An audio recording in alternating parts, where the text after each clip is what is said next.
My favorite stories are about the unexplained things that happen in the woods. So enjoy this massive compilation of allegedly true scary stories from the woods. The first story has not been read on this channel before, while the rest are an assortment of spooks for your listening pleasure. Before we begin, you can send your scary stories to me for narration at darknessprevails.org/submit, and at any time, click the link in the description to download the MP3 for this episode for free. Have fun.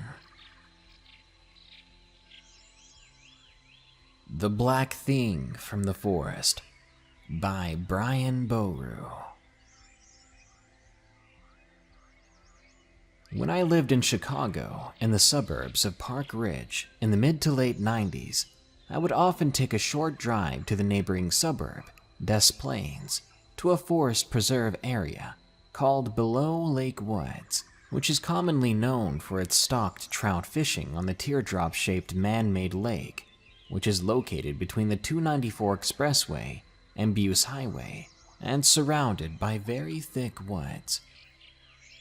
The lake is encircled by a gravel path that is popular with joggers and walkers, and of course a lot of fishermen. The one time I went was in the early summer of late spring. I remember it being a gorgeous day, sunny, clear blue sky. I think it was late morning, because I remember I stopped for breakfast at a nearby McDonald's on the way there. When I arrived at the tiny parking lot off Buse Highway, I noticed that there were no other cars, so I thought to myself, great, I have the whole path to myself for once, as I did some stretching before jogging. I did see a couple of guys fishing on the opposite side of the lake from where the gravel path started. I began to jog, listening to my Walkman. The lake was about a mile long, and so it's a nice long jog.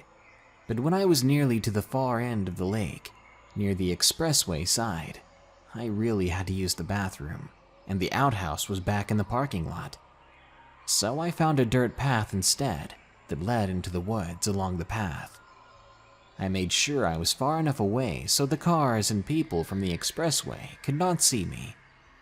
I think I may have gone too far into those woods because the warm sunshine was replaced by green as far as I could see from the tightly packed trees and shrubs and weeds.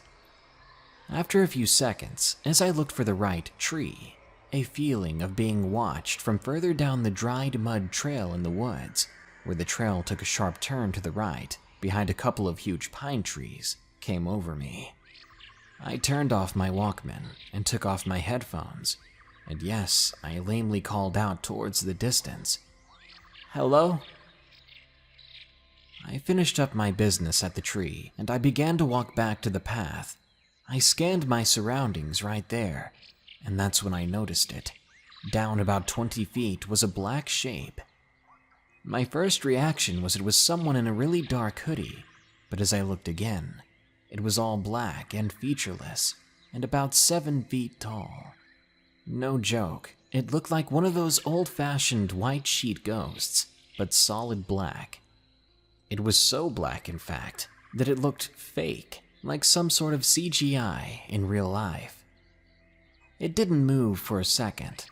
I closed my eyes, hoping that they were playing tricks on me. When I opened them again, the figure was closer and swaying slowly to the left and right, yet it remained completely silent. I took off running through the shrubs and woods, off the mud path, back towards the gravel path around the lake. I went as fast as I could go, scratching my arms and hands along the way, pushing past branches, and not daring to look back. When I broke the tree line, I still continued to run, on white gravel now, until I got to the opposite side of the lake, where I finally stopped to catch my breath. I looked up towards the opening in the woods across the lake where I'd come from, half expecting the thing to be standing there and watching. But it wasn't. I looked for a little bit more, waiting for something, anything, to come out, or any kind of movement. But again, there was nothing. I jogged briskly back to the parking lot, and sat in my car for a few moments, replaying what had just happened in my head. I know I didn't imagine it. It was there, whatever it was. I did return to Bellow Lake on a couple more occasions to jog around, but never did I go back into the woods again.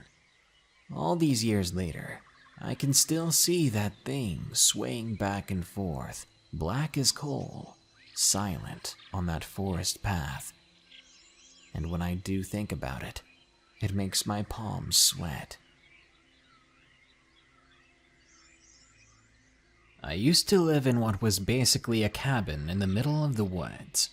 My family had always been poor, and when my mom basically disappeared one day, my dad and I ended up moving to the cheapest place my dad could afford.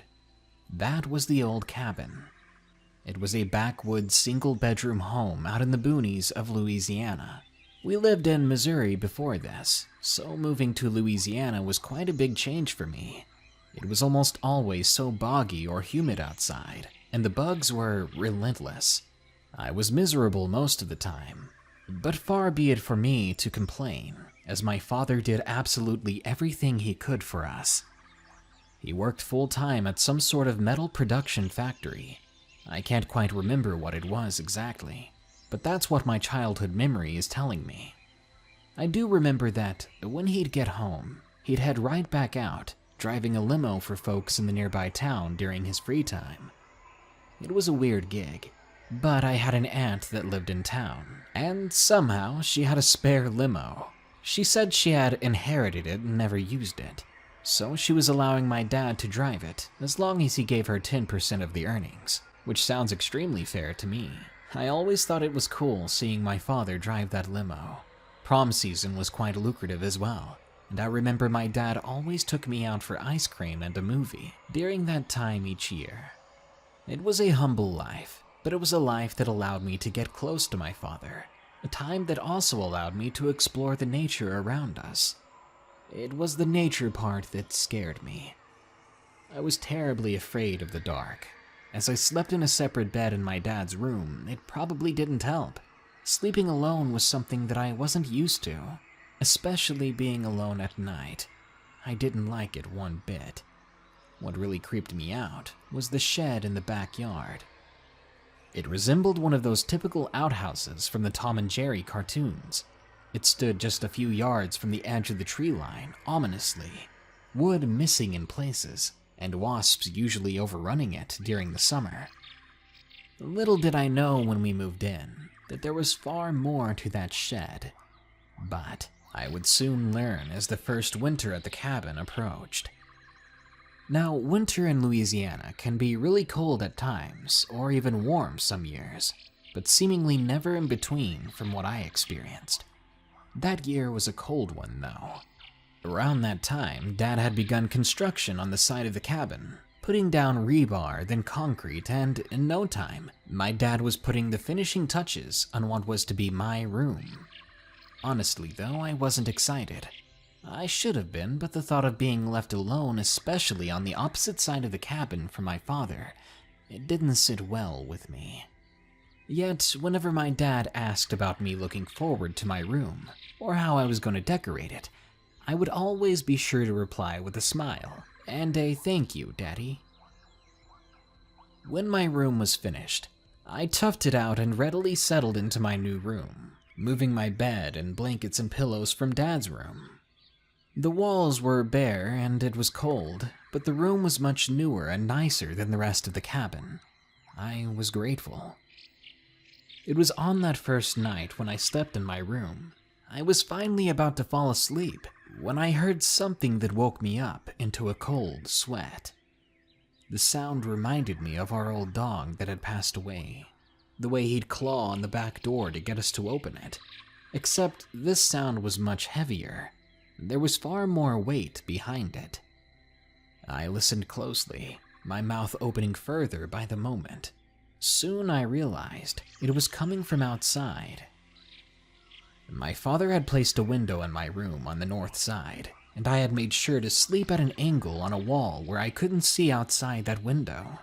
But as the sound continued, I found myself climbing out of bed and approaching the window to see outside. At the window, the moon was incredibly bright and shone our backyard almost like it was daytime. Almost. I looked to my left toward the tree line where the shed was, and of course, that's where the noise was coming from. But as I stare into the distance at the shed, I can see something causing the door to move. Then suddenly, the door gave way and whatever it was stepped inside, after which the door fell back to its original position. It happened suddenly, so I hadn't seen what crawled into the shed. But I do know that when the door fell shut again with the thing inside, the clawing sound stopped. There was an animal inside our shed. I ran out of my room, not entirely scared per se, but definitely curious and a bit worried. I ran to my father's room straight away, only to find a note taped to his door. It said, "Gray, I'll be back before morning, maybe before you even see this. Auntie had a heart attack. Promise I'll be back before breakfast." Come on, Dad, I thought. Why couldn't he have just woke me up, or maybe even brought me with him, or at least told me? He overthought things sometimes. So I was alone at the cabin, and there was something in the shed maybe 20 yards from my bedroom window. It's just a dog, I told myself. Well, if it was just a dog, it'd be fine if I went outside and checked on it. For the first time in my life, my curiosity was overpowering my fear. Maybe I was finally growing up, because part of me that night genuinely felt a bit of excitement at the idea of exploring this mystery on my own. After all, if I knew what it was or wasn't, I would be able to sleep better. So that's what I did. I made that horror movie mistake that makes you want to scream at the screen from your seat on the couch. I grabbed my father's flashlight and I walked outside. I know you're probably rolling your eyes. I regret doing this, believe me. But there was some sort of confidence in me that night. A confidence that hasn't returned since, and you'll soon see why. Outside it was pretty nippy, but I had my jacket and slippers on, so I made my way steadily to the shed. After rounding the corner of the cabin, I could see it there in the moonlight. It didn't look so bad, the shed. It was the woods around me that were far more intimidating. My confidence continued to drive me, though. It drove me until I made it to the entrance of the shed. There, I could see at least 3 abandoned wasp nests just from that spot. Luckily, most creepy crawlies were dormant at the time, except for whatever was in the shed. I wasn't about to yank the door open. Definitely not. Instead, I'd slowly open it and peek in with my flashlight. Who knows what the animal inside would do if I startled it? Slow and steady, I reminded myself. I grabbed the handle of the door, which felt like it could come off if I gave it a good yank. I slowly pushed the shed door inward and shone the flashlight on every inch of the inside. My heart was pounding so hard, it sounded like a distant drum beat in my ear. As my pulse raced, the door widened, and soon I saw it. There was nothing in the shed. My hands fell to my side. Had I been dreaming the whole thing? Had it left before I got outside? Maybe it was just the wind after all. I exhaled and almost laughed. I got all worked up and brave for nothing. Just before I closed the shed door, before I walked mindlessly back inside to a peaceful night's sleep, my light caught something that reflected the light. Eyes. Eyes coming from the ground. I was frozen. I stood still, microscopically moving my hand until the light showed me where the eyes were coming from. There was a face in the ground. When I saw it, I began to cry. It was definitely a face, the face of something that looked like it had buried itself in the dirt face up. Its eyes were wide open now, and their attention was entirely focused on me. What was I even looking at? I remember thinking. Its face looked like it had been stretched like pizza dough, only for it to dry that way. In the lighting, its skin was a mix of deep purple and brown, an unnatural shade for the skin of any healthy animal. And its teeth were horrible, and it was showing them to me in a silent snarl. It didn't seem to be happy that I was in its shed, and it seemed to be telling me to get out. That was it for me. I took its warning, running for my life back into our cabin. Once inside, I locked the door, and I crawled into my dad's bed for the remainder of that night. I didn't even try to go back to sleep. Rather, I listened for anything that sounded like movement. But the only sound that came around 5 hours later. It was the scratching again, followed by the sound of the shed door closing back in place, then very faint footsteps disappearing into the trees. And that was it. I know you want to hear more. You want to hear that I heard it and saw it again, but I didn't. I never had to worry about it again after that. Something tells me that once it saw me, once it discovered that someone found its sleeping spot, it didn't want to come back. Was it scared of me? I mean, something with a face like that. I wouldn't think it'd be scared of anything. Be careful if you live in the woods in northern Louisiana.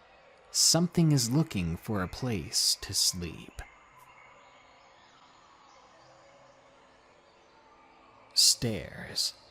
Submitted by Megan W.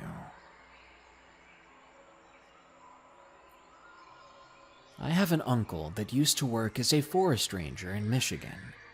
He's gone through nights of tigers loose in a campsite without a working flashlight, drunk guys drowning in the rapids, and kids passed away from hypothermia, their bodies found cradled peacefully at the bases of tall pine trees. A lot of strange and creepiness, yes, but he never seemed disturbed when telling these stories. He saw it as just part of the job. He took me and my middle brother on a walk through my grandparents' woods one evening, while the adults made dinner. The other two boys were completely occupied with a video game, and there had only been 2 players in the game, so our uncle decided that he would give us other two some special attention. Especially to me, as being the only girl, I would get excluded from a lot. We walked for maybe 15 minutes before my uncle stopped dead at the swamp area in the woods, a place we often went to hunt for mushrooms in the summer.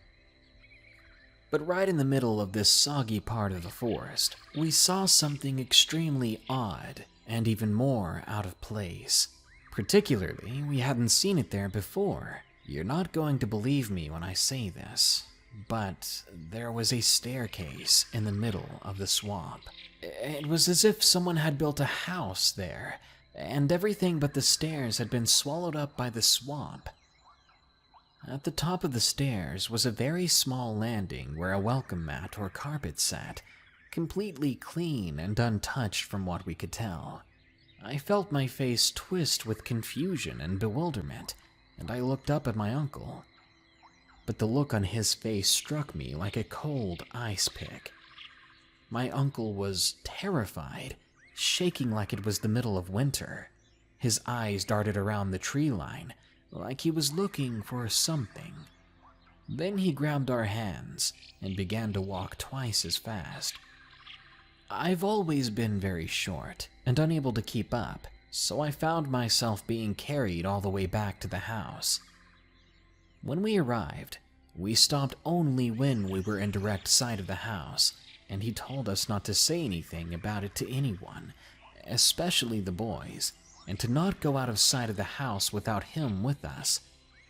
We were very confused, but also extremely scared, as it just sounded insane to us, so it was easy for us to keep our mouths shut. Recently, I went back home to visit, and I convinced my brother to come with me to see the staircase, though it took a lot to convince him to come along. At first, he refused to go without a weapon and our 200-pound mastiff. When we got there, back to the same spot from before, there was nothing. Just a clearing. No bits of metal, no carpet. Just an empty clearing and a nice big patch of mushrooms. Those mushrooms might have been in our dinner if our mastiff hadn't growled the moment we stepped towards them. Maybe it was just a deer, but we left quickly, and we've never been back since or told anyone what we saw.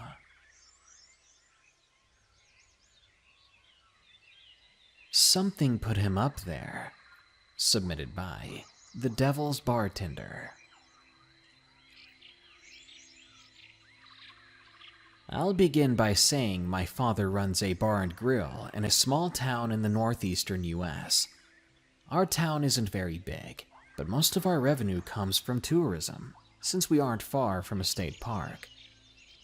Fairly often, we'll get forest rangers and police coming in, and as you can imagine, once they're drunk, they have some very interesting stories to tell. As it so happens, my sister got very close to one of these rangers, and they got married, and he is now my brother-in-law. Usually, the rangers and police will come in pretty somber and buy a drink when something horrible happens, like a messy car accident or a missing child case. One day when I was working the bar, my brother-in-law comes in really shaken up. He orders a whiskey and puts 100 down on the bar.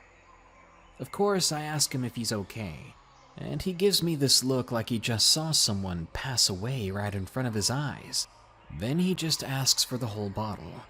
I put a glass down in front of him, then pour his first cup of the whiskey, and I left the bottle for him to have at his pleasing. As the night goes on, a few other rangers come in, and they're all just like Arthur, my brother-in-law. I call over one of them. "Hey, what happened out there today?" I asked. "Missing kid," he pauses. "He found him." The man gestures to Arthur. "Oh God, that bad?" I asked.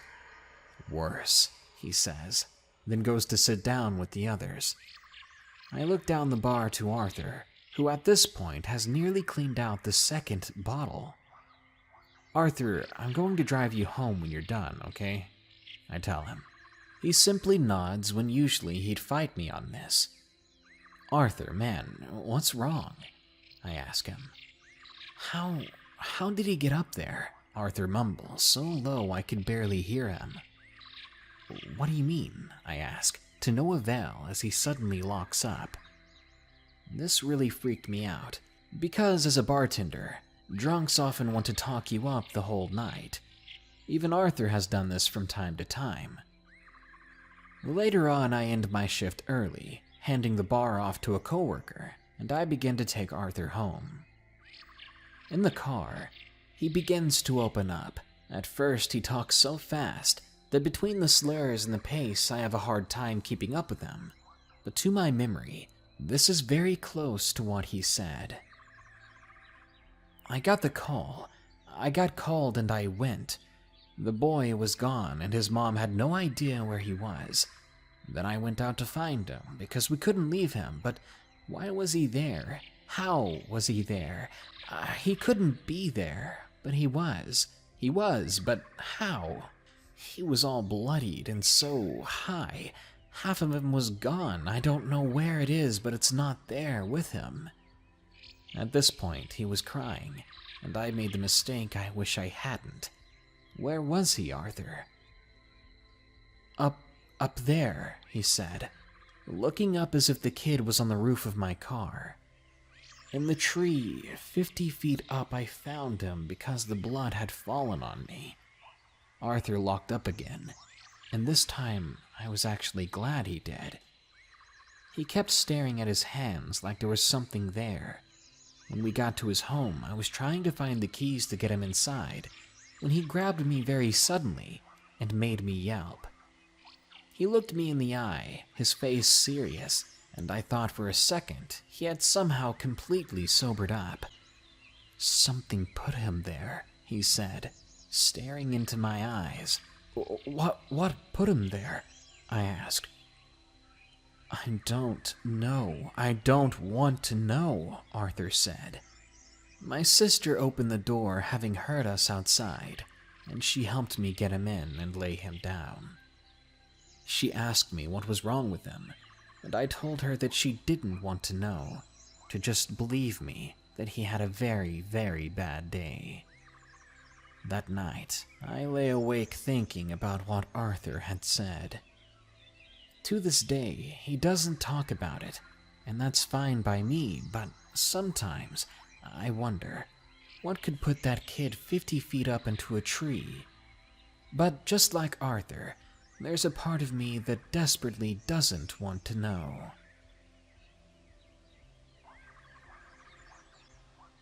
The Thing in the Adirondacks, submitted by Cal H.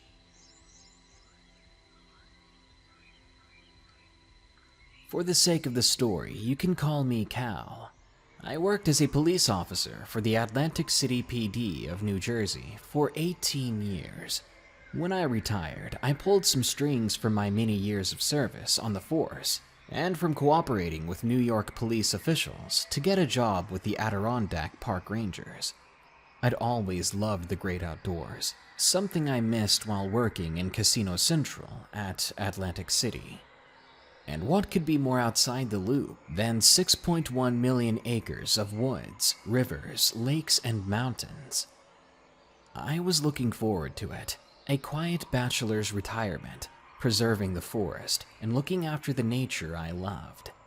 But as it would turn out, nature also holds a lot of terrible secrets. I arrived at the Adirondack Park in 1995, a year after my retirement, to my designated park ranger cabin. We were required to live and work on the reserve. I was driven up from Atlantic City by the guy I was replacing, a fellow we can call Joe. Joe had worked here for over 30 years, and in spite of his graying hair, he was still spry and full of life. After a long drive, we pulled into the clearing around the cabin. Joe showed me the well from which we drew water, where the power lines were, and around the small two-man cabin. As we were sitting on the front stoop, laughing, sharing fishing stories, and chewing on some cigars, Joe suddenly got very quiet. He trained his ice-blue eyes on me and asked, "Do you believe in God, Cal?"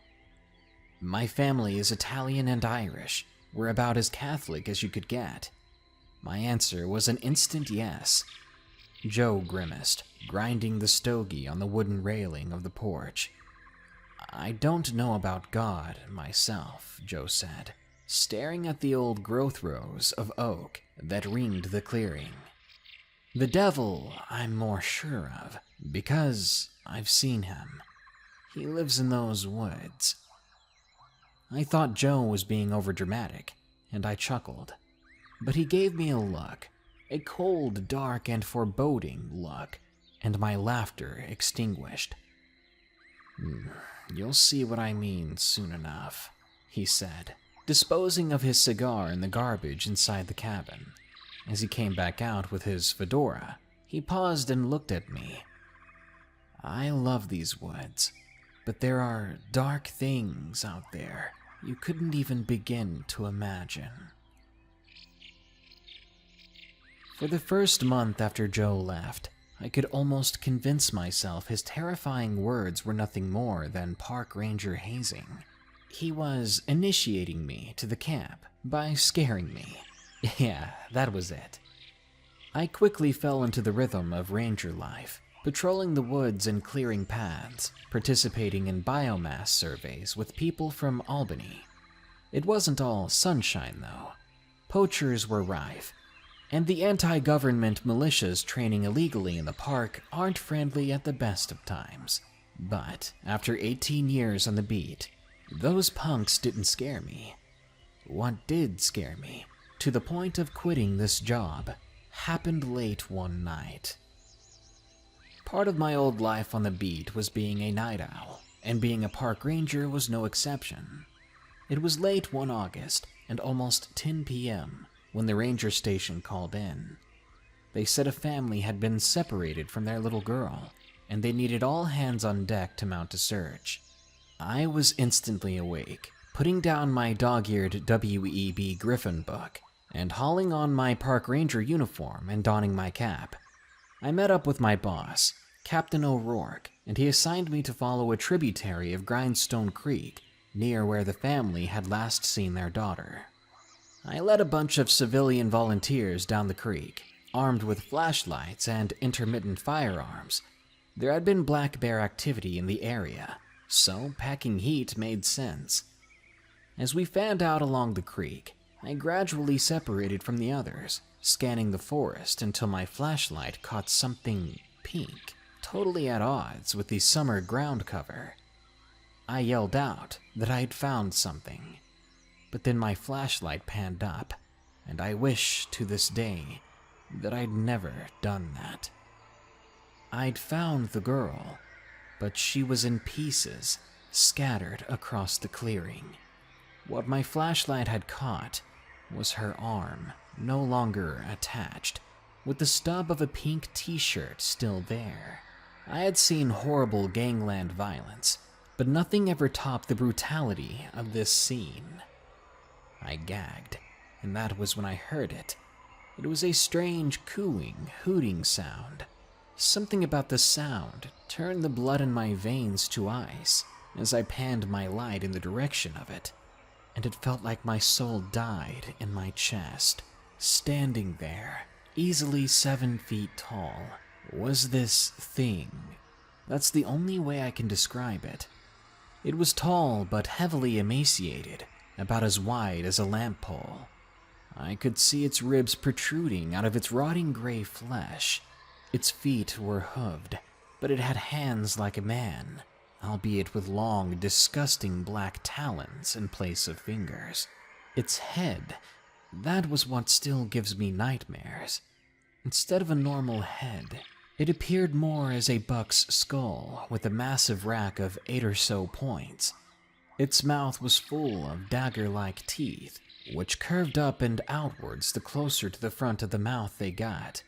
In its jaws, I saw a piece of the child, dangling limply as it fixed me with a nightmarish gaze from demonic yellow eyes. I didn't move, nor did the thing, for a space of about 10 seconds, when it cocked its head to the side. It let out another coo hoot and took a step towards me. I screamed, and as fast as I possibly could, made for my revolver, but in the blink of an eye, it was gone, disappearing in the brush. The remainder of the search party found me pretty quickly, considering I had apparently and unknowingly fired my entire revolver cartridge into the now empty woods, and I'd been crying. When I explained what had happened, I lied, mostly to myself, saying that I saw a black bear, but that's definitely not what I remember. Whatever it wasn't natural, not of this world of the living. There and then that day, I quit my job. I left the Adirondacks, and I have never looked back. I pray that what I saw was simply some sort of vision or hallucination, but it was very, very real to that little girl.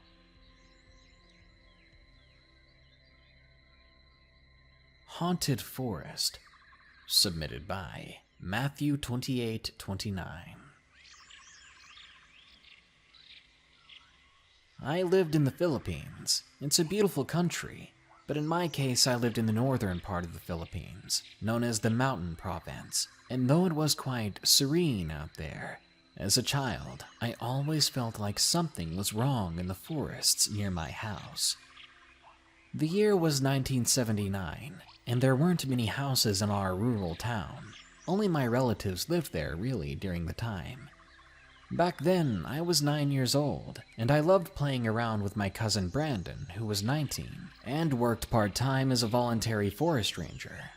We often went to the forest near my house to play. In spite of our age differences, we still enjoyed hiking outdoors. At one point, we were next to a steep cliff, and I slipped, nearly falling off. Brandon caught me and helped me regain my balance. But that wasn't the worst part. The worst part was the fact that the cliff even existed. We had been all throughout these forests before, and never once have we seen or stumbled upon this cliff. What I mean is, yesterday this cliff hadn't been there. We weren't even half a mile from the house. I tried to explain it to myself, and I just chalked it up to a landslide or something. As I dusted myself off and we began to walk again, we began to hear movements around us. "Who's there?" my cousin asked, and I felt chills coming out of my spine and my hair standing on end. "A Nino, or shadow," my cousin whispered. "Do you see it?" I didn't reply. There are many of them," I said, finally, seeing it for myself. We turned back and ran as fast as we could. I remember shouting so loud, my mom came out rushing towards me. She saw me and got angry and said, "Why do you go out there alone like that? It's dangerous." I froze right then and there. "What do you mean? Brandon's right here with me." She got down on her knees and scraped some dirt off of my face. "Look, you got hurt." "Mom, stop," I said. "What did you mean? Brandon was just right here." I looked around me, and I noticed that Brandon wasn't there anymore. When I turned back to my mother, she had a very concerned and sad look on her face.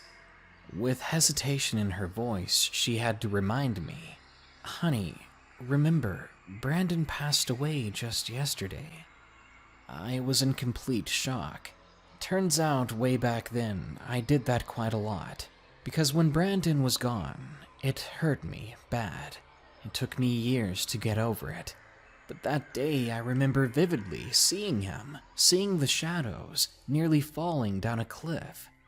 Was it all just a dream? Again, Brandon was a voluntary forest ranger in his time, and he had helped a lot of people in the woods. And before he passed, he had taken care of me a lot. Every time he had gone to our house, he would tell me stories about his adventures in the woods, about the shadows he'd see, the whispers he heard, and even the time he saw the tikbalong, a half-horse, half-human creature. I always thought those stories were only just stories. Anyway, that was what inspired me when I was 18 to serve as a voluntary ranger myself. I'm beginning to understand how it was for him.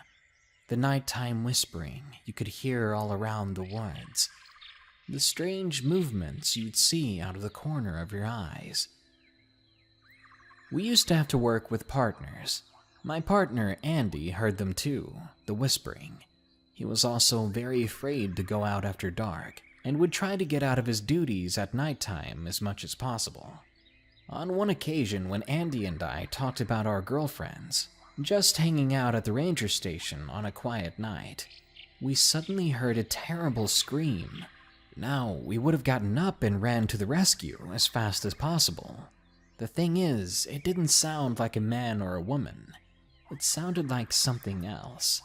Just the sound of it hurt our ears, as if whatever it was standing right next to us. When it stopped, Andy asked me, "What in the world was that?" I didn't reply right away, because I didn't know myself. Instead, after a few moments, I recommended that we shut and lock all the doors and windows. I still live here with my lovely wife, who's half Japanese, and our daughter, as well as a 1-month-old baby boy. And despite being very creeped out by the forests around us, I'm more determined than ever to protect my family and our neighbors from the things in the woods. There's a reason they call it Devil's Den. Submitted by S. Stevenson.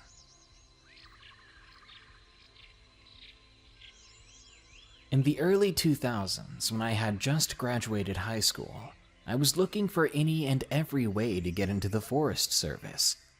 I wanted to work my way up to being a game warden, but that dream quickly subsided. Because when I was taken in as a park ranger around Devil's Den in Arkansas, I was smitten. The job never felt like a job, and it was very satisfying. Rarely did we have emergency calls, but when we did, finding that lost person or helping the injured get help, it left you with a feeling like you could actually have an impact on the world. All while preserving nature, of course. There was one emergency call, though, that was a game changer for me. I don't think I've ever been the same because of it. The year was 2005. It was early December and quite a cold year for Arkansas. We received a call that night that a child had gone missing. My first thought was who would go hiking during this weather, and why on earth would they bring their child? But wait, it gets better. It wasn't even a kid, it was a baby, a little over a year old in fact, and they hadn't been hiking. The couple lived just a ways from the park. They called in stating that their baby was gone after hearing sounds around their house.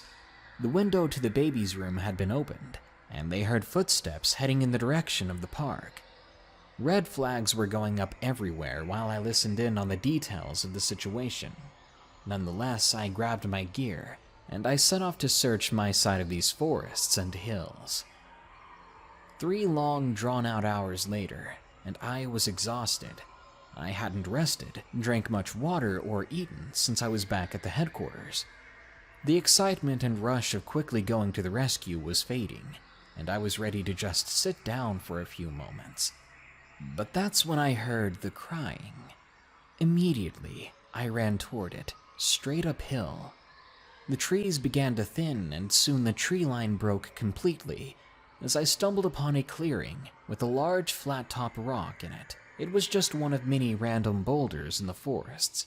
I began to work my way past it when I heard the crying again. It was louder, and now I knew that it was coming from on top of the rock. Now, the boulder was easily 15 feet high, so despite my confusion, I grabbed onto any protrusion or opening I could find, and I climbed. It took me about 90 seconds to ascend the rock. Winded, I pulled myself up onto the flat top, and I saw the baby.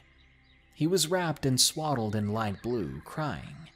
But oddly enough, there wasn't a scratch or speck of dirt on him, or the cloth for that matter.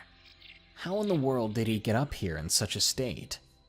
I was a fully grown man, and it took every ounce of energy I had to climb the rock, and there was no way I could do this while holding a baby. If multiple people had taken him and laid him up here, then the better question is, why? Who on this planet takes a baby in the night, runs a few hours into the woods, lays the baby on a rock while making sure he's perfectly clean, then leaves without a trace? I was astonished and a bit creeped out, but I called for backup, as I couldn't get the child off the rock by myself. When the parents got their child, they were greatly relieved, but then they were quickly weirded out, because they said that they hadn't swaddled the baby when they put him to bed, and that they didn't even own the blanket we found him in. This was easily the weirdest experience I had as a forest ranger, and the weirdest experience in my life, period. Summer Attack, submitted by Ashley E. I live in a small town, not too far from a Native American reservation in Oklahoma. I was 14 in the summer of 2010. It was about a week into our school break, and I was ready for something interesting to do. I've always loved going outdoors and going on all the different bike trails around our town, but that soon got old and I wanted something new to me. And that's when I got the idea of fixing up the old bike trails around the reservation. I got my older brother, Daniel, who was 20 at the time, to come along with me. He was always the type of guy to get into fights, and he never got scared easily. He was always in some kind of trouble too, but he had a car, and he was good about finding his way through the woods and hills around our town, so he seemed like the perfect choice of the person to come with me. We headed out to the trails about 2 weeks into summer break. The first day, We mostly walked the little paths we could find of the trail that led through the woods. My brother had the idea of coming back the next day with machetes to clear out the low-hanging branches and weeds that covered the main pathways. I agreed, and we began heading back to the car. About halfway back, we began to hear these weird animal calls coming from the woods, but we didn't think too much about it. When we got back in the car, my brother said it sounded like a dog or a coyote, sounded like it was hurt or something. The highway wasn't too far from here, so it made sense. That next day, we got there as soon as the sun started to break through the morning sky, lighting the woods in a sort of twilight. It was very peaceful. Then we began working the day away, all the way through lunch. We cleared out a good amount of trails, even making some sick bike jumps as well. Before we knew it, the sun was beginning to set, and that's when we began hearing the same call as yesterday. This time it was closer than before. The moment the call went out, everything went dead. Not a single sound could be heard except for cars passing by on the highway in the distance, but that was to the north of the woods. I looked at my brother, who had a spooked look on his face. He was looking at something on one of the uncleared trails. Then I listened to him under his breath, basically reading off a list of words that would make a sailor blush. My brother was afraid. He picked up his machete and told me to run back to the car. I looked at him startled and confused at first, and then I looked past him and saw what he was looking at. I was so horrified that I let out a whimper, and it got the thing's attention. Whatever it was tall, around 7 feet high, and its chest was well built, except for the bottom where its ribs were showing, as if it was starved. Its limbs were not proportionate to its body. They were longer and thin. Its hands were long, bony claws. Its face was just as bony as those ribs. Details of an animalistic skull could be seen underneath the skin. Its jaw was like that of a dog's, and its eyes were solid black. As it looked at me, it let out the most horrible scream I've ever heard, like the mix of a deer in pain and a cat hissing. My brother then snapped at me, saying that he said to run. I ran, tears in my eyes, nearly hitting every tree root and branch along the way. I ran hard, thinking every second that my brother was being attacked, and that he would be a goner, and then it would be coming for me next. I was so frantic, I didn't even notice at first that I had run out of the woods and right onto the highway, where I ran into a state patrolman who was performing a traffic stop. He took one look at me and ran for me. I immediately started pointing back at the woods, telling the officer my brother was being attacked out there. I didn't care at this point if he thought I was crazy. I just wanted to see my brother alive. To my shock, the officer took me at my word and called in animal control. As soon as help arrived, he went into the woods, weapon drawn. I sat in the back of the car, explaining to another officer what had happened. That's when I heard someone on the radio requesting an EMT, saying something about an animal attack. What happened to my brother? When the original officer came back, he was white as a sheet, and at any moment I expected him to tell me that my brother was no longer alive. But to my relief, he said my brother was fine, save for some cuts and a few broken ribs. He then tells me that we're both lucky to be standing here, because when he came across my brother, he was lying against a tree, covered in red. I asked about the animal, hoping to hear that the cop had done something about it. That's when he turned away from me. He said he saw a figure limping away, said that my brother did well to try to fight off that bear like that. I paused for a moment, and then said that that was no bear.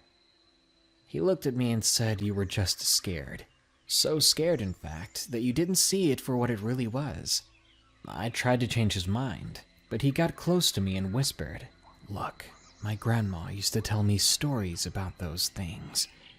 If I say it was a bear, it was a bear. Leave it at that. You'll drive yourself mad thinking about the things that exist out there. After that, they took me home to my mother. We waited there for the cop to bring my brother's car home so we could get to the hospital, as he had the only car. When we finally get to the hospital, I see my brother sitting up with a look of relief on his face, seeing that I'm okay. He had to get a bunch of stitches, but afterwards he was okay. But nowadays he won't talk about what happened. As for me, I know it was no bear. I know better than to believe that. These eyes don't lie, and I know what I saw. After that, I didn't go biking any longer, because I refused to go near the woods ever again. My brother, on the other hand, braver than I, continues to go hiking and even continues to ride the bike trails we had set up, because he believes that whatever he saw, that it won't be back. I don't believe that. If you're ever in Oklahoma, never go into the woods after dusk.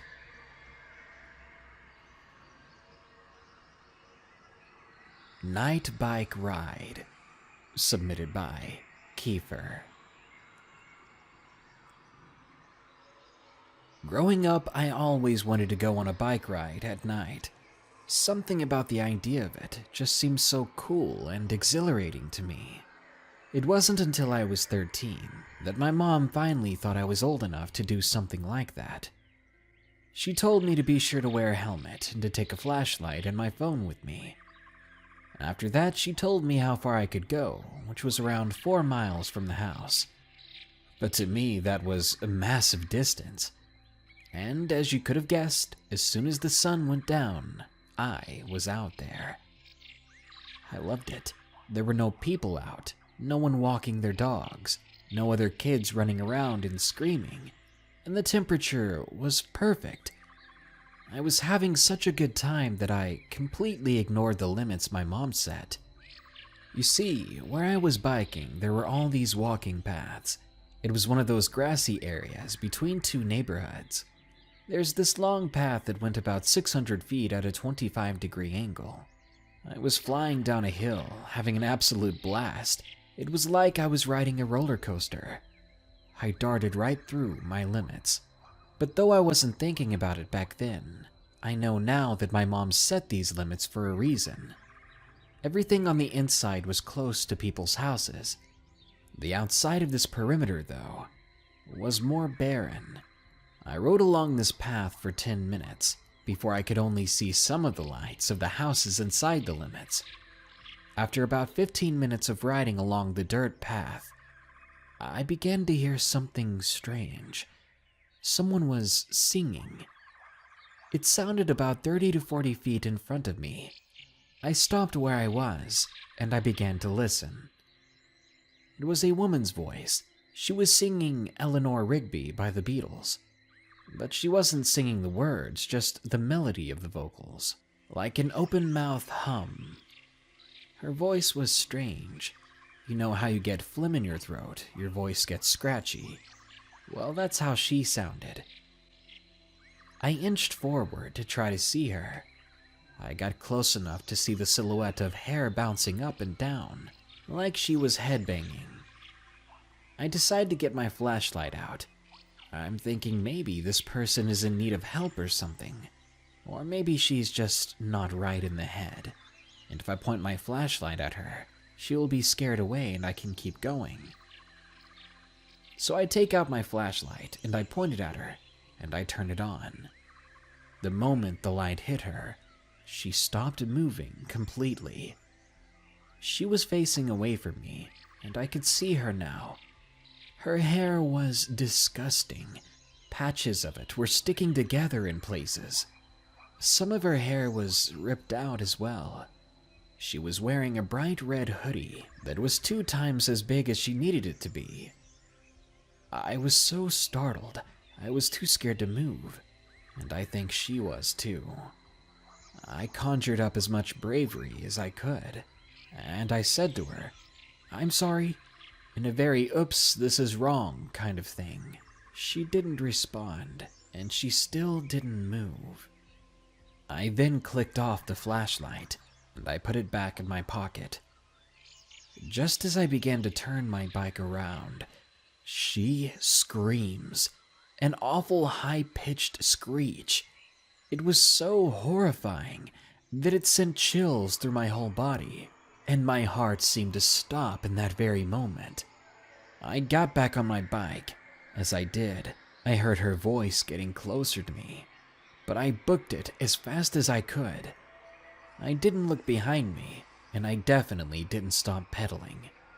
Her screaming grew quieter and quieter until I was far enough away that it devolved into a howling in the wind. As soon as I made it home, I told my mom, and she immediately called the police.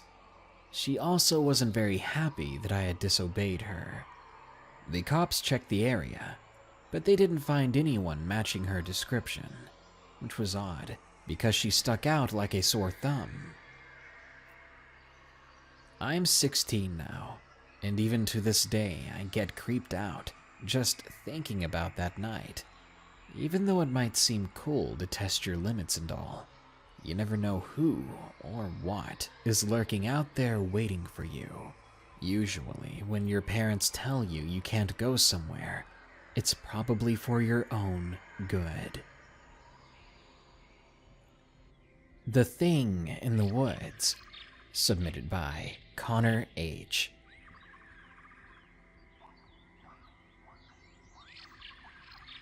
I'm going into my junior year of high school, but this story you're about to hear took place when I was very young. It was around the summer I was going into my second grade year of school. I remember it was a beautiful summer morning. You know, the kind of days with a big bright blue sky, with big white fluffy clouds that looked like huge cotton balls. My best friend at the time, and still is to this day, spent the previous night at my house, and we were a basic pair of kids looking for a good way to pass the time. Let's call my friend Soy. The thing we both had in common at the time was a love for biking. I remember we were always biking everywhere, and it was really an amazing hobby to have when I was younger. We both discussed our plans for the day. It was still early, however, around 9 or 10 in the morning. So we fell back on our default option, going on a bike ride around the neighborhood. The neighborhood has forests basically behind every house, at least specifically in my area of the neighborhood. We made our way up the street we lived on, and then took a left at a 4-way intersection. We turned down the beginning of what was a huge hill and began to speed down much faster than what was safe. I remember having forests on either side of me and the wind rushing through my hair. At the bottom of the hill was the neighborhood pool, which was currently closed because it was still too early. Something was very off that day, just because it was an amazing day out and not a single person was outside in any direction. This was very unusual, especially for the summer. Anyway, we're both going full speed down this hill. We're neck and neck, kind of racing each other. You know how competitive boys can be.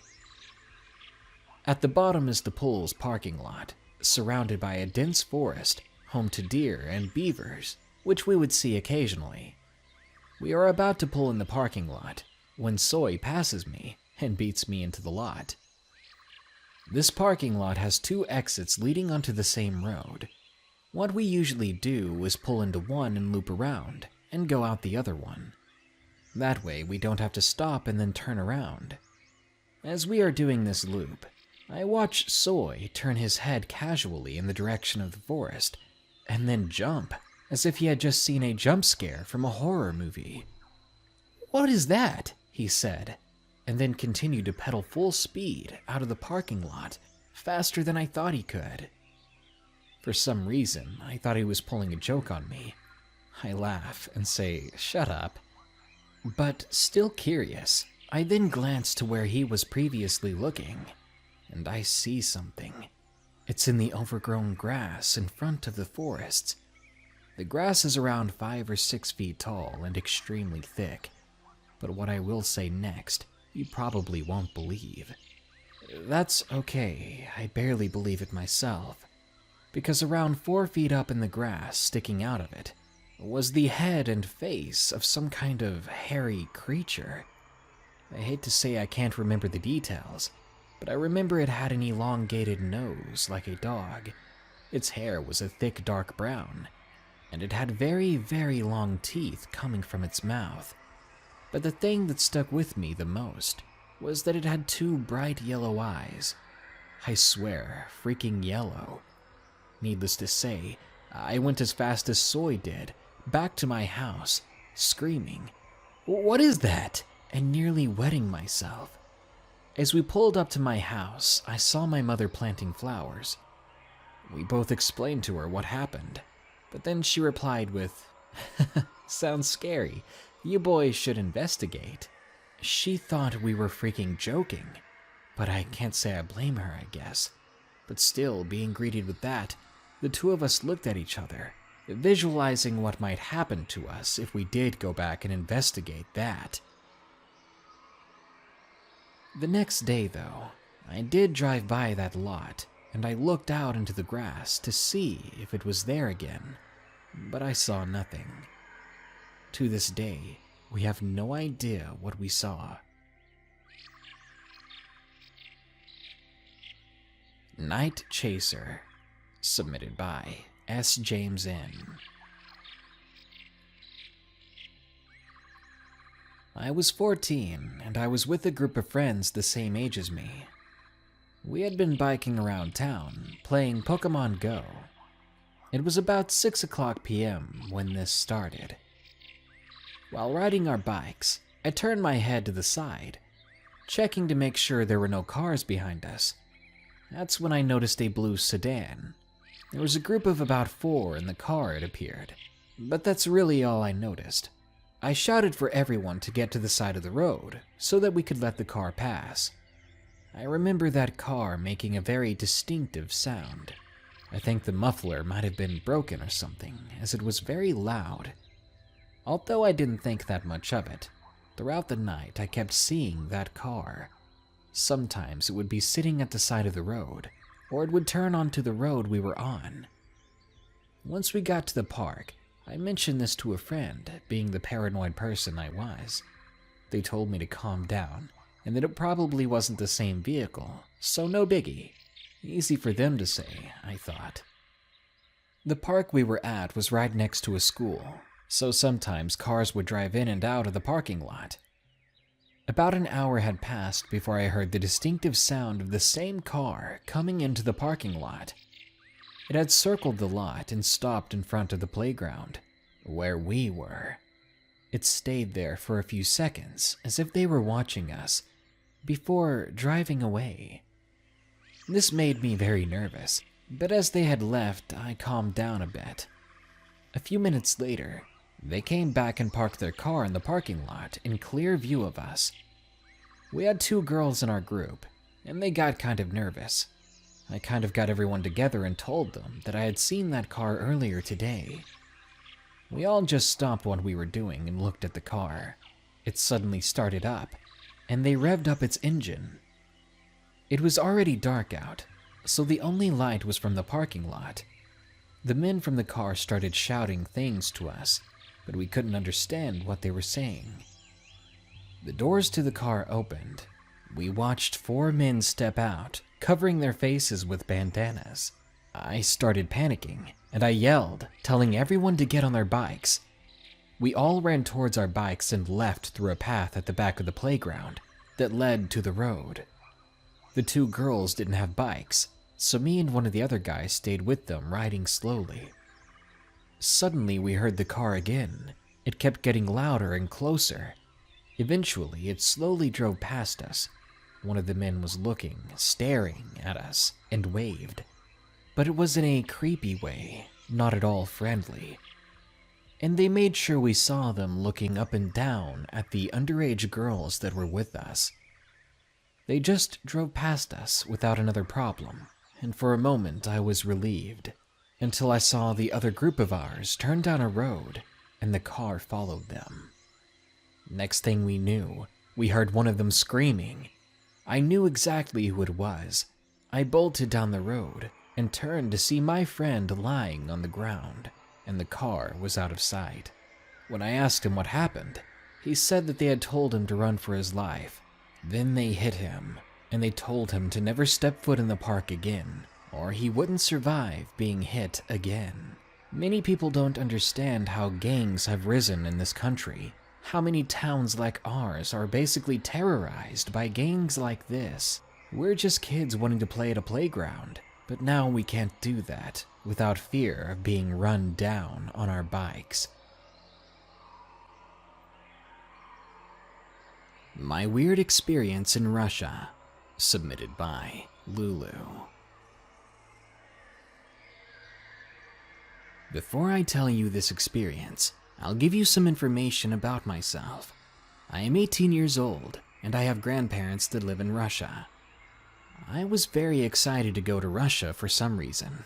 I really don't know why, but I was. Part of it was to see my grandparents, but I think a lot of it had to do with getting away from here. My grandparents live on a large farm.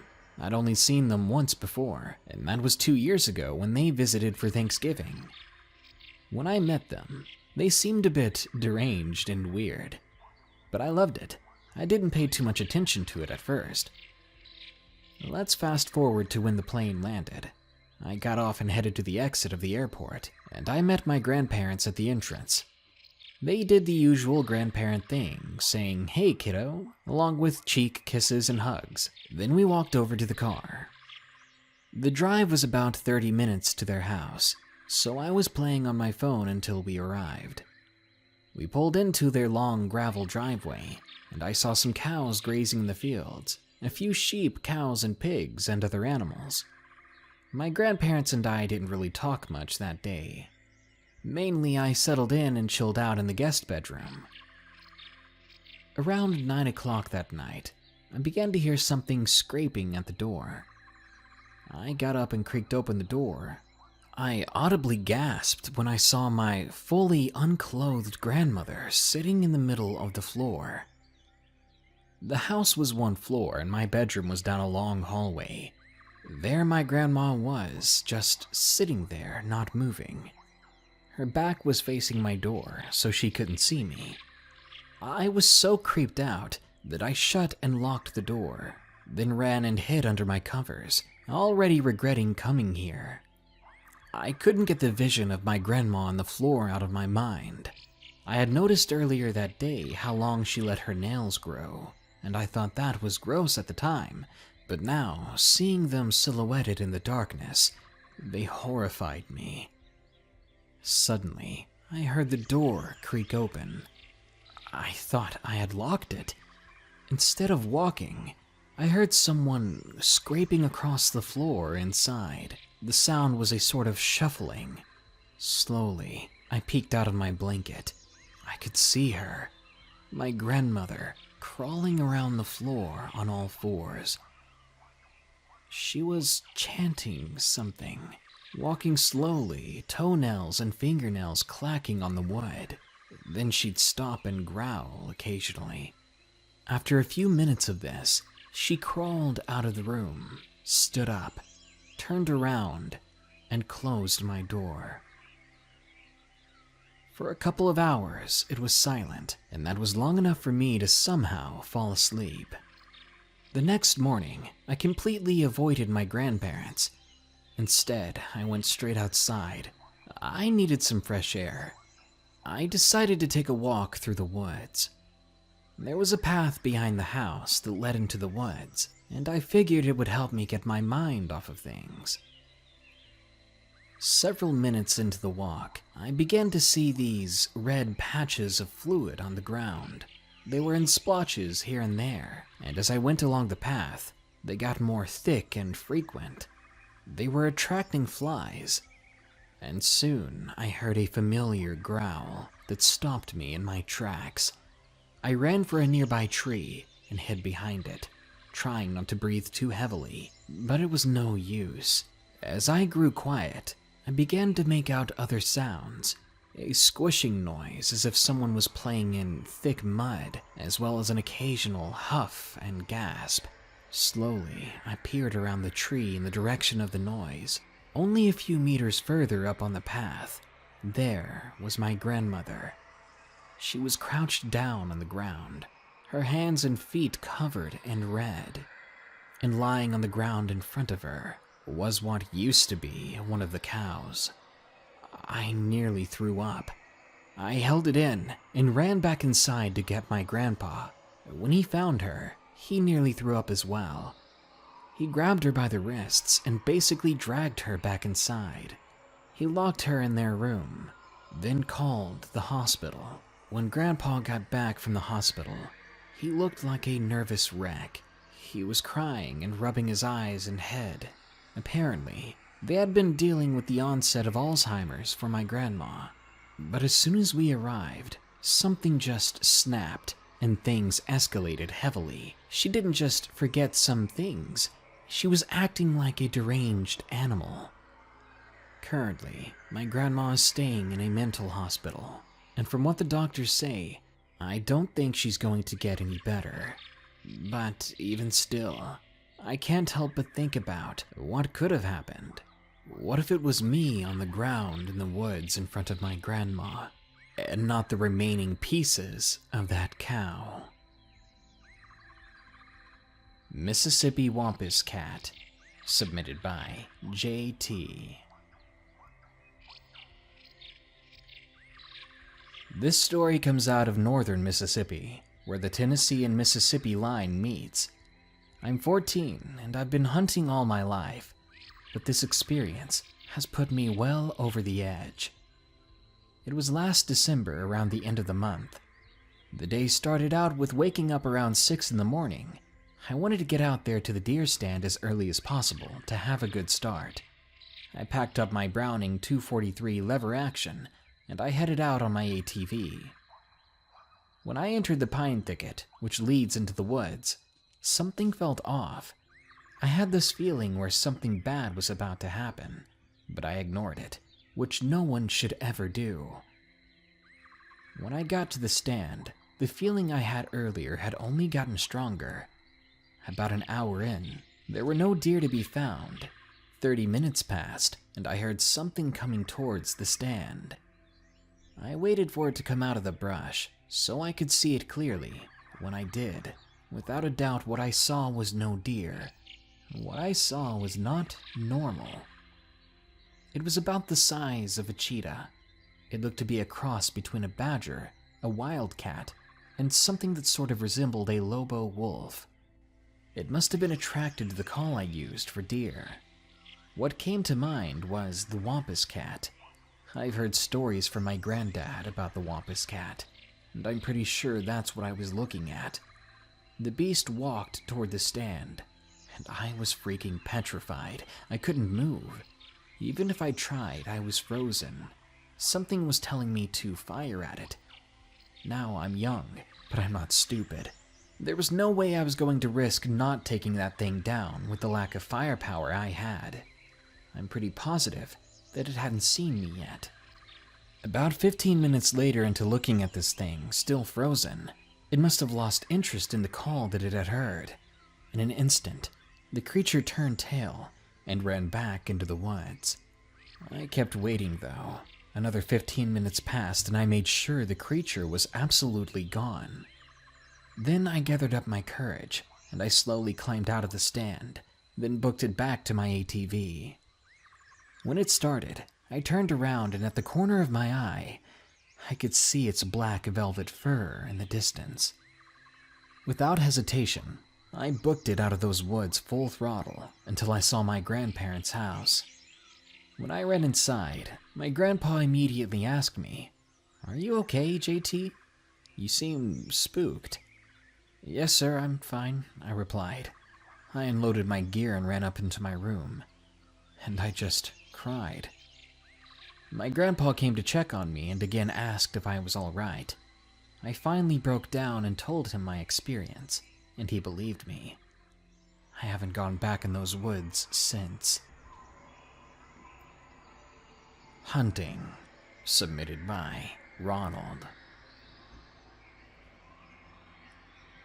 I was only 13 when this story took place. I'm 16 now.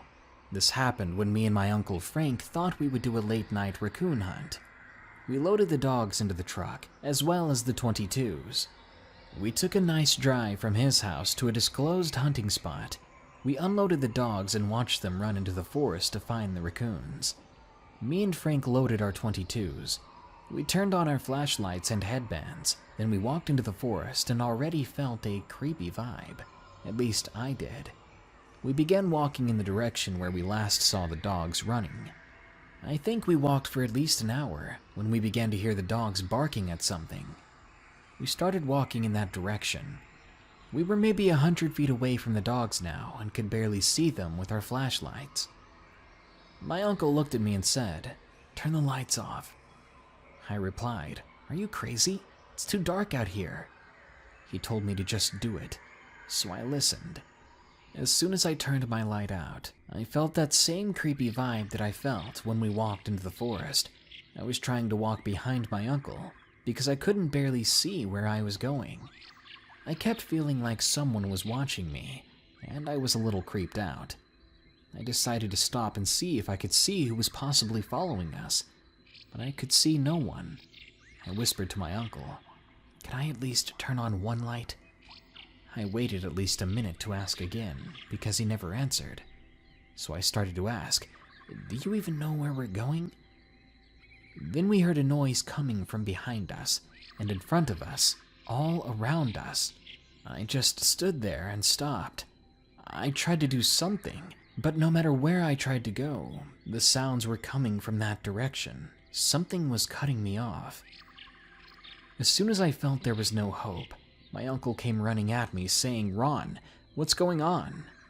As soon as I heard his voice, I felt like I just woke up from a dream. He said to me, "I didn't see the dogs, but I did see something tracking them. I'd never seen anything like that. We need to get out of here." He picked me up and started running towards the truck. I still felt so out of it. It was at that moment that I finally seemed to come to. But I also saw something that was following us. "What is that?" I screamed, yelling and almost crying. As soon as we made it back to the truck and out of those woods, everything felt right again. I saw the dogs cowering in fear and whimpering. My uncle opened the door only long enough for them to get inside. Then we started the truck and floored it out of there. I had nightmares about this experience for weeks, and we never went back to that part of the woods. Even my uncle knew that it was no longer safe there. Monster in Boggy Creek, submitted by Rosemorn1117.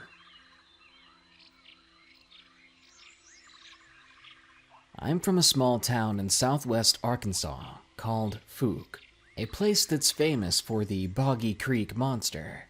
It's said to be a sort of Sasquatch who in the 70s allegedly terrorized my hometown and the surrounding area, which spawned the documentary The Legend of Boggy Creek.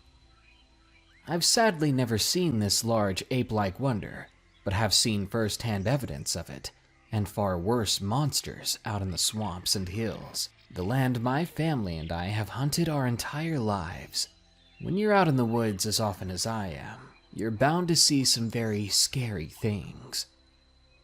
There are 1,000 stories I could tell here, but the one that bothers me the most, the reason I no longer feel safe in the backwoods of my own homeland, it all began one evening when I was 15. Where we live, despite what wildlife officials of any form will admit, there are numerous large and dangerous animals. A razorback boar can tear up a man's leg deep enough to cripple them, or even end them, if it can get you on the ground. Gators can grow to just about any length, and the only thing they fear is a bigger gator. And then there are panthers. We've heard and witnessed panthers taking a calf weighing well over double their size straight up a tree and gnawing at it for days. Panthers scream like a terrified woman and can move silently through the brush or outright overtake almost anything.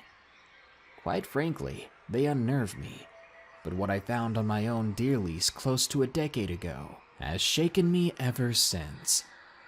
I never walked those woods without protection, and I never will.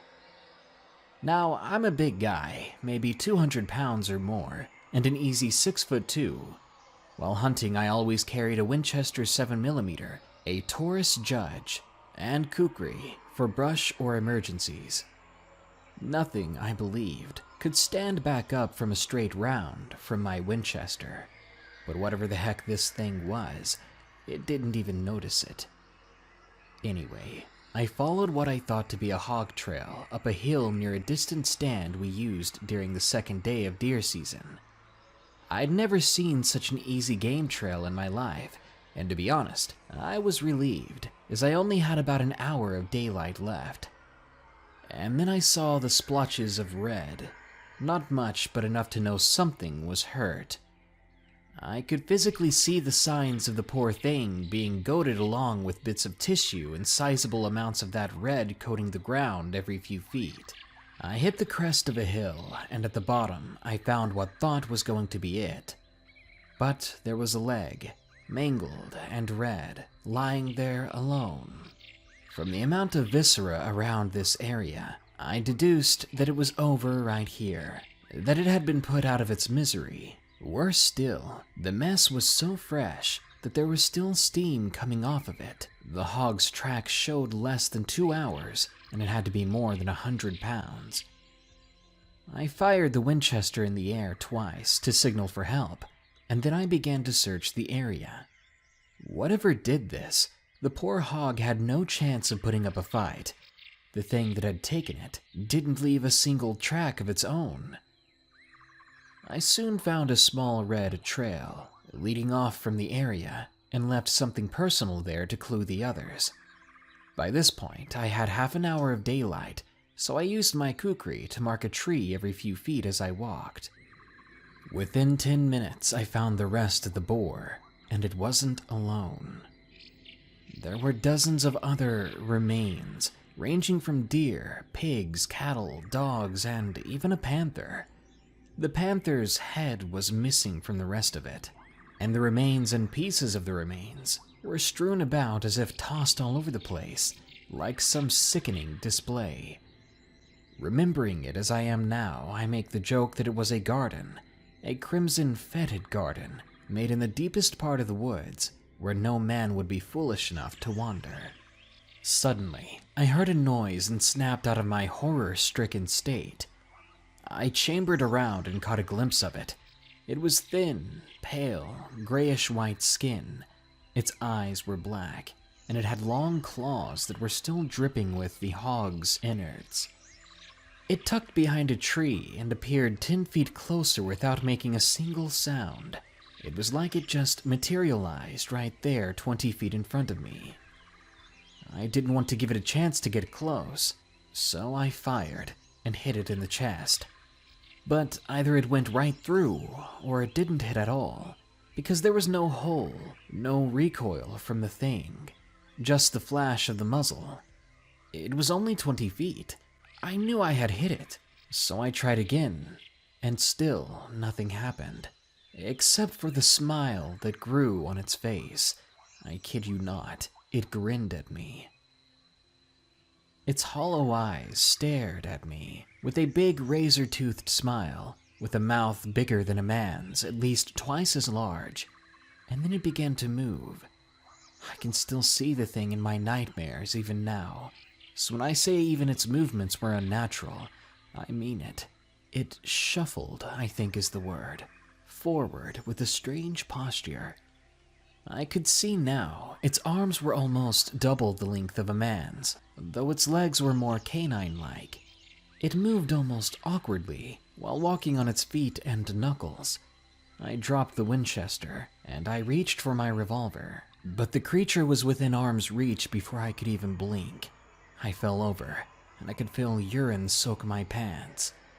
I knew it. This was it, man. I was gonna be this demonic thing's art project. That's when I heard the shotgun from behind me to the right, from the trail that I had marked. My father, My uncle and a close family friend had been nearby, wondering where I was when they heard the shots. They opened fire on this thing with 2 hunting rifles and a shotgun at point-blank range. It didn't show a single wound. It just turned to face them and then back to me, smiling. After that, it bolted away and vanished into the woods. My dad helped me up and looked at me dead in the eyes, saying something, but my mind couldn't process it. There was no going back to camp that night. I was in the pickup and on my way home inside of 2 hours. When we made it back to town, I was finally recovering from the shock. My dad and uncle sat me down to talk once we got home, and I got cleaned up. These men were veterans, special forces, yet they looked so pale.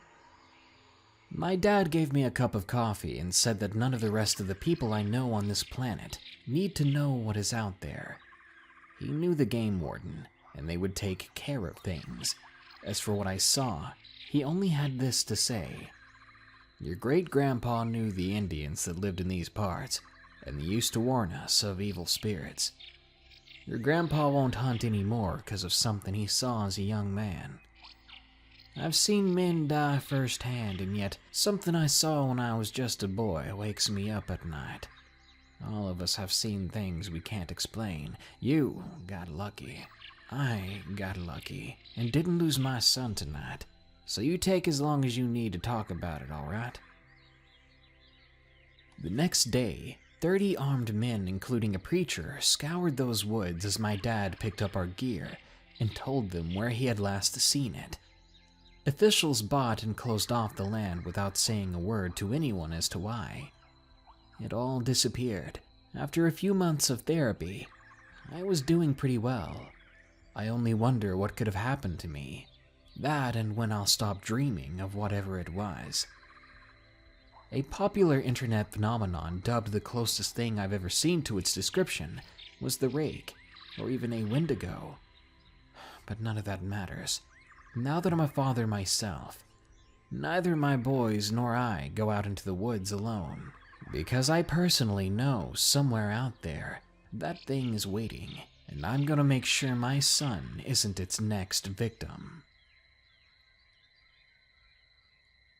The Hunter Being Hunted, submitted by The Hunter 243475444.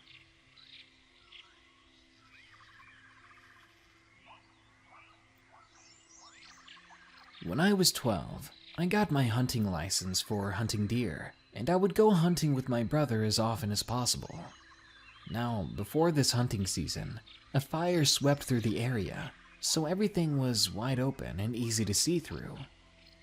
But let's just say this area had always creeped me out, even before the fire cleared it. I wasn't very sure if it all being open was a good thing. One day, my brother and I went out hunting, and we decided to split up. As I parted from his direction, I could have swore I saw him a few times. I saw quick shadows darting between the trees. I assumed it was just him in the distance, or him following a trail and doubling back a bit. The fire didn't strip the land of trees, only of the undergrowth really, but there is plenty of small canyons and valleys.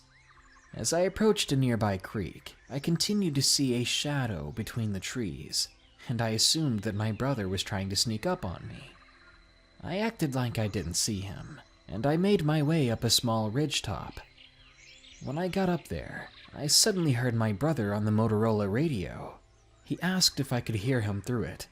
I said yes, while listening to what sounded like footsteps behind me in the distance. As they drew closer, I jumped and turned around, expecting to catch him out in the open, but there was no one there. After an hour or so, I lost radio contact with my brother, but I did make one last attempt to tell him that I was heading home. I didn't want to be caught out here at night. When I walked through the door, my brother wasn't there, though he usually beat me home. My dad got a text from him not too long after I arrived, saying he was on his way. I went out to meet him where he was, and immediately I got chills. Where I met him, where he'd been hunting, It was well over 2 miles away from where I had been. I didn't mention the shadows and footsteps to anybody. I didn't even know if it was real what I saw or heard, because it didn't make sense. I just wasn't sure of anything. About a week later, we go hunting again. This time we didn't split up. Everything was dead silent, and for the first couple of hours, all we saw was a single doe, and that was it. After a lackluster day of hunting, I told him when we got back that I'd be going out again the next day. He wouldn't be in the mood, he said, so I'd be going alone.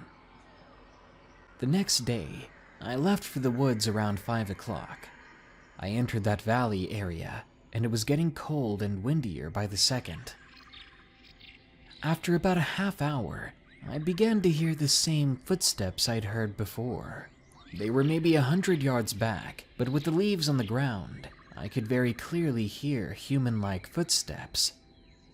I kept on going, trying to keep my mind focused on the hunt. The last thing I wanted was another empty and fruitless day. When the footsteps in the distance stopped, the footsteps that had somehow been following me, the noise was immediately replaced with a strange tapping sound. Every time I tried to look through my scope at the area, the tapping came from a different direction.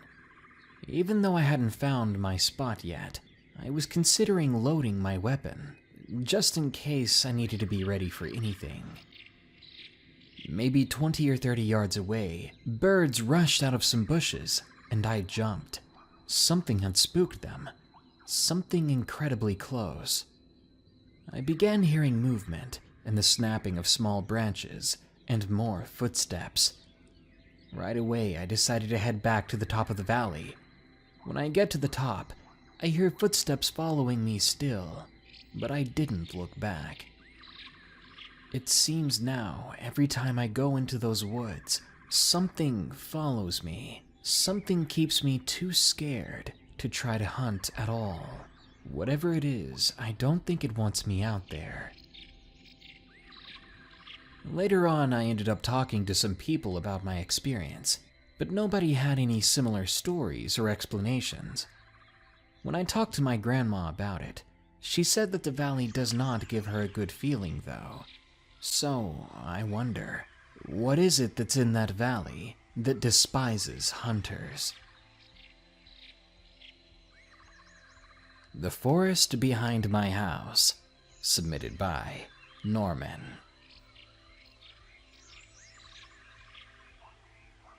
I haven't shared this story with anyone because I don't like to relive the memory, or more accurately, memories. I should clarify that I live on a 28-acre property in the northern US, and behind the home that borders the road, there is a fairly large forest that stretches significantly to the south and west until it reaches I-75 on the western side. I don't exactly know which of the several events I've experienced would be considered the most or least horrifying per se, but I'll try to order them chronologically. Because, in my opinion, they've developed into progressively more horrifying encounters the older I am, and the more persistent my memory is. So forgive me if the arrangement is more of a bounce than a progression. I'll start with the time I was 5 years old. Throughout childhood, my grandfather would always remain soundly in holiday spirit. On each Halloween, he would put up old pillowcases with cloth hanging from trees to creepily decorate the edge of the forest I lived next to.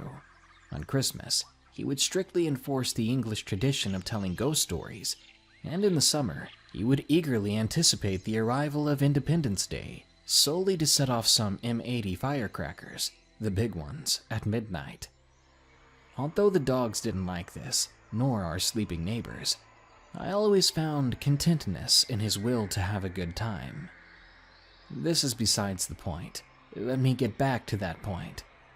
Those fake ghosts he would hang from trees, the cloth and pillowcase entities that were about 3 to 4 feet long, were where this started for me. Until I was 5, he did this every year, even before I was born, from what I've learned from my mother.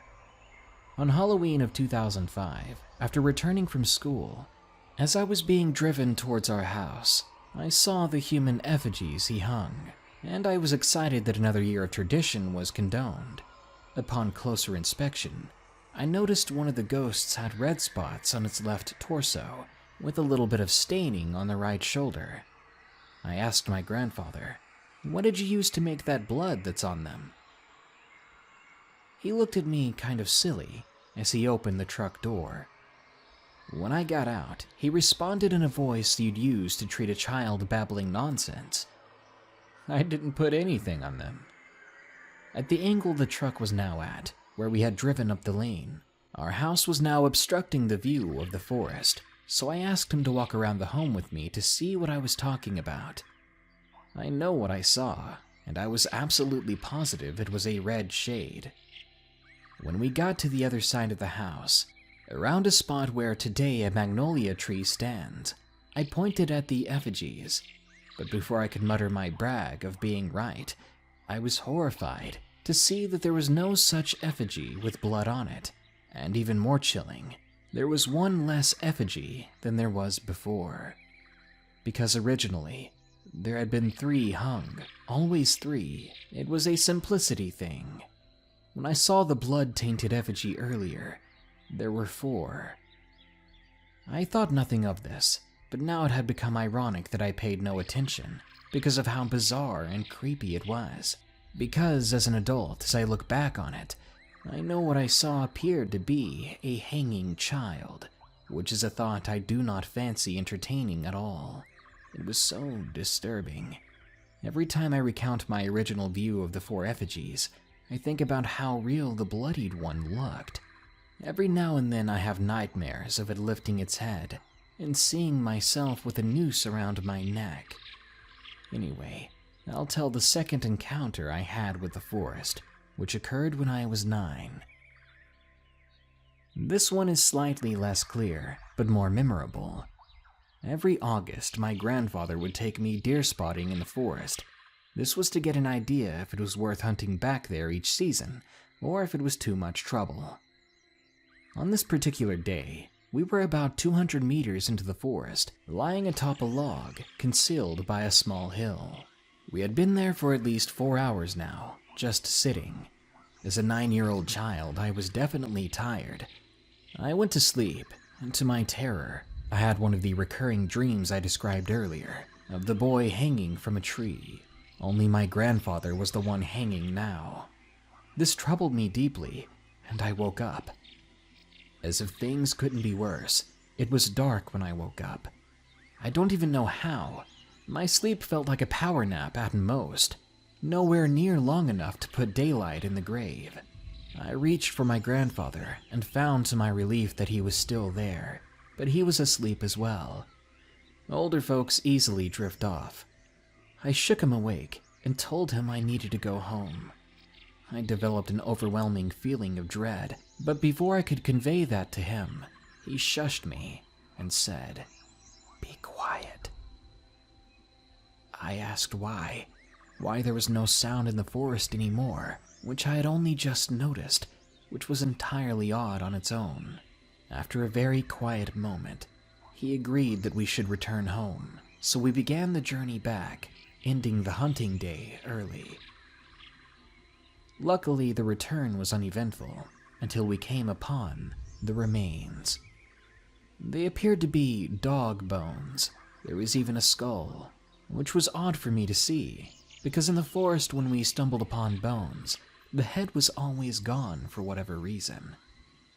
We continued cautiously past the discovery, and were basically in my backyard now, when a very distinct voice filled my ears from behind us.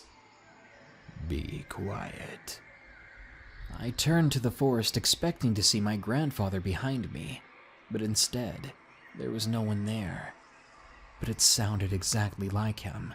In fact, it sounded exactly how he had said it. Not like someone else trying to mimic him, but like someone had just repeated it from a tape. I turned back around to see my grandfather further ahead. Scared, I ran to catch up to him. But then I heard it again, and nearly cried when I heard it.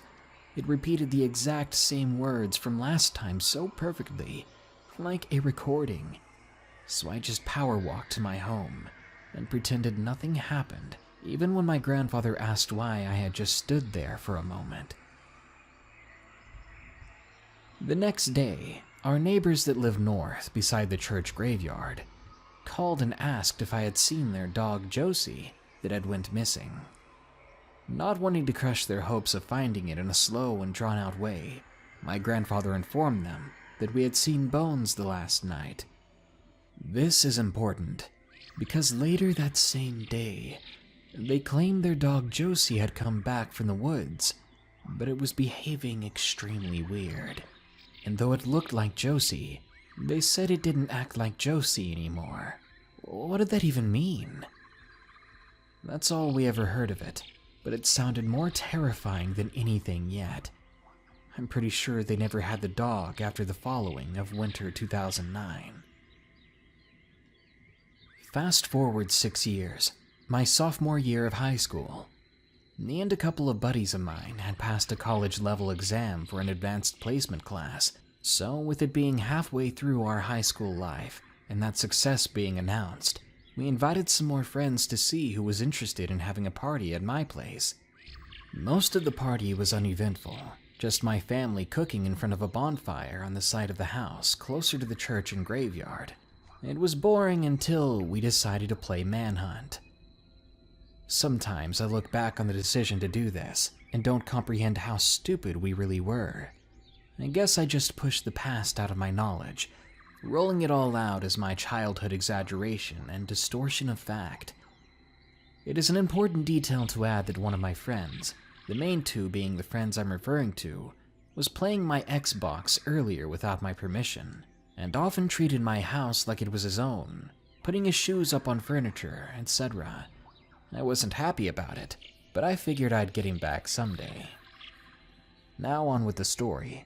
My friends, who I'll refer to as Ken and Paul for privacy reasons, were assembled with me and my cousins Nathan, Michael, and Gloriana in front of the bonfire.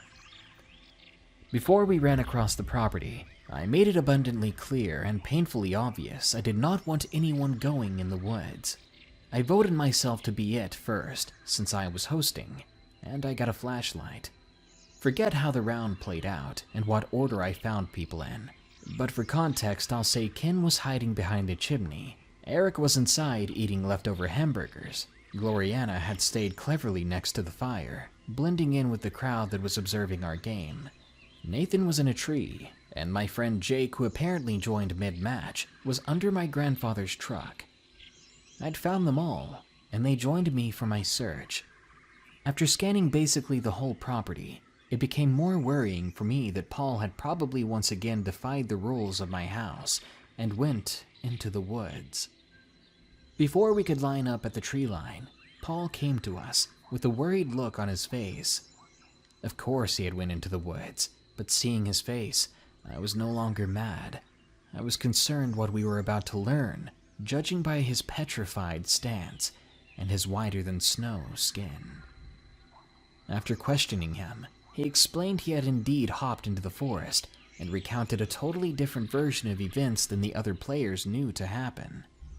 You see, when we play, the people that are found stay with the hunter and assist his search, so it slowly builds up and goes by faster. Thus our accounts were all in a sequence. But according to Paul, we had come by him several times, walking in front of him.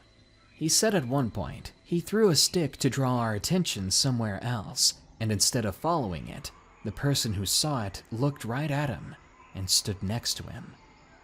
It was at this point he explained to us he realized that this was not one of us. His best description of what it was detailed along the lines of an all-black person with an animalistic face like a coyote's.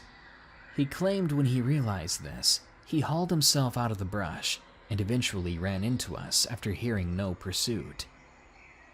When we heard his story, I told everyone to walk to the other side of the house where the fire was and stay there for the rest of the night, grill some marshmallows and all that, to forget about what happened.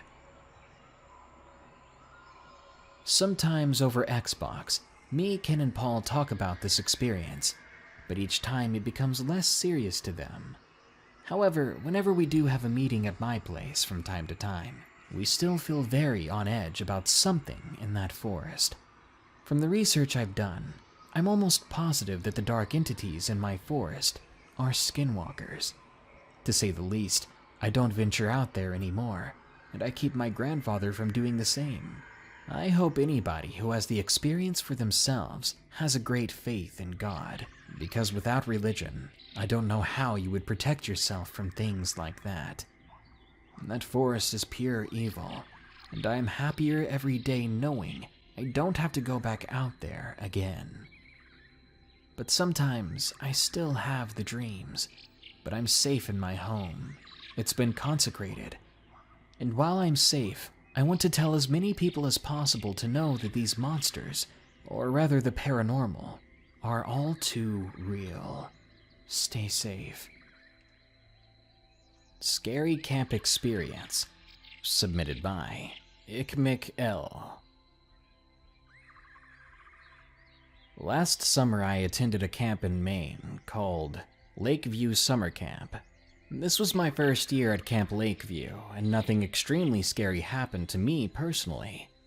The following tale, though, is about a counselor who was in my cabin told by various other witnesses. The counselor's name was Andrew, and was apparently from Florida. He seemed nice enough to me. He let me plug in my iPod in the outlet above my bed if he could use my fidget spinner. One day he was missing for quite a while. Word started getting around the cabin that he had pushed one of the campers in our cabin onto a rock and was apparently in trouble. Things quieted down for another day until another incident happened with another camper in our cabin. This got him kicked out of the camp for good. After he left, the following stories our counselors told us really creeped me out. Apparently, the counselor had been paying a little too much attention to the two boys that he pushed. This really disturbed the boys. One of them, a 14-year-old, would not stop crying, and believe me when I say it's hard to make him cry. Our counselors also told us that he had touched other campers and had made inappropriate comments to others. I'm so glad that I wasn't one of the ones he targeted, that I had a bed as far away from him as possible under the most awesome counselor ever. As for you, Andrew the counselor, I hope we never meet again. This is why I don't go to summer camp. Submitted by Freya D. Camp Coleman was one of my favorite places. It was nestled by the Puget Sound with a lagoon of salt water, but no fish. We were near the border of Washington and Oregon, and all the cabins had a deck overlooking the strip of land between the ocean and the lagoon, but our cabin was the nearest to it. All my cabin mates were about 14, just like me. The first night we were there, we played poker out on the deck for candy and other stuff we had brought, when a sickening noise like nails across a chalkboard, but louder and higher pitched, rang out. We all froze. The sound seemed to be coming from all directions. We all ran inside, telling our cabin leaders what happened, but they just told us it might be a pack of coyotes, but we knew better. That night while we were sleeping, I woke up to the sound again, but I wasn't the only one. Two of my cabin mates had woke up too. We decided that tomorrow we were going to the library. This library had all the animal sounds at Camp Coleman on a kiosk by the front door. We looked up all the animals we thought could possibly make that noise, but nothing matched. We asked other cabins if they had heard it, but no one had. We were so afraid to go back that night, we even volunteered to clean up after dinner. When we finally were forced back to the cabin, we all got ready for bed. Worried we might hear the noise again, we shut all the windows and locked the doors. That night we heard the sound once more, but it was louder somehow, closer. That entire week the sound only seemed to get louder and closer every night. Then, on that first Sunday, I told my closest friend that we should stay up and see if we could locate the sound. We stayed up reading and passing notes. The noise burst through the back door, seemingly only for us because no one else woke up. We were so afraid to step out onto the deck, but I'll never forget what we saw. There was a humanoid figure with long arms and claws dangling down its skeletal torso. I didn't see any visible head. It was standing near the lagoon. It seemed like only a shadow, moving like an ape on all fours. Then it seemed to just fade away into nothing. The sound never came back that summer, but I still have a clear image in my head that keeps me up at night. What lives in that lagoon, I wonder? Hopefully I never find out. Something Wasn't Right, submitted by Jake. I'm going to start by saying that I'm not exactly sure what me and a few friends experienced fully, but there was definitely something strange with us that night. This story takes place in fall of 2017. I was 16. A few friends and I went to a cabin campout with our Boy Scout troop. The first night we got there, it was the normal routine of unpacking and setting up our things. We made sure to set up near one of the power outlets, which me and a friend shared together as there were 2 in the room. The next morning was fairly normal. Hanging out, talking, playing card games, and on the GameCube someone brought. We even had a projector we had brought with us to play with. By the time lunch came around, we were out of bottles of water, so me and a few friends were asked to walk approximately a mile, maybe a little less, to a water pump to fill up 3 of the 5-gallon jugs we had. Now me, being the biggest one of the group, I had to carry them, but I knew that there was no possible way I could carry these things all the way back. 1, sure, but physically impossible to do all 3 or 2 for that matter. So we looked for something to help us on the way, and found a sort of cart by some wooden building on the path there. It had 2 big wheels, a wooden body, and a bar that stuck out the front enough for me to fit in it, and push it with the box-like thing behind me to pull the water jugs. We used this and filled up the water, which took longer than it should have, due to the other kids messing around with the pump. The pump was in front of a shower house with a lone light, and it was near the lake. So after that, we used this cart to bring the heavy jugs back, and went on with our day. Well, by the time night came, they needed to be filled again, and of course, instead of waking up early when it was light out, my friend and I were sent to go right away, in the middle of the night. I threw on my coat and some gloves to go out, since it was cold, and we each took a flashlight. We started walking, me with the cardigan to make it easy for us. From the moment I stepped out the door, I had the sketchiest feeling I've ever had, about something being out there with us. It was hard to describe, like the feeling of being watched, and that you know something is going to happen. I tried to calm myself, but I kept hearing noises in the distance, and seeing movement out of the corner of my eyes. When we reached a spot in the path not too far from the cabin, where there was a little fenced-in area with canoes and kayaks and things like that, my body froze, and the feeling tripled. I told my friend about the feeling before, but he kept saying it was nothing. I finally said at that point, "Dude, I can't do this. It's getting weird out here. We'll get up first thing in the morning." He wasn't having it, but went back anyway to get someone to go. I felt bad, but I truly had the feeling I was going to die out there. We went in, and I told one of the leaders, but they said it was probably just animals. We had heard and seen a coyote the night before, and during the day. I was completely planning on staying, but then my friend said something along the lines of, "I'm going to get some real men to go with me."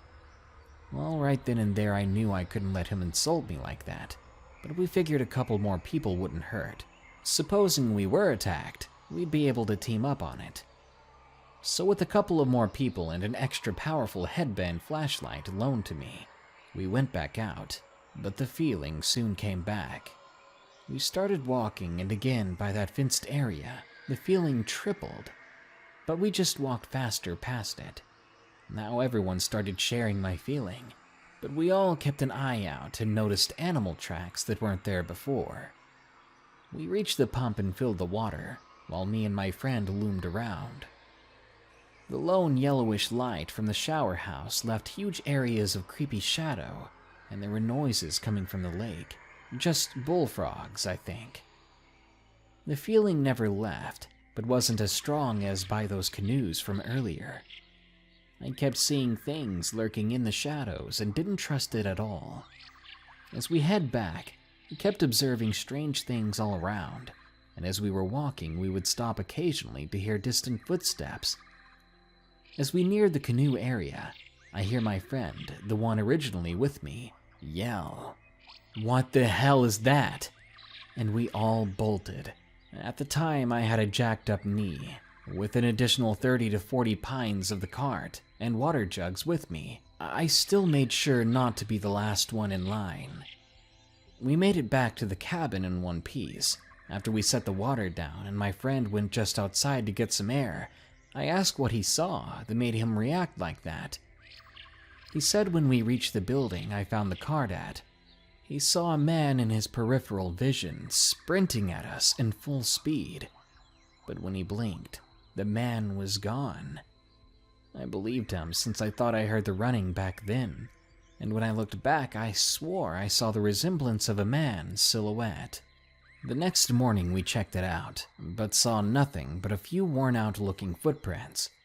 As we drove off that morning though, I got the feeling again as we drove past the fenced-in area.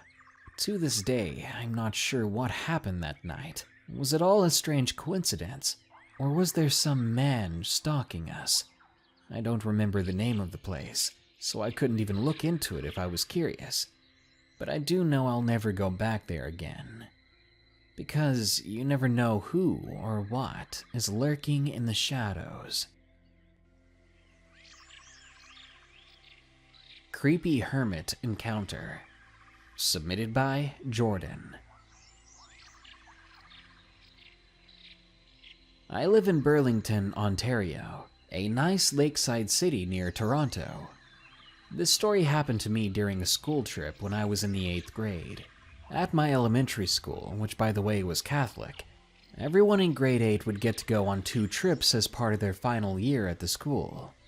One trip took place in the fall, and it was usually a religious camping trip that took place about 40 minutes out of the city. By religious, I mean everyone had to participate in group activities that revolved around being a good Christian and teamwork. This, of course, completely sucked at this camp. It was little more than a religion class stretched over 3 days. The second trip took place in the spring, and was usually a trip to Ottawa for the weekend, where we could explore the city and visit museums. For some reason, it was decided my year would instead take another camping trip, about 4 hours away at Algonquin Provincial Park. The camp was on one of the many lakes in the park, and was set up like your pretty typical summer camp. Cabins were spread out near the lake, and partially in the forest, and there were bathrooms and a mess hall in separate buildings. As you would guess, boys and girls shared separate cabins. The girls' cabins were built on supports above the ground, and were closer to the lake. Our cabins were almost in the forest, and built on the ground along a gravel road. I shared a larger cabin with about 4 other guys. Although ours was the largest, it was probably the least comforting. While the other cabins had actual windows and doors that would fully close and lock, our cabin looked like it was built from balsa wood, only had thin bug screens for windows, and a door that wouldn't completely close. I should also point out that I had no experience with actual camping, as my family hated it, so this was a pretty bad first impression. This is where the creepy part of the story starts. On the first evening, we were all gathered outside the mess hall for a fun night activity. The camp counselors told us about a hermit that lived in the nearby woods. The activity was that they were going to take us into the dark woods in groups to see where the hermit lived.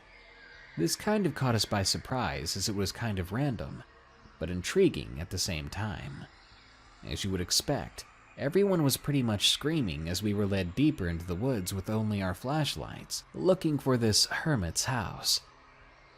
When we finally came across the house, which was little more than a huge log with a makeshift bed, we were led back to camp. Although my group didn't see anything, other people started talking about seeing someone creeping around the dark woods. Someone in my cabin even said they saw blue glowing eyes in the forest. I shrugged it off, thinking the whole hermit story was made up by the camp to scare us, and the person in the woods was probably just a counselor. Sometime in the middle of the night, I woke up to the sound of someone sprinting down the gravel road near our cabin.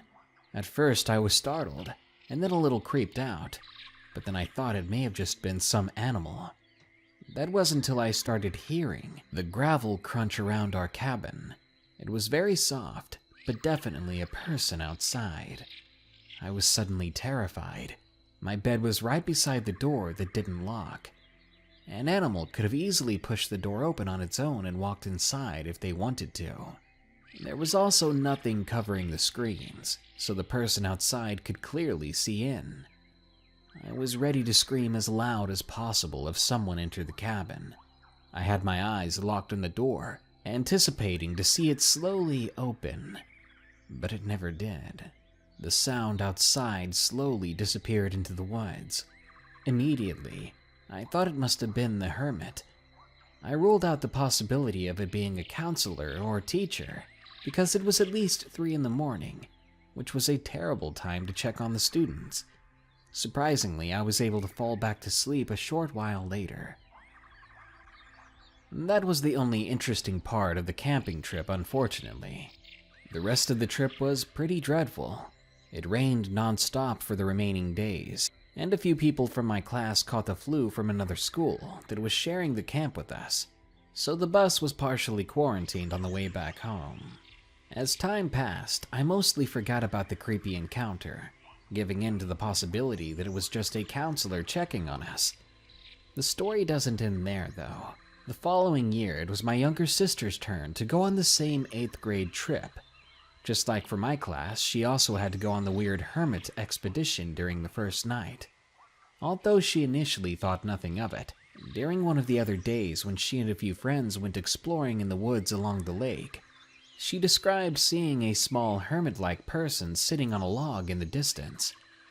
I know this isn't the scariest camping story to be told, but it creeps me out knowing that the hermit was indeed real, and that the camp thought it was fun or funny to lead a bunch of kids to this random person's house in the middle of the woods. It's also a delight to know that the hermit also isn't afraid to peek on unsuspecting campers in the dead of night. It's been almost 10 years since this happened, and I haven't done anything camping related since. Bummer Camp, submitted by Lily. It was about a year ago. My neighbor, who's a good friend of mine named Lily, went with me to a summer camp. We helped out as counselors to the young kids. The camp was on an island isolated from the world, or so it seemed. It was mid-June when we left for the island to go to camp. When we arrived, everything seemed normal except the fact Lily and I's cabin was deeper in the woods than everyone else's. You had to travel down a really long gravel path to get there. Now, I was really curious at that age, so I asked my friend if she wanted to go walk in the woods when it got dark out, just for the thrills. She agreed. That night we snuck out, trying not to wake up anyone else. We started walking down the path toward a large hill in the distance. We decided to start running toward the hill, and when we made it to the top, I looked out into the huge fields ahead. We saw some object flying toward us. It had 3 red lights that looked like dots against the night sky. My friend and I were paralyzed when we saw it. After we came to our senses, we took off running back to the cabin. We hid in the corner all night long and eventually fell asleep. When we woke up in the morning, we confirmed with each other that what we saw the night before was real, but we didn't tell the other counselors. That night, we decided to go back, this time a little later than last. We went back to the same spot, and when we arrived, we saw the 3 red lights again, coming from the object in the sky. It was even closer than before. As soon as we saw it, we screamed. It disappeared, Then we ran back to the cabin again and locked the door, regretting going back for a second time. We didn't sleep that night, but as soon as it was morning, I turned on the news and the report, which was about dozens more sightings of the exact same object we had seen. We had witnessed, along with almost 100 others, an actual UFO. I froze and Lily's face went pale. We went to the head counselor and told them about the incident. Unfortunately, no one believed us. All I know is I will never be visiting that camp again. Sheriff's Camp, submitted by Scarlett S.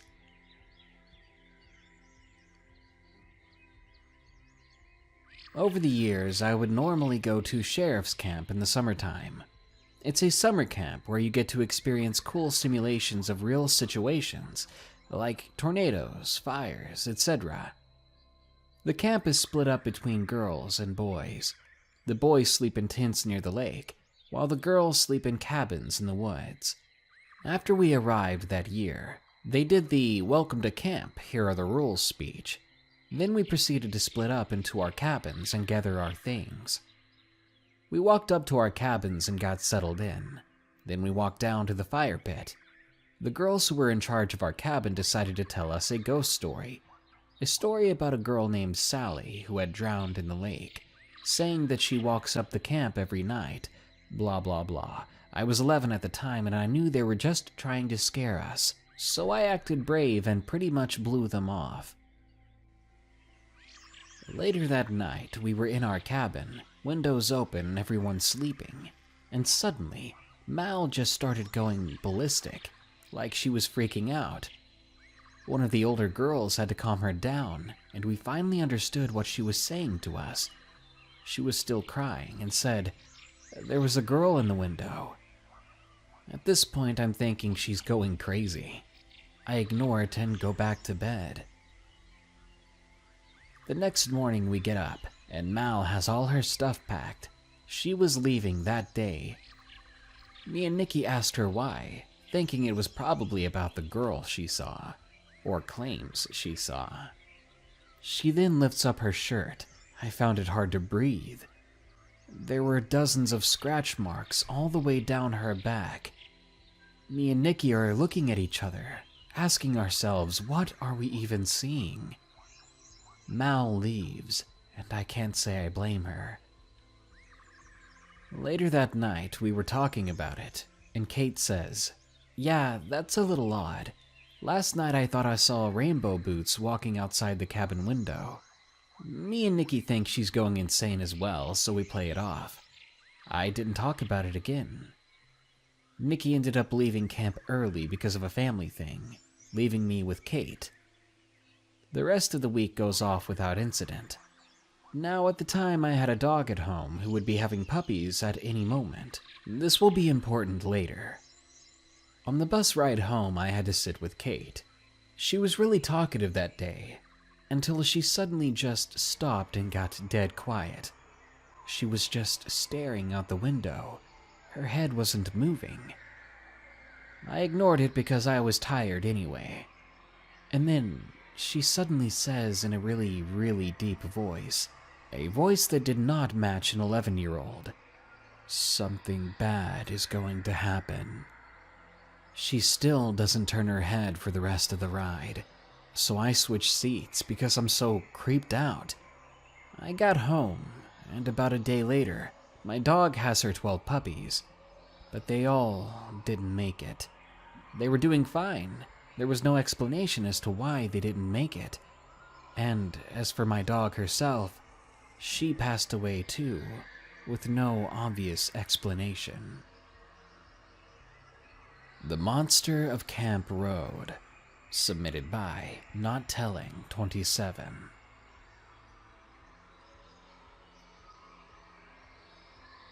This happened when I was 9 years old.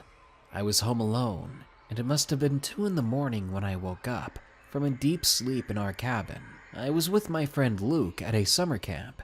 It was the second night, and everything was going great. But when 2 a.m. rolled around, we could hear something above us. something like a deep breathing and thumping sound. The night after that, after we exited the bathrooms, which were separate from our cabin, I was reprimanded by one of the counselors because I left the light in the bathroom on and I was the last one there. So I had to turn around and turn it off. I walked into the bathrooms and I turned the light off, but before I left, I felt suddenly freezing cold, and then I saw something horrifying through the small grated windows at the top of the bathroom. A slow and incredibly tall figure walking around the building in steady and heavy footsteps. It was so thin, and it must have been over 8 feet tall. From what I could see, I didn't get the whole picture, but the skin I could see was thin and gray, and there were bones jutting out of it. I ran back to the cabin. Luckily, nothing else happened that night. But at the end of the week, I went to the bathroom, and the lights were broken, and the door had been pulled off of it. Even after seeing something like that, I assumed it was someone being stupid and had destroyed the door. But even the counselors and other kids had no idea who or what had done that. Forest Howl, submitted by Leviathan.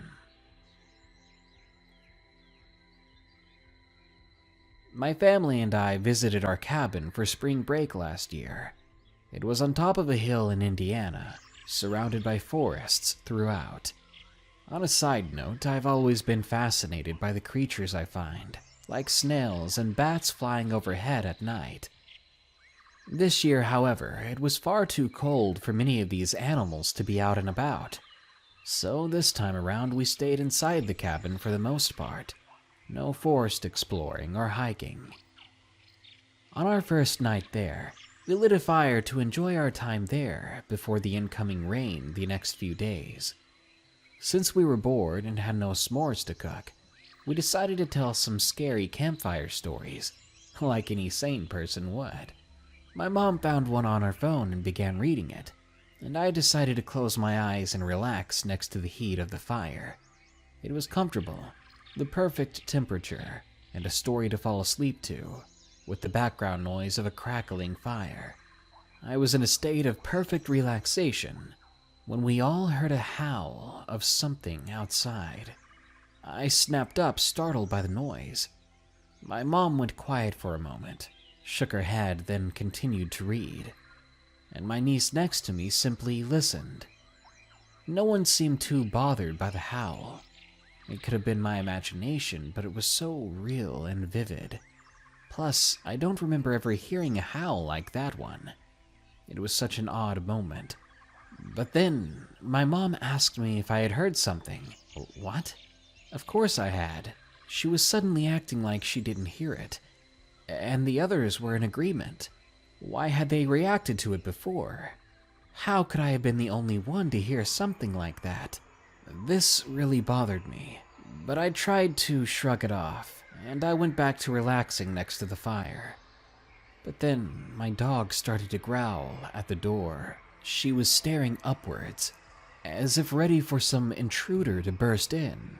And then came another howl.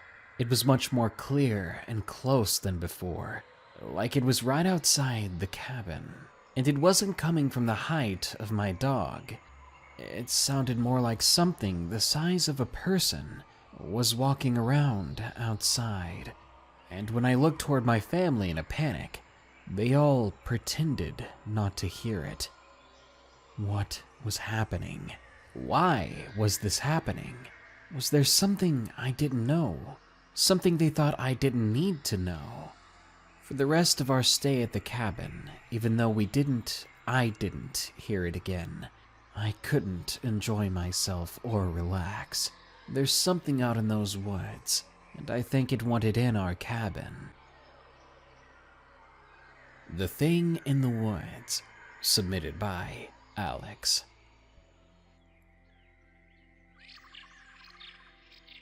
Around 10 years ago, my dad, our German Shepherd puppy Diamond, and I lived in a 25-acre woods in between the Georgia and Tennessee border. In our little cabin, unfortunately, there were a lot of weird goings-on, and this was the most memorable and terrifying event. In March of 2007, we were in the middle of a bad storm. Me and Diamond were watching an episode of The Dukes of Hazzard when the power went out. I, of course, being 14 years old, got immediately creeped out. I grabbed my mag light and started walking towards my dad's room, and then I heard someone at the door. So me, being an idiot teen, went to open the door to say hi to whoever it was. Then suddenly, my dad ran out of his room screaming like crazy, "Don't open the door!" So I stopped in my tracks and asked what's wrong, and what he said still makes me shake today. He told me there was a figure in the window, a figure that wasn't human, unlike any human or animal he'd ever seen. He said there was something beyond that door that wanted in, and we weren't going to let it. We then sat in the living room with a lantern and a few flashlights, just waiting out the storm and hoping that whatever was outside would go away. Just as we were drifting off to sleep from waiting so long, the door burst open. Before I could see what was happening, my dad grabbed me and everything we could carry, and we locked ourselves inside of his room. Diamond followed us. After locking the door, Dad grabbed his shotgun, and I asked if we should call the neighbors or 911. But then he reminded me that our nearest neighbor was 10 miles away, and it would take the police maybe 45 minutes. By then, we could already be dead. Diamond stood behind the door growling and waiting for whatever was behind it to come in. Whoever or whatever it was kept hammering at the door for 5 minutes until it all went quiet. We listened to the heavy footsteps exiting the cabin. They were twice as heavy as my dad's footsteps, as if this thing weighed over 500 pounds easily, but it was somehow still on 2 legs. We took the sudden calmness of the moment to call the police, and when they arrived, they questioned us. Then we drove to my grandmother's house. After that, we sold the cabin, and I never saw it again. My dad, of course, had to go back to get everything out that we wanted, but he would only go during the day, and he was armed with his shotgun. I don't know what visited us that cold night, but what I do remember seeing were tracks in the cabin as we left in a hurry. Tracks that weren't footprints. No, they looked more like hooves. Skinwalker in the Redwoods. Submitted by Art L. This happened when I was 12 years old and spending the summer with my Aunt Maria, Uncle Joseph, and 2 cousins in California. The summer I spent with them was a lot of fun, as it was my first time in California, and I can say my time spent with them was a lot of fun. I got to bond with my cousins, learned a few songs in Hebrew, went to Universal Studios, Legoland, SeaWorld. It was amazing. But there was one incident that occurred that I first thought was a bit peculiar. 4 years later, when I found out what truly happened, I could never look at the Redwoods the same way again. Along with the numerous trips to theme parks, we also went camping in the Redwood forests with another family. Now, the mother of that family is important to the story. Let's call her Rosa. We stayed at this national park where Rosa's family rented a cabin, and we were camping out right next to it, just a couple of minutes walk into the woods, which isn't so bad in the daytime when you can admire the awe-inspiring majesty of the 100-foot-tall, centuries-old redwood trees. But it's an entirely different story once it's dark outside, and you're trudging through the area trying not to trip on a branch while shining your flashlight around you as you attempt to keep up with the rest of the group. And so, after a day of hiking, we were hanging at the cabin as usual, eating dinner, laughing, playing board games, the whole shebang. Of course, the time came for me, Maria, Joseph, and my 2 cousins to walk back to our tent in the dark. So we said our goodbyes and grabbed our stuff. Then we flicked on the flashlights and exited the cabin. That particular day, I was more exhausted than usual. and as a result, I was at the back of our group and lagging behind a bit.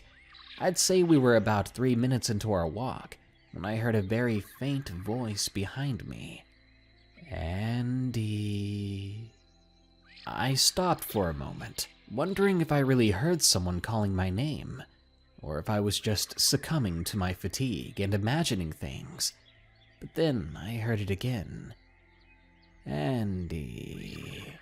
It was clearer this time, a bit louder, and I could have sworn it sounded like Rosa's voice. I turned around and shone my flashlight in the direction I heard it, calling out Rosa's name, asking if she was there. And then I heard it again. Andy. It definitely sounded like Rosa's voice, but I was just confused as I couldn't figure out why she would have followed us into the forest at night. But then I figured maybe one of us forgot something, and she was returning it to us. We were right next to their cabin, so it wouldn't take long for her to do that. With that reason in mind, I started walking towards the direction I heard it. But no matter where I shone my flashlight, I couldn't find her. Rosa, where are you? Again, I heard it calling my name. Andy, Andy. This time I stopped in my tracks. There was something wrong. I stood there frozen. The sound was definitely coming in front of me, but this time any thoughts I had about it being Rosa were gone. It may have sounded a bit like her, but it sounded off.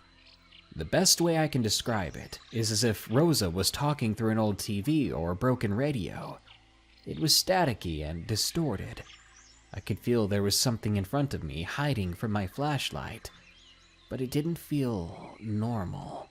Whatever it really was, it didn't feel close, but I could tell it was close enough that if I just took a few more steps toward it, it wouldn't be a good idea.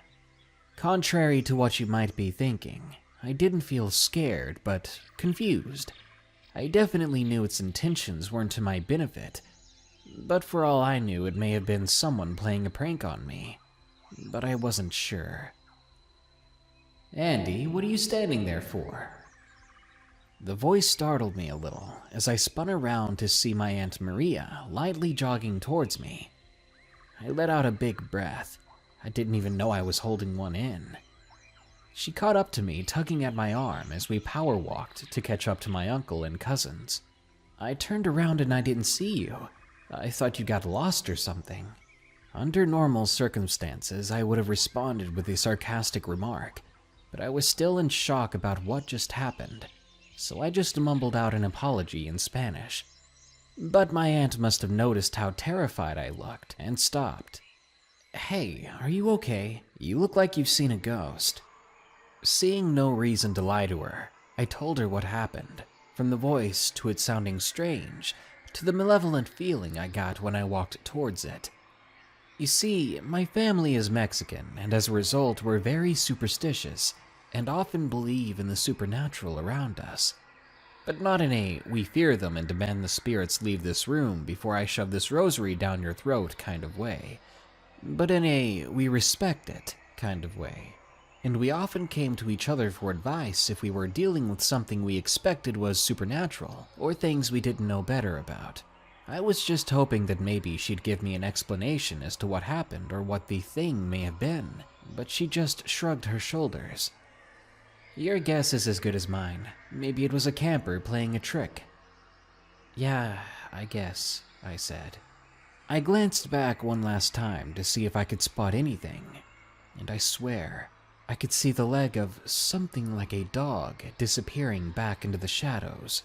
Needless to say, I spent the next few minutes of the walk back to the tent between my aunt and uncle. The next morning back at the cabin, we were making breakfast, and I remembered what happened the night before.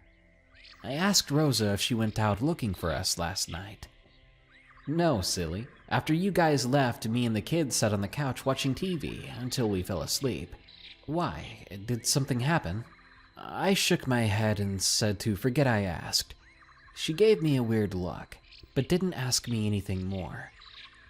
Later, I was wondering if Rosa was playing a prank on me, and I asked her husband if Rosa and her kids really were asleep on the couch after we left. He said they were. He was sitting at the table near the couch reading, and that they all slept there for at least an hour. Fast forward 4 years later, and I became close friends with someone who had quite a bit of experience with weird situations, things like the supernatural and paranormal. We often shared stories together about our experiences. When I told him about the strange experience while camping next to the cabin with my aunt and uncle, this person said without blinking, "Oh yeah, that sounds like a skinwalker." A little shocked and a bit curious, I asked why they were so sure. They explained that skinwalkers inhabit the southwest and west coast area of the US, and that they often imitate voices of the people they want to prey on, trying to lure them into a false sense of security. I've had to deal with a few of those things before, a bit of a pain to rid an area of. From my experience, don't be the last person in a group, because that's who they're going for, the easiest to separate. You're lucky your aunt caught up with you and brought you back before it got the chance to do God knows what. They also tend to take the shape of dogs and coyotes, so that leg you saw probably belonged to it. I felt a chill run down my back as I imagined myself coming face to face with a skinwalker if my aunt hadn't come to get me. Needless to say, I don't think I'll be camping on the West Coast anytime soon.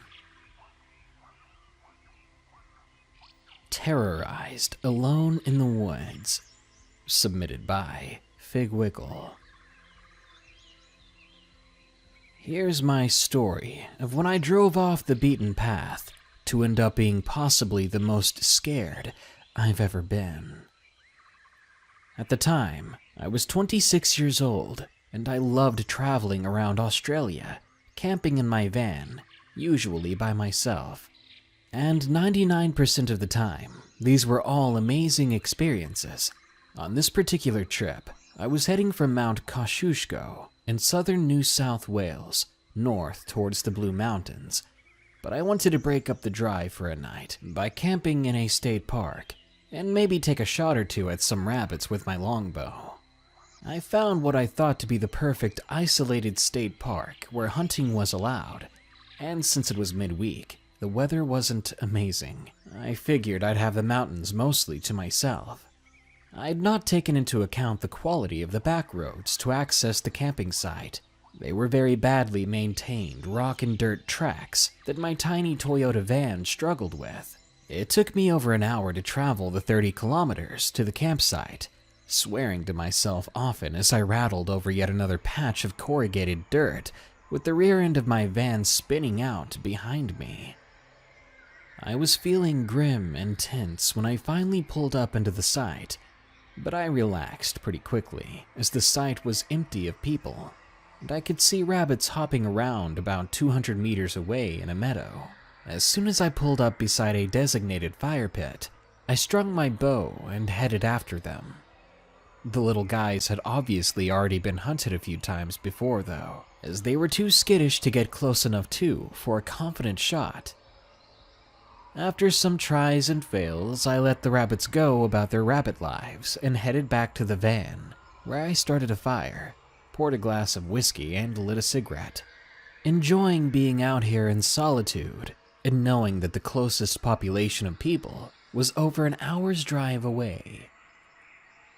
Now, I loved being by myself in the bush, but I've got this weird intuition thing that lets me know when I've landed in a safe space or not. A couple of times in the past, I've driven into a potential site, and after a while I get this pressure in my chest and stomach, and when that happens, I bail, no questions asked.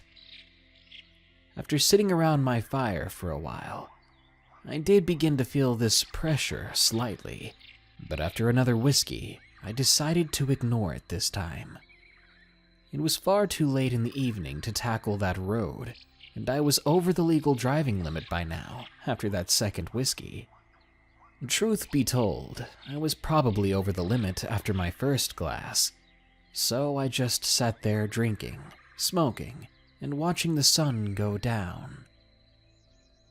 The sun disappeared quickly, as I was in the bowl of a small valley with looming mountains all around me, and after watching the first stars appear, I decided to call it a night.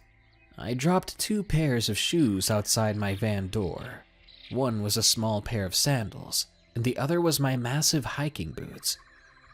I always do this when camping alone, because I hope any creepers might think there's a man in the van, a big one, and leave me alone. I fell asleep pretty quickly. But the sound of a gunshot around midnight woke me straight up. It sounded like it was on the other side of the mountain range to my left, so I largely ignored it. Maybe I wasn't as alone as I thought I was, and that there were hunters out there after deer or wild pig. I fell back to sleep pretty quickly, but I didn't sleep as well as I did before. I was awakened again by a much louder gunshot, and it was about an hour later. This one had definitely been fired somewhere inside my little bowl in the bush, and it was a larger caliber rifle. The echo was huge in this confined valley. I was beginning to feel nervous.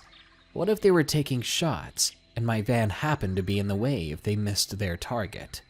I peeked through my curtains and saw my fire still had a few glowing embers. I hoped that the hunters might see it, and know not to shoot in my direction. That was my biggest concern at the time. I had no idea things were about to get much, much worse. For the next hour or so, I drifted in and out of sleep, snapping awake and aware of even the smallest noise. On one of these bouts of drifting in and out of consciousness, I heard a sound that had me sit straight up in bed. I hit my head on the roof of the van pretty hard by accident, but I did not even notice at that point, as I was concentrating so hard on the noise that had awoke me. Tires rolling and grinding on the rocky dirt track leading to my campsite. Now, I'm sure there could have been a few reasonable explanations for a car taking this isolated dead-end road at 3 in the morning. I even tried to think of a few, but I failed because I was so nervous, and I just sat there in my bed, straining my ears to the utmost, trying to figure out what this car was doing. Suddenly, my van was filled with a shockingly bright light as the mystery car turned into the campsite and stared down my van. I waited for the headlights to swing away, but they didn't. I couldn't see the car. My van has curtains at every window, and like crazy, I was parting them to give whoever was out there a good look into the van and at me. I was already feeling pretty spooked, but my terror rose sky high as I realized the car was now slowly driving towards me. The lights got brighter, the rumble of the diesel engine got louder, and what sounded like the world's heaviest and biggest tires rumbled and popped at the rocks underneath them. By then, I was frozen in place, too terrified to move even a muscle, as the four-wheeled beast kept slowly moving forward until it was nose to nose with my tiny van. The headlights were so blinding, even through my curtains, that I had to turn back to face the other way, with my back towards the front of my van. Then I almost wet myself. Whoever was driving that car started revving the engine over and over, harder and longer each time.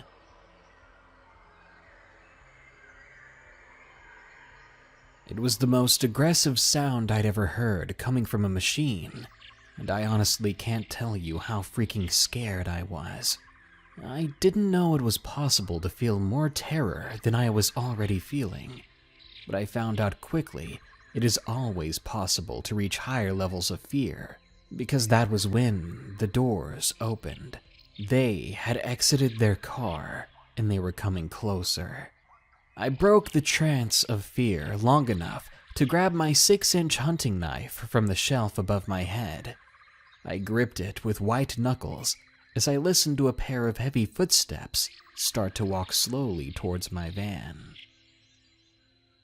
The other person must have been standing just outside their car watching and waiting, as I didn't hear the second pair of footsteps. Maybe they were more stealthy and quiet. Who knows? All I know is that I was straining my ears, and I was focused solely on the slow, purposeful steps of the first stranger as they stopped beside the sliding door of my van, right where I had dumped my 2 pairs of shoes. My van was locked at every entry point, but 100 what-if scenarios were running at light speed through my head. Maybe I could dive into the driver's seat of the van and belt out of there. Fat chance, with them being parked right in front of me. Even if I did manage to drive around them, I still had 30 kilometers of rough bush road to navigate. Bush tracks that their far superior car could manage with ease. I'd be run down before I'd even gone 100 meters. I could string my bow and jump out to confront them, but then I'd never been that keen on suicide. So I thought I'd give that one a miss. I didn't even have a map of the area, so running like a scared rabbit into the bush wasn't even an option. Oh, the irony. So what I did was wait, frozen in my sitting position, still white-knuckling my knife, while person 1 finally moved away from the side door of my van back to the car. Their engine revved again and again, as if trying to scare me out, and I still sat there. I sat still for what felt like hours, but was most likely just a few minutes, as I vaguely heard voices under the rumble of the engine. I couldn't make out a word, but the voices sounded masculine, and eventually, they just got in their car and slowly rolled away. I know how anticlimactic that sounds, but honestly, I don't really care a whole bunch. At the time, I was filled with so much relief, I was almost high off of it. And at the same time, I was so exhausted from the adrenaline, I felt I could sleep a week straight. I didn't sleep, though. Thoughts of them just hiding around the corner of the road waiting for me to make a break for it were running through my head, as irrational as that may have sounded. I think the most confusing thing was having absolutely no idea what they wanted. They could have just been hunters, I heard, who maybe saw my fire and thought they'd come down to say hi, do a bit of lighthearted terrorizing. Or they could have had much darker things on their mind. Maybe they were locals who wanted to play a prank to relieve their small-town boredom. Anyone wants to shed some light on it, go for it. After 20 minutes of silence, I finally managed to pry my fingers off the handle of my knife, one by one, using my left hand to do it. I put my knife beside me on the bed and sat staring glassy-eyed at the curtain on my rear window, with my knees pulled to my chest until faint light filtered through the material, turning my interior from black to smoky morning gray. I peeked out at the pre-dawn day and saw no car, no other people, just more rabbits who I now could not find the heart or motivation to hunt. I opened the sliding door and struggled outside, feeling like I was in a dream. I made a cup of the strongest coffee in the world and sipped it while staring distractedly at the footprints surrounding my van. Then I got into the driver's seat and drove an hour back to the main road. I kept expecting to see the car around each hidden bend, but really, I would have no idea if I saw it or not. I never saw anything of the vehicle or men who terrorized me, so that was that.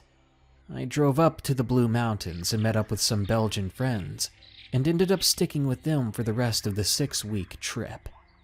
But I never forgot the feeling of being that scared, that helpless, that alone. Rarely, if ever, do I choose to camp in an empty campsite now. Now I'd rather move on to another one, filled with people. I have a few more stories of scares in the woods, and if you like this one, I'll be sure to write it down. Thank you for listening. A New Mexican Dogman, submitted by Caleb R.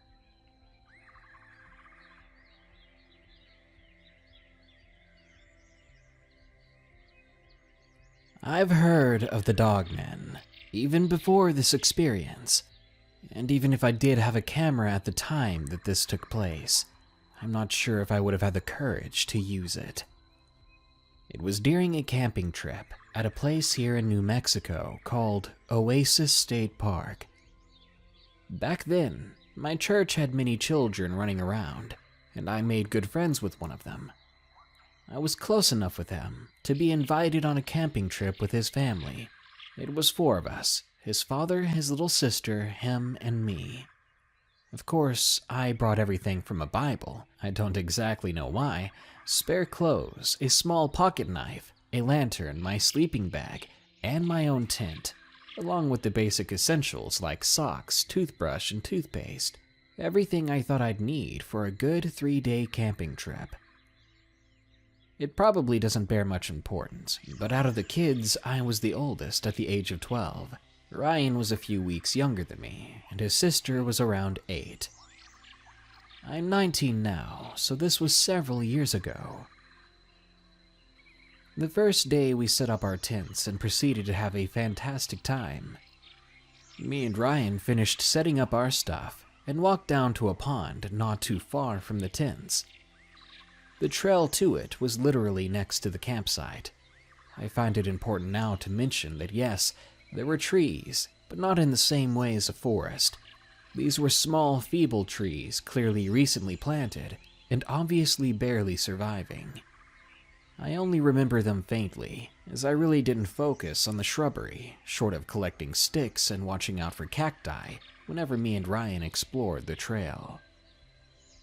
Anyway, like I was saying, me and Ryan were having a blast, even if we had to drag his sister around because she was bored and couldn't explore alone. We saw a scary yet gorgeous-looking snake that was shiny and black. It was down at the pond getting a drink. Once it was done, it shot off into the brush. Other than that, only 2 other features of this park were important. The bathroom was up a slight incline along the trail, being maybe 2 or 3 campsites away from ours. That and a bunch of sand dunes built around rocky pillars. Natural pillars, like thin mesas, set ahead of our campsite maybe 3 campsites away. Beyond those pillars was a fenced-off, very flat and very dry area, if I remember correctly. The bathroom from the front of my tent was to the left, and the dunes directly ahead through a badly kept trail. The first day was fine, and that night we got a campfire going. We had s'mores, told scary stories to each other. Their dad told the only scary stories that night, and I'm sure the man's faith affected the gore level of the story considering we were kids. It was about some abandoned building with ghosts or something, and it wasn't actually scary. I went to bed that night, expecting a cold but peaceful sleep. At some point I woke up and had to use the bathroom. I didn't feel like walking all the way to the bathroom. Lazy me, right? So I just went ahead and urinated on a small birch tree that sat literally 4 feet away from my tent. After that, I was back asleep in my tent. I don't remember how long I was asleep before waking up to the feeling of needing to do number 2. It had just rained. I could tell from a tiny leak in the tent, and I wasn't about to go poop on a tree. Well, my little LED lantern wasn't very strong, and now my shoes were outside the tent completely wet, but I needed to go, and this wasn't going to wait, so I decided to just deal with it. Like literally every tent I've ever owned, and probably every tent out there, mine had 2 doors, not a front and back door, but a zipped shut door with a zipped shut screen door outside that. That way you could see outside your tent, without leaving or having a few mosquitoes move in for the night. So of course, having heard coyote howls, I wanted to check the outside of my tent before stepping out completely, and also being a kid, I didn't realize how easily a wild hungry coyote could rip through my flimsy nylon screen, yet it still felt safe. So I unzip the tent door and turn on my LED lantern. For a few seconds, everything seemed clear, and the rain had already stopped. Welcome to New Mexico weather. so I decided it would be safe. I began to unzip the tent screen when I heard a very loud howl, like a coyote's but much, much deeper. If you've ever heard coyotes, they can get pretty high-pitched, so this sound was just weird. It took a moment for my ADHD self to stop focusing on the weird pitch and realize that the howl sounded close, like from the pond close. I didn't even really think to turn off my lantern. I just went to close the tent flap. About a third of the way done zipping the actual tent flap shut, I hear crunching, like when you're on a pebble-filled playground and somebody is casually walking. This is because the tent sites had pebble flooring, just a bunch of tiny little pebbles in a big open circle to make a smoother camp area. Not only was the howl odd, but the footsteps themselves were weird. A fair bit of time between each footstep, and it sounded like they were being dragged with each step, like claws. Well, ADHD, me, froze in my task, and thousands of ideas distracted me from closing the tent. Sure enough, I took just long enough for the creature in our sight to find the front of my tent. I instantly froze. For the first time in my life, my mind was truly, honestly blank. Sure, I don't think things through, but I never sit and think about nothing. This thing was huge from what my crappy lantern showed. It was big, and a mix of colors on its back, all ranging in random patterns of brown and black fur. It was rather bulky on top, but not like a bodybuilder. More like natural, solid muscle that might have been made from lots of running. Furthermore, it was thin in the middle and had stocky legs and arms. The legs by the hips stockier than any other part of its limbs. Aside from that, I'd note that its fur was brighter than most dogman depictions I've seen, like on the muzzle, which was whitish along the bottom. Now, I've done some research on dogmen since then, and like most depictions and descriptions of it, it had smaller ears and glowing eyes, most likely reflecting my lantern. If you want an idea to base its ears off of, they sat directly on top of it like a cat trying to hear something. At some point, it leaned down, and it sniffed the tree before turning to me and looking me in the eye for a moment. But the thing is, when it leaned down, its hind legs made some strange popping sounds, like your knuckles but much louder. I looked into those eyes, though, and I swear I've never been more afraid in my life. Have you ever looked at something, just looked it in the eyes and realized you're the prey? That primal fear that extends beyond normal fear when you realize that this thing looking back at you has all the power, that you are its prey, and it has no discernible mercy. I felt that right then, knowing that no tent wall was stopping that beast if it wanted to crush my skull in its jaws. I never went to the bathroom. I know what some people are gonna say. It was just some weirdo with coyote skin or a fake fur coat. It couldn't have been. The fur wasn't very thick, so I could see the muscles ripple as it moved. Plus the fur was flesh with its disjointed body. Stranger yet, before it moved off into the darkness, it lowered to all fours, and when it did this, its knees made more of the popping sound. The sound of bone hitting bone awkwardly in your body, or like pieces cracking off. Its knees had to disjoint and slide into a different position for it to run on all fours. This was my experience, and some might call it bull, but whatever. My friend and his family heard the howl but ignored it, thinking it would go away, so I know I didn't imagine at least that part. Other than that, the next morning, I had somehow held in my business all night and was only willing to come out when everyone else was awake. There were indeed tracks on the sand dunes that a ranger said were coyote tracks, But other than that, no sign remained, aside from the loud howl that scared any campers that were still awake. If you ask me why it didn't kill me, I'll say I'm not sure. Maybe it was the Bible, maybe it didn't care for the taste of children. Maybe it knew the whole campsite would wake up if it tried something. So, for all we knew, it let me live by circumstance alone. Either way, that's all I got. Since then, I've been fascinated by the dogmen. I'm giving out this story so that others can learn from my experience. I want to know more about them, and if I can help others learn by sharing this experience, then that would be great. Just don't get too close if you encounter one, because from the looks of it, they could tear you apart with ease. Dead Youth's Bridge, submitted by Lauren E.T. This paranormal experience happened back in the summer of 2013 at Gifford Pinchot State Park in central Pennsylvania when I was around 10 years old, so it was about 4 years ago.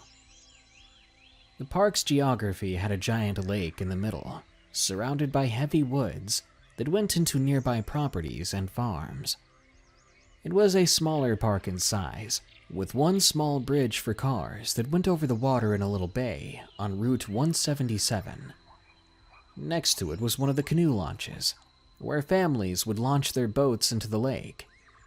Spending the summers there was quite enjoyable, since it was a true escape from people, unless you saw the occasional hiker or boater that you would only see on busy weekends. It was a foggy Monday morning around 6 a.m. when the sun was just coming up. My father was meeting a friend at the canoe launch to hand over paperwork or something like that, while me and my younger sister were playing in the ankle-high water near the bridge. Not even seconds after we stepped into the water, I got the uneasy feeling of being watched. It was truly strange as it hit me so fast. Me just being a kid, I brushed it off as my subconscious telling me to be careful. I was so wrong. After a few minutes of playing with my sister, a strange fog rolled in like a thick mist as I lost sight of her. Fear set in as I began screaming for my father, while I searched for my sister. Then everything went quiet. My screaming seemed to be absorbed by the strange fog, as nothing could be heard. I was standing there, aimlessly lost for what seemed like an eternity, until the weird fog rolled away, and I heard the soft giggle from my sister who was standing just a few feet away from me. I began nearly sobbing as I threw my arms around her as she shoved me off into the water. She asked what was wrong with me as I sat cluelessly in the water. I began speaking, well, almost screaming. "I thought you were lost in the fog." She stood there dumbfounded and asked, "What fog?" I thought I was seeing things. "I was here the whole time, waving to the boy before you." I cut her off. "What boy?" "The young boy under the bridge," she trailed off. I remember a look of horror that was spread across her face. She stood there in a daze for a few seconds before saying, "Isn't the water over there too deep, though?" Every person who lived in the area knew this lake was almost bottomless. In fact, the canoe launch was only but a shallow bit of land, and a few feet out from it, you would hit smack into a drop-off. It was basically a death trap, as so many people lost their lives over the years as their bodies were found in the water later, while some of their bodies sank to the bottom, I'm sure. I was almost certain she was just seeing things, until I saw something standing just 10 yards away. It looked like a little boy, until I stepped closer. Many red flags went off. I mean, where were his parents? And how was he standing in that water? It was far too deep for any of us. This boy, oddly enough, was naked, and it appeared that his skin was loosely hanging from his abnormally pale body. The eyes, though, I remember seeing no eyes, more like two empty black holes instead. The whole face on the boy looked defected, as you could say. It didn't look like a person at all, more like a creature or horrifying spirit. Turning back to my sister, I pointed toward the boy and asked, "Is he the one?" She answered, "Yeah." I ended up dragging her out of the water while screaming for my dad to get the car, and we ended up crashing into my dad as he was finishing up talking to his friend. He took one look at us and asked in an angry tone, "What's wrong?" I began breaking down as I said it. "There's something in the water," followed by me explaining what I saw. My sister, who was younger than me, was just standing there pissed, angry that I cut her fun short. My father must have thought I was telling the truth, though, because he ended the meeting early. We climbed into his truck and we drove away. But to get home, we had to drive over that bridge. I looked intensely through the window and saw an outline of a figure in the shallow water, right near where we were standing. I knew right then and there that it was the boy, because we were the last to leave, meaning no one else was around. I learned a few years later that a few young kids drowned in the lake years before.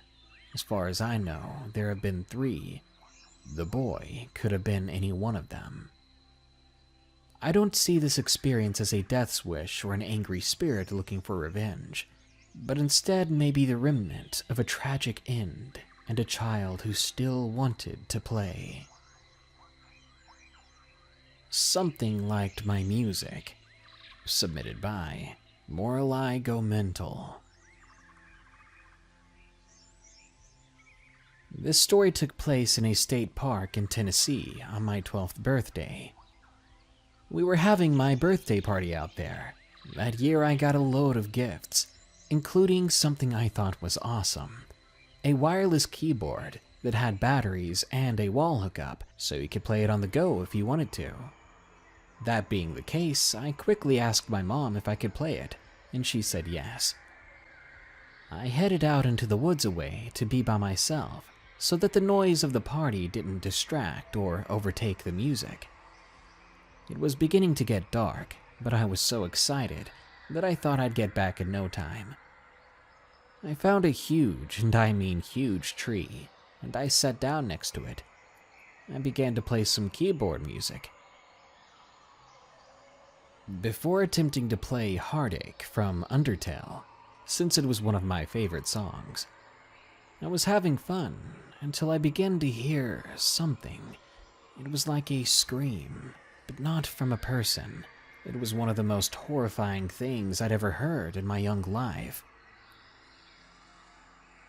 I wanted to scream back, but as the sound seemed distant, I forced myself to keep playing. But then I heard it again, and once again, before I had had enough. I picked up my keyboard, and I walked away. Halfway back to the party, I suddenly heard a weird whistle. The thing was mimicking one of the songs I'd played. I began to walk faster. You might be wondering why I didn't just book it all the way. It's because I heard that running suddenly could exacerbate the creature's anger, make it want to pounce, really. I tried my best to keep calm and walked back, listening to the thing whistle at me. It was surprisingly melodic and accurate. I saw Mom and everyone else at the site, and soon I couldn't stop myself from running. I grabbed onto her tightly, and soon we packed up and headed home. But I swear to God, when we pulled away from the state park, I saw a tall figure with long legs, a triangular head, and short, dull antlers, and I couldn't help but think that that was the thing that had heard me playing my keyboard and that was coming towards the music. Not a Bear. Submitted by Hayden M.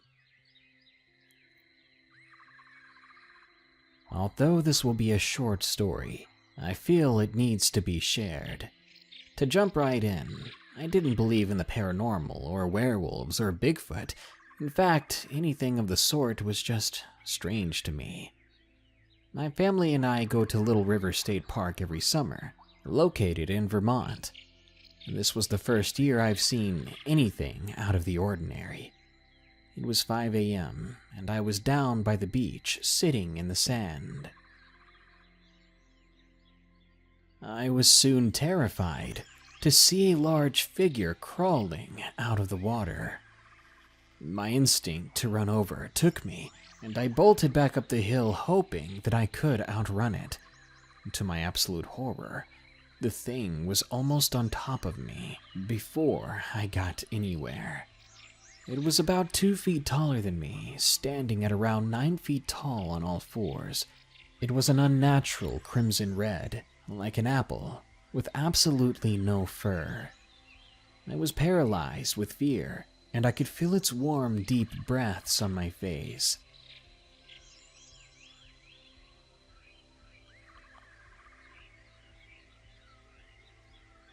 Then, with miraculous timing, I saw a park ranger running towards me, and that's when whatever the thing was began to dart back down the hill, heading for the ocean. For the rest of the vacation, nothing strange happened, but I was left more than a little perturbed by the experience. I think I was in a state of shock for a while, and it took me years to get over what happened. But on the last day of that vacation, before we left, I glanced down the cliff near our campsite and was horrified to see the same creature standing on its hind legs, staring up at me. Take this as a warning to all you campers around the world. Never go alone at night, even if you think you're close to your campsite.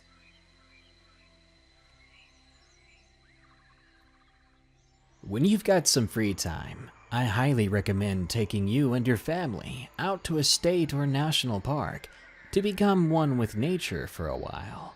Despite these stories, it really can be safe, but only if you're careful. As long as you don't forget that there are things out there that can make you part of the food chain once more, things that might even defy all reason, and creepy people that get their jollies off by tormenting you, you'll be alright. But just in case, write your will, make sure it's ready, and bring like a dozen GPSs. Good night. Be sure to like, share, comment, and subscribe if you enjoyed the video. And don't forget, you can send me your true scary stories using the links in the description. I'm currently looking for MySpace stories at the moment. Oh yeah, most of us don't even know what that is by now, I'm sure. If you want to support this channel, think about donating just $1 a month on my Patreon at patreon.com/darknessprevails. Or get some really cool merchandise, like shirts featuring your favorite monsters, my slogan, and more. Or mugs and stickers and decals at morbidmonsters.com. And hey, if you want more content, subscribe to my second channel with the link in the description, Brentindo, so that you don't miss my upcoming gaming video on the top 10 creepiest Monster Hunter monsters. Anyway, as always, to my donators on Patreon, thank you for doing everything you can to help my channel. And to everyone still listening, thank you just for that. Stay safe out there, all of you, and stay creepy. The Tower in the Woods, submitted by Julia B. I live in a small rural town in Quebec, Canada. In front of my house, there is a small forest with some really nice trails, and I would often take my dog Sokia for a walk. I would usually take a trail that would go up to a farm and walk it back and forth. One day, I discovered another trail that would bring me back to the end of the normal trail like some sort of loop. And in that new trail, I saw a really cool handmade tower, probably made by some teenagers. All in all, it was a very strange sight to see something like that in the middle of the woods.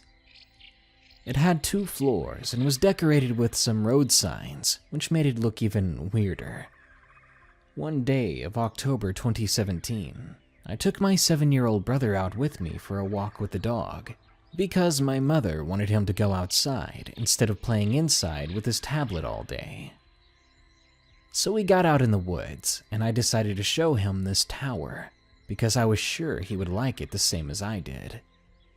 Unlike any time before, once we arrived at the tower, the whole forest went eerily quiet. But because the tower was new to my brother, I was more focused on his reaction to it.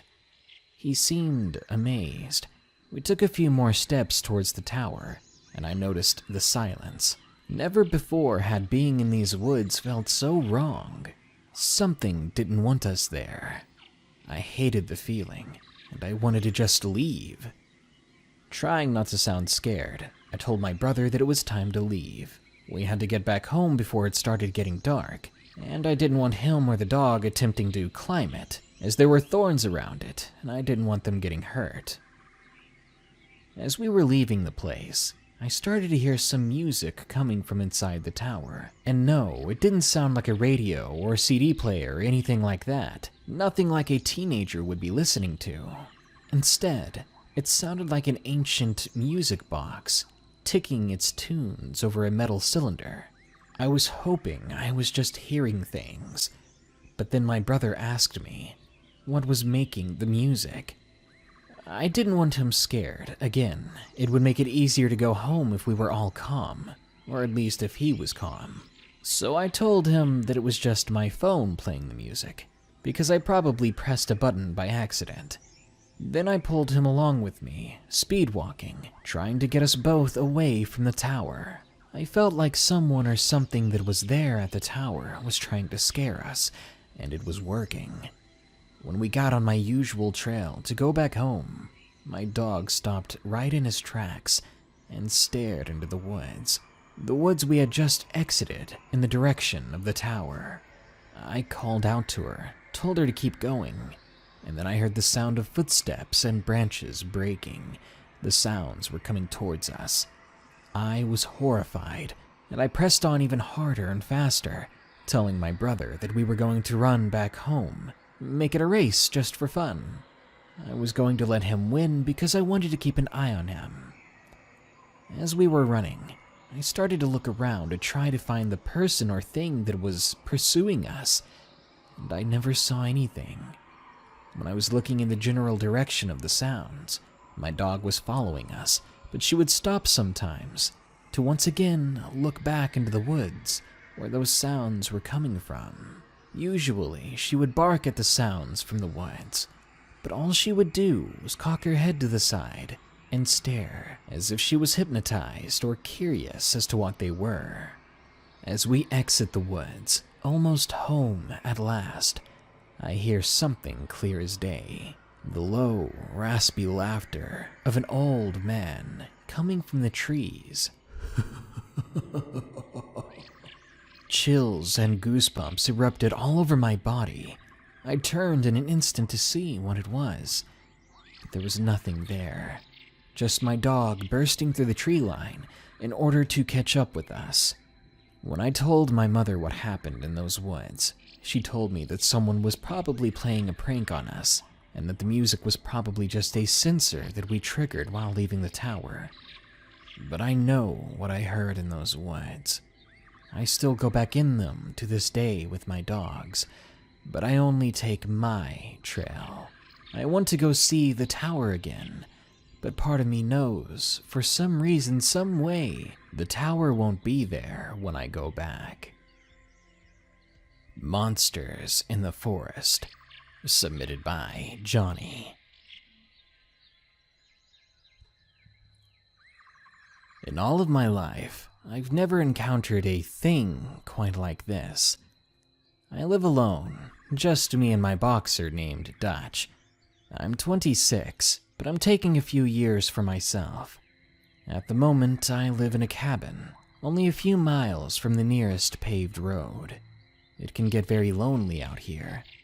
I used to have a girlfriend, but I caught her cheating on me, and you know how that goes.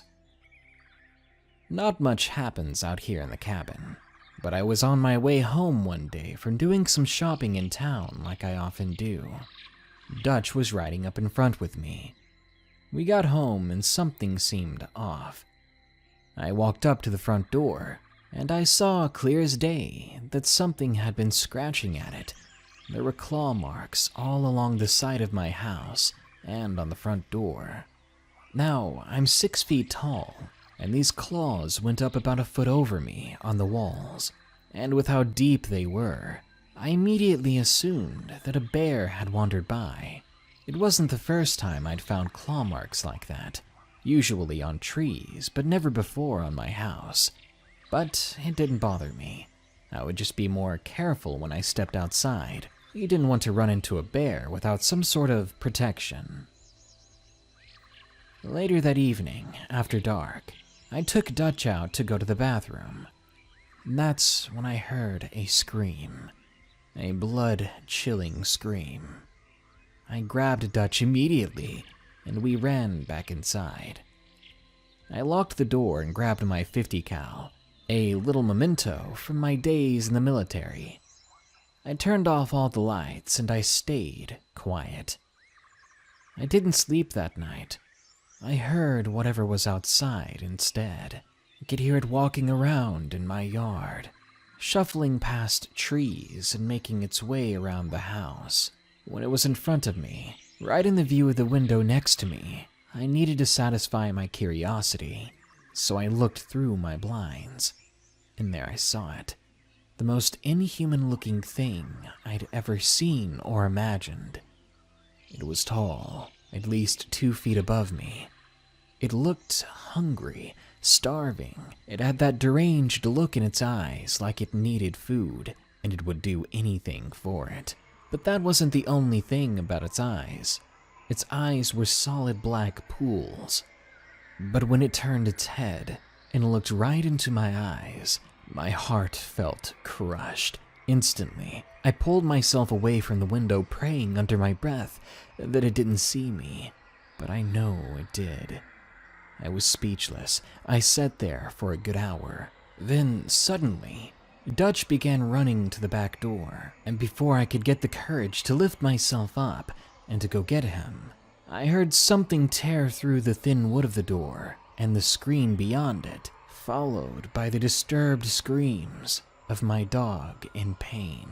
I ran, yelling nonsense in my panic. When I made it to the back door, the doorknob was ripped off, and the screen beyond it had a hole ripped through it. Dutch lay outside, motionless. He laid there on the ground, and he didn't get back up. Whatever had visited us that night, it was gone, and it left me more alone than I had ever felt before. It took my Dutch from me, whatever it was. He was everything left that I cared for in this world. Now, I still live in the cabin, and I haven't seen anything since, even after putting up several cameras all around the place. I have enough firepower to level a small country if I need to. I'm not leaving until I find that thing and give it what's coming to it. But it's been so long since then.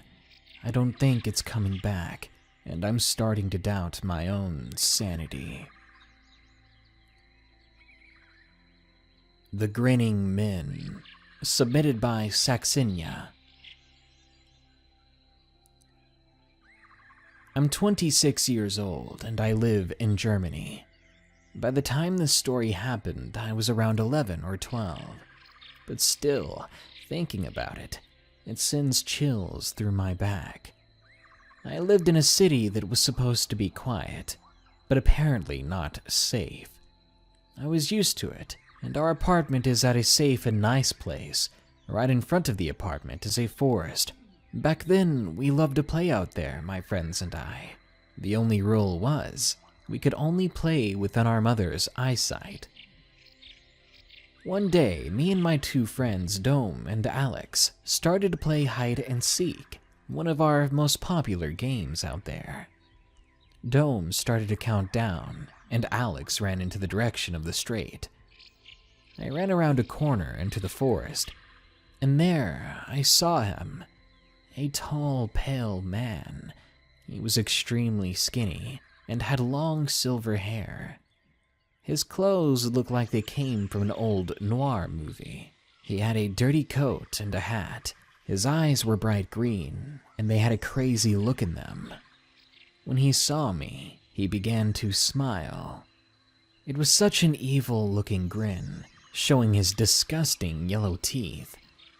I stood frozen to the spot as I stared at him. Then he spoke to me with a deep and spine-chilling voice. "Come with me, Sabrina." He offered his hand in my direction, as if I was going to take it. How did he know my name? Did I even know him?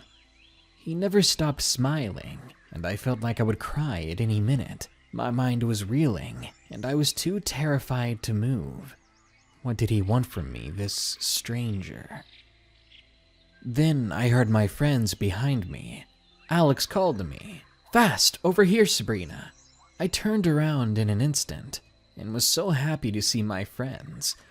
We ran back into my apartment, and I told my mother about the strange man. Afterwards, she went out back in the woods by herself to see if she could find the man. But she told us later she saw no one. So I decided the best bet would be to try to forget about it and to stay away from the woods. That night we played inside, playing new games we had to make up, and it mostly worked. My friends ended up staying over that night, and as we woke up in the morning, I still had this grin burned into my mind, an image of the stranger that I couldn't forget. So I asked my friends what they thought the man was interested in. They just looked at me and asked me, "What man? What was I talking about?" There was no way they could have forgotten about the man just a day earlier. What was going on? I played along, assuming they were playing a game with me, and then we started to change the topic. Years went by. Now, to this day, I still wonder who he was, how he knew my name, and what he may have wanted from me. When I bring it up to my friends, they're still confused and say they don't remember who he was. They claim they don't know what I'm talking about. But that grin, it will always stay with me in my nightmares. I hope I never run into him again. Not what I expected. Submitted by Cayuse.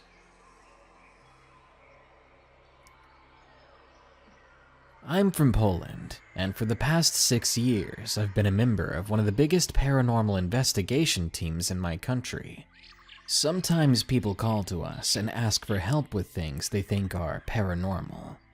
I've got a lot of cases, files, photos, and recordings of strange things, and possibly strange creatures.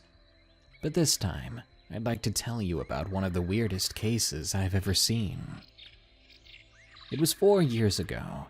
I lived along the Czech and German borders, in a mining community. One day I returned from work and saw an email from my HQ. They wanted me to investigate a call from a village, almost at the Czech border. It was some way away from me, but I lived closer to it than anyone else, so it was up to me. The call was about suspected ghost activity, not in one home, but in the entire village. Both the HQ and I thought it sounded like a poltergeist. I packed up ghost hunting equipment, and I got on my way. It took me about 2.5 hours to get to the place. When I arrived, I noticed how small and quiet the village was. There were only about 10 houses, no shops or even bus stops. I made a circle through the village, just for some fun and to catch the scenery. Then I went to the address the HQ had given me.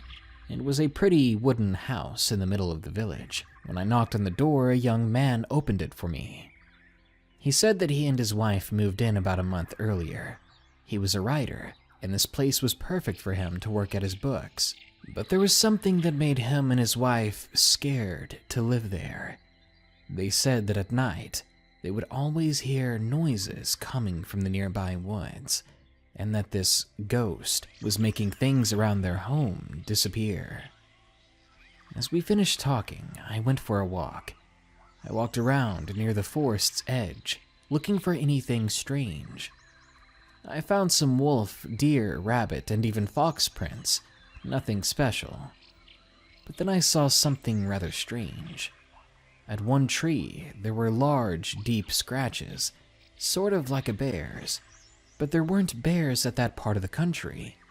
Just beyond that area, further into the woods, there was a small lake. So I figured an animal came to drink some water, and for some reason scratched up this tree, maybe to mark its territory.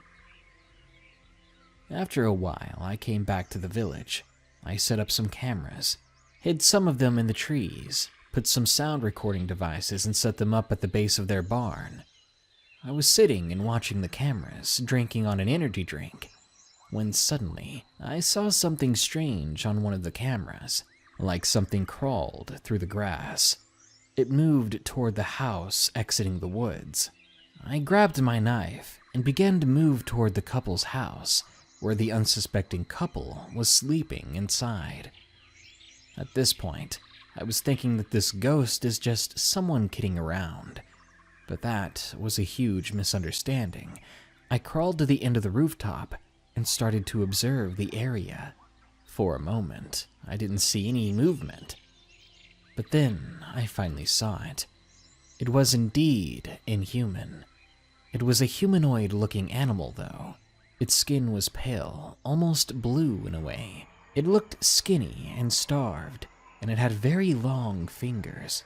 Not like claws or something, just normal, long fingers.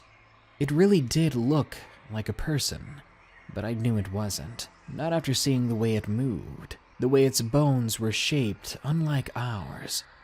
For a moment, I didn't know what to do. I just stared at it. I'm glad it never saw me or felt my presence. Otherwise, I didn't know what I would do. As fast as I could, without making any noise, I got down from the roof and ran back to my little base. I grabbed a stick, poured some oil on it, and lit it. And then I rushed into the field. The thing was there, almost touching the wall of the house, about to crawl inside via the window. When it saw me, first it looked like it didn't expect to see anyone. Then it made a strange, long, drawn-out scream, then took off at full speed through the woods. And by God, it was fast. Just imagine how fast a cockroach is when it realizes you've seen it, and it tries to scurry away out of view at an instant, fast speed. That's what it reminded me of. It must have gone from 0 to 35 miles per hour. In the blink of an eye, it was back in the woods and it had vanished. I sighed with relief because I knew if it hadn't gotten scared of the torch, there was no way I could have taken it down. The next morning, I spoke to the owner of the property. I told him what I saw out there, that there are no ghosts involved. Both of us agreed that we can't leave it like that, but there wasn't much more that I could do there. So I just gave him some advice, like how to secure his home, set up traps and stuff like that. Then I left the place, a little unsatisfied with how we ended it, but a little relieved that I don't have to go back there. It was one of those cases I've never solved, and I'll always wonder what that animal truly was. Skinless Deer, submitted by Chelsea T. To begin, let me say I love scary stories. I love listening to them as I fall asleep, like many of us do. My significant other and I are eccentric, to say the least. We love nothing more than finding abandoned barns and farms and camping in and around them. Out in the woods, we never lose a wink of sleep, and as hunters/taxidermists, both of us have a vast knowledge of our local fauna. I should add that neither of us believe in the paranormal. Even after this sighting, we're very skeptical. One of our favorite hobbies is driving in the late hours of the night when nocturnal animal activity is at its peak. We scout the dirt roads that cross our delta. You can drive for over 50 miles in any direction and only ever see the occasional farm or maybe small game. That is fun for us, exploring the night, just the two of us and the dirt roads.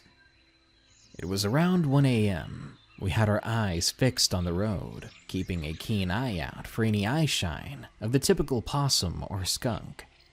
Suddenly, we see the eyes we are looking for. Instantly, I slow down, getting ready to see the critters that we always look forward to seeing at night. But as we near it, something is off. The eyes are much higher than usual. My headlights begin to cut through the darkness, revealing the animal.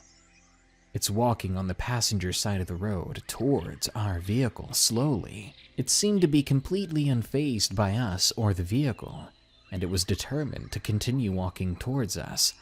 As we got within a few car lengths of it, the details revealed themselves.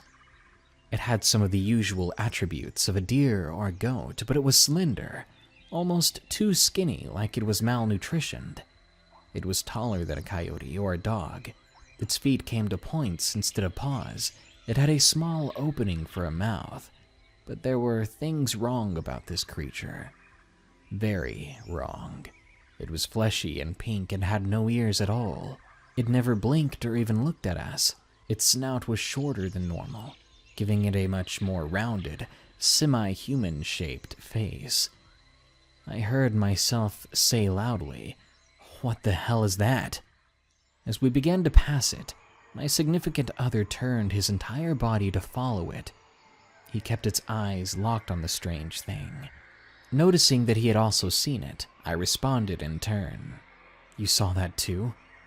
Let's check it out." We'd only made a few car lengths past the animal, and I could still see it in my rearview mirror. I quickly flipped the car around and raced us to the spot we had just seen it. We jump out, flashlights already in hand. Like I said, we look for game at night often, and have our night kit ready to go to observe animals we may stumble upon. We just didn't expect to see anything like this, not that night. No one ever does, I guess. We both were brazen, and have always joked that if we ever did see anything unexplainable, like Bigfoot or the Loch Ness Monster, that we would track it down to discover what it truly was, instead of running away in fear. We quietly combed the very last spot we saw the thing, and despite both of us coming from hunting backgrounds, we cannot find any trace of any animal being on or near the road.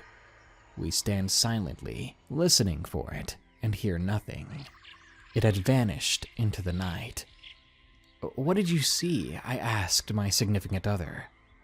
"I guess it was a deer, but it looked like it didn't have skin," he answered. "That's what I saw too. Maybe it was hit by a car," I said, trying to piece together what it could have been. "Or I guess we saw the chupacabra," he joked, as we got back into the car and continued on our night adventure. We still drive by that spot a couple of times a year. Every time we do, the topic of that night never fails to pop up. I still don't have a clue what it was, but after hearing similar stories of other monsters, a part of me is wary when we do go out exploring. I don't really want to believe what I saw was supernatural, but there's no other explanation for it at this time. Be careful out there. You never really know what you'll run into. The Forest of Shadows, submitted by Brad. I want to start this story by saying that I'm no stranger to weird or paranormal things, and this is the story of the beginning of that familiarity, and what started my obsession with things of the spiritual world. I'm 25 years old, and I'm from North Carolina, in a small town sandwiched between Charlotte and the foothills. We are 30 minutes away from the city, and 30 minutes away from the middle of nowhere. It's the perfect amount of urban to rural ratio. My parents have lived in the same house since I was 2 years old. It's at the end of a dead-end road surrounded by woods on all sides for a few miles. The story takes place around the age of 9 in 2001. My days would consist of going to school, coming home from school, getting one of my 2 friends that lived on the same road as us, and either playing on the road or hurting ourselves, or playing in the woods and hurting ourselves again. We played rough, what can I say? Not too long after this story took place, I almost lost my pinky finger via a skateboard, and I still sport a scar that wraps around my pinky, so needless to say, we were fearless. It was a normal day for me. Me and my mom just got back home from getting me from school. After grabbing a snack, I headed outside and decided to walk up to where my road and the main road would meet, and to get to my friend Jason so we could go play. Shortly after getting to his door, his dad informed me that he was at his grandparents' house, and I would only be able to play by myself today. I was disappointed. I had nothing to do. You can only do so much by yourself, and there wasn't much in the way of doing in that neighborhood, and not really any other children close by, so I decided to find something to do. I walked through an area in the woods we called the Briar Wall. It was the woods surrounding my parents' house, and it was pretty open, except for one area that was next to impossible to get to, due to all the painful briars. I had explored our woods for the most part, except for the giant area. I never knew if it was just briar bushes, or was it an open field. That place was still a mystery to me. I'd always wanted to see what was on the other side of those prickly bushes, and my inner explorer screamed to be set free, so I gladly obliged. I went back to my house to get supplies, because living close to the mountains, I'd heard of people getting stuck in the woods, sometimes for days or weeks at a time. Other times, they never came back out. So I got my backpack, put in some snacks, some water, a jacket, and matches. I even grabbed my pocket knife, and I snuck into my older brother's room to steal his machete. Yeah, a 9-year-old having access to a knife and a machete. It does sound dangerous and hard to believe, but this was the South, and my parents and brother had always taught me weapon safety since I was young. I even got my first knife when I was 7. Now on with the story. I walked into the woods and proceeded toward the Briar Wall. As I neared the wall of prickly pain, I recounted how my older brothers and sister told me how they never had been past the wall as well. So it felt more like an adventure now, like I was making the first step beyond the wall. I almost felt like Neil Armstrong or something. I was ready to see what was on the other side. So with that in mind, I began to cut my way through, and for 30 to 40 minutes I hacked away at the briars until I saw a hole.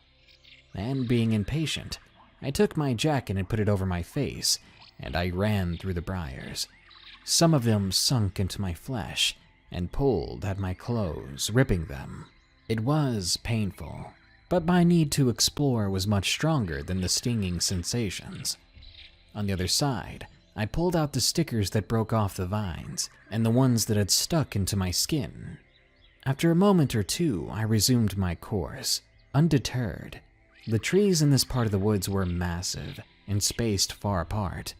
At that time in my life, I knew nothing of the woods really, other than they were fun to play in. But from what I know now, I can tell you these trees were at least 100 years old.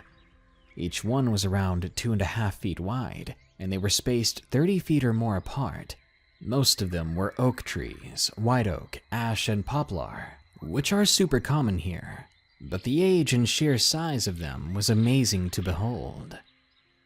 I explored for hours and eventually found a creek that I began to follow, and soon I came upon a delta where the creek split and created a small island in the center. I thought this place was amazing, the perfect spot to set up a base for the next time I came back to the area. Next time I'd bring friends, and I'd show them and brag about all I had seen. I scrambled down one side of the bank, through waist-deep water, and up the other side of the bank. I set my pack and machete down, and began to clear sticks and leaves from the ground, when I saw something tan or white sticking up from the ground. I began to dig at the object until I pulled out a bone. There were more underneath. Now, being from the South, It's not uncommon to find piles of bones from hunters or just animals decaying in the woods. It intrigued me more than it freaked me out. I was curious to know what kind of animal it was that died, so I dug more. I began to dig and I found something that made my heart skip a beat. I kid you not, even at that age I knew. It was a skull, a human skull. This was something that horrified me. I dropped the skull and began to grab my stuff to leave. And that's when I saw something dark moving through the trees maybe 40 or so feet away. I was scared out of my mind, afraid that I was going to end up in the ground like this guy. I found somewhere to hide.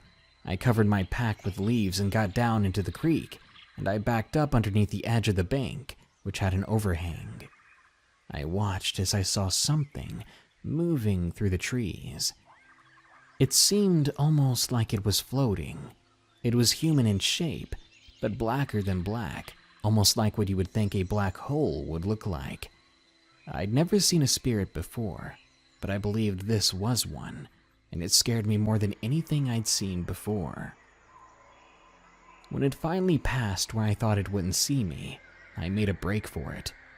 As soon as my feet left the water, it stopped and began to turn toward me. That's when I turned and ran. I looked back twice. It was behind me, coming for me. Then I pushed through the briar wall. When I looked back the last time, before I got back out of the woods, it was gone.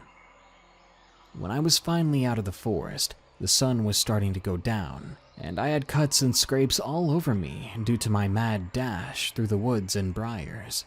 But I left the bag and machete, which made my brother mad at me, and of course no one believed my story, but I knew what I saw was real. Since then I found out that the land that my parents' house is on, and those woods, used to be a cow pasture back in the 1800s, where supposedly 2 men and a woman were killed. Later on in the early 1900s, dark ritual magic was reportedly done there in the 70s and 80s. Rumor has it people were burned at crosses there. I've had many more experiences in those woods and other places, but those are for another time. Needless to say, I tried my best to avoid that briar wall. Weird Things in My Woods, submitted by Thos Phoenix. This past summer, in 2017, my fiancé and I began finding weird things in the woods outside of our house. We live in a condo complex in the Northeast that is surrounded by woods with walking trails throughout. When the weather is nice, we spend a lot of time outside. My fiancé in particular has several fallen trees that she likes to sit on, and one particular spot that she likes to sit at. I think it's also important to point out that these woods border a pond that we also take our kayaks out on. The only people that we see walking through the woods are maybe 2 people that own dogs, and the occasional people that illegally park in our complex to go fishing or kayaking. We're out there every day for hours on end, when it's warm out at least. Now, the part of the path that we walk on a daily basis extends from this one entry trail to the main path in the woods, and extends down to the left to a beaver dam, then to the right to this clearing in the forest. The trails extend beyond these parts, and more often than not, we only walk the parts described above.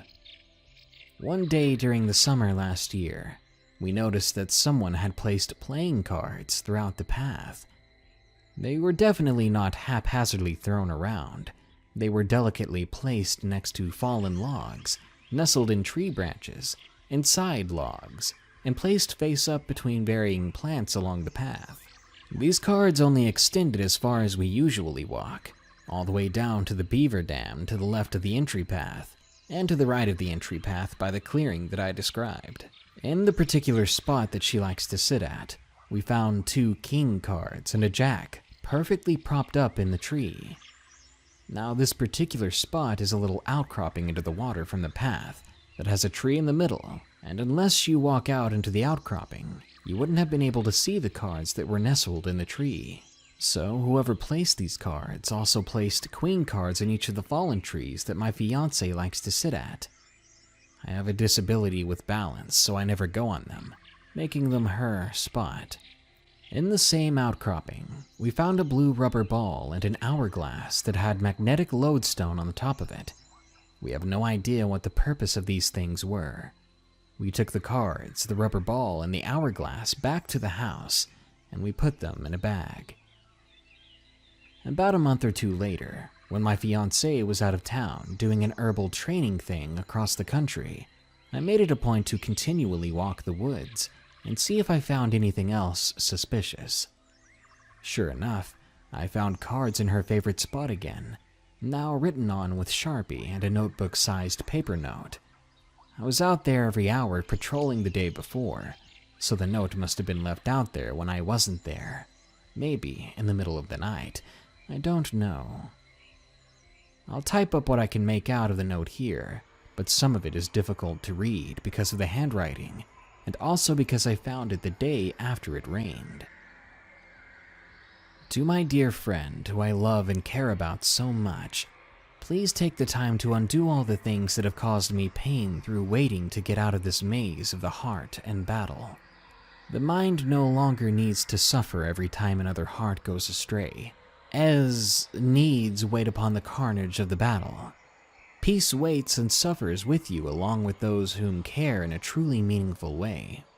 No jokes know the answer to the trail, attempts to undo Father, for they have nodded again and again not by himself, for he has not undone by the reasons unknown to those who waited to save and help Father. Those who must find the way to save and or come to him without the interference and existence of any common oppositional group and individual, living to be again to reign or cause upheaval to one family and again, attempt to hear family and one people and children of one apart. The common oppositional group has tilled countlessly to return and be again but no longer are. Since art is the family of the beginning, and inborn of only myself and of the girls who love you, and family is important, and two little girls are also along with their real daddy and real father. The false parents who lied and are common of opposition and evil and hatred and folly, and no longer do exist and no longer get created to be again same with any common opposition, whom are the same enemies of all past moments, except those that ever had to do with truth, perfection, power, and all the things important then to the opposition only could exist for a short time.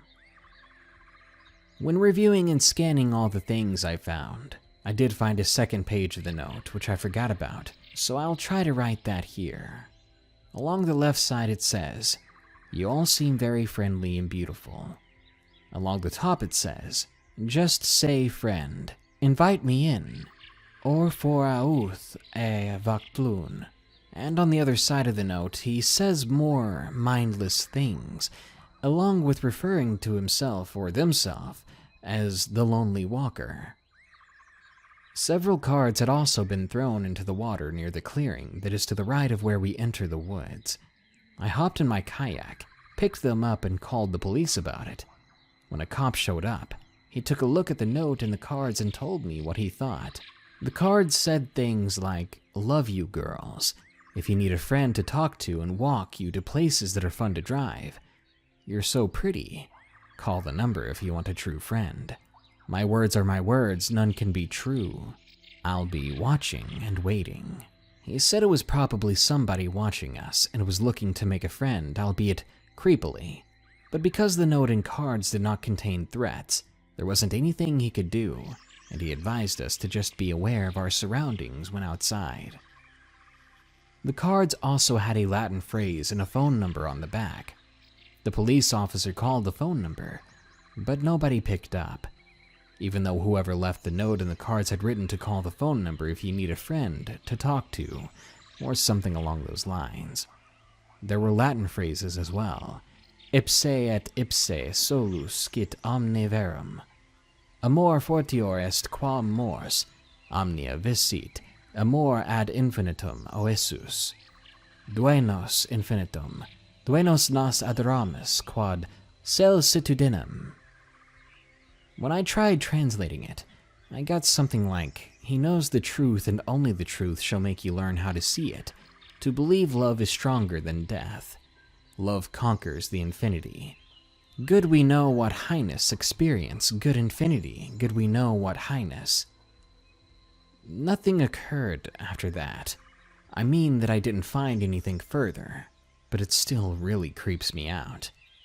My friend suggested that I put it up on Reddit and see what anyone thinks. If I can figure out how to upload the images of the note and cards, I'll do that as well. If anyone might know what it all means, I'm open to interpretation. It's all very weird. I'm wondering if there will be anything else out there this upcoming spring or summer, but I'm feeling a bit better about it, as I'm in the process of getting my pistol permit. Not that I'll be looking for something to happen, but at the very least I'll be prepared. Something Among the Birch Woods, submitted by Katerma. I live in eastern Finland, in a small city. Most of the cities here are like openings or holes in a forest, if you look at them down from the sky. In the Finnish folklore, there are many stories of forest creatures and spirits that guard the forests and lead people astray. There are even stories of forest shrouding, where some force confuses a person who is in the woods so that they get lost for years. Some say there is an upside-down world there, where all kinds of wondrous and scary ancient beings live. There are stories of people going into the forest shroud and making it out years later with odd stories to tell. There's this birch forest near my home. A black river streams through it and floods it in the spring. I usually walk the dog in there because I think it's beautiful. Pure birch tree forests aren't that common even in here, and the trees are quite old. Some of them huge. Old, full of fungi, and twisted. Sometimes I take the kids there, too. My daughter is very sensitive in a way. From an early age, she's been seeing and talking to imaginary things, some of them which were odd. For example, my now past grandmother. My daughter, she never met her, but often talks to her and about her. One day when we were eating at our dinner table, she just stood up, looked out the window and burst into tears, crying, "Goodbye, Mama." That was the end of the imaginary friend that we thought was my grandmother. It's curious, because I think my daughter kind of reminds me of her too. One time during the day, when we were walking among the birch woods, my daughter creepily said to me there was somebody there. She said it was a dead horse named Lotta. She told me it was very old and lived out here. I laughed at her. I'm just used to these stories from her. I smiled and shrugged and laughed at them, but there was always this weird undertone to her stories. They were fantastic and imaginative, but eerily consistent, like an unconscious hint of a memory.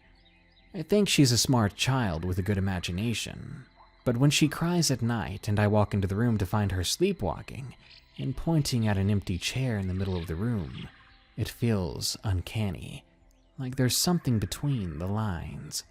A couple of months ago, it was a full moon, and I was walking my dog at night. I was going for a walk in the birch forest.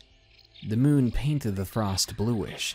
As I approached the forest, the birch trees rose from the frozen ground like these white, upside-down ruins, and behind them, just black with hints of more white sides of the trees. It must have been like 100 meters away. I must have been 100 meters away from the house when I heard something from the dark forest. Something heavy was moving around in there, crashing through the trees. Sometimes I've heard the rabbits scream in there when a lynx or a fox gets them. The rabbits scream like a small child when they're being killed. But this was something different. A wild boar, maybe. Maybe a moose. The dog was also interested in the sounds, its ears pointed upwards towards the sky. We walked closer to the white trees and the noises got louder. We both stopped to look.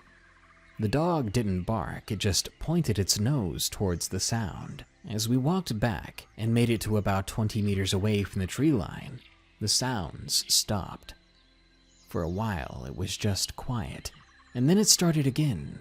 Something began running in the forest near the tree line, not from us, but towards us. It gives me chills just remembering this, heavy, amazingly fast footsteps. I start to think it was bipedal, according to the sounds it made. It made 20 to 30 meters in only a few seconds. I sat there frozen on uneven forest ground. I looked between the trunks over fallen trees and bushes, thinking, this isn't a human being at all, and it's definitely no moose. My dog's head turned accordingly to the movement as we heard it. And then it stopped, right before us. I felt the darkness staring at me, and I stared back. For sure, I wasn't going in the forest with something in the dark facing towards us. And just to the left of the path I was going to walk to enter the forest, making sounds in front of us, I started to back away from the tree line, never facing away from the sounds.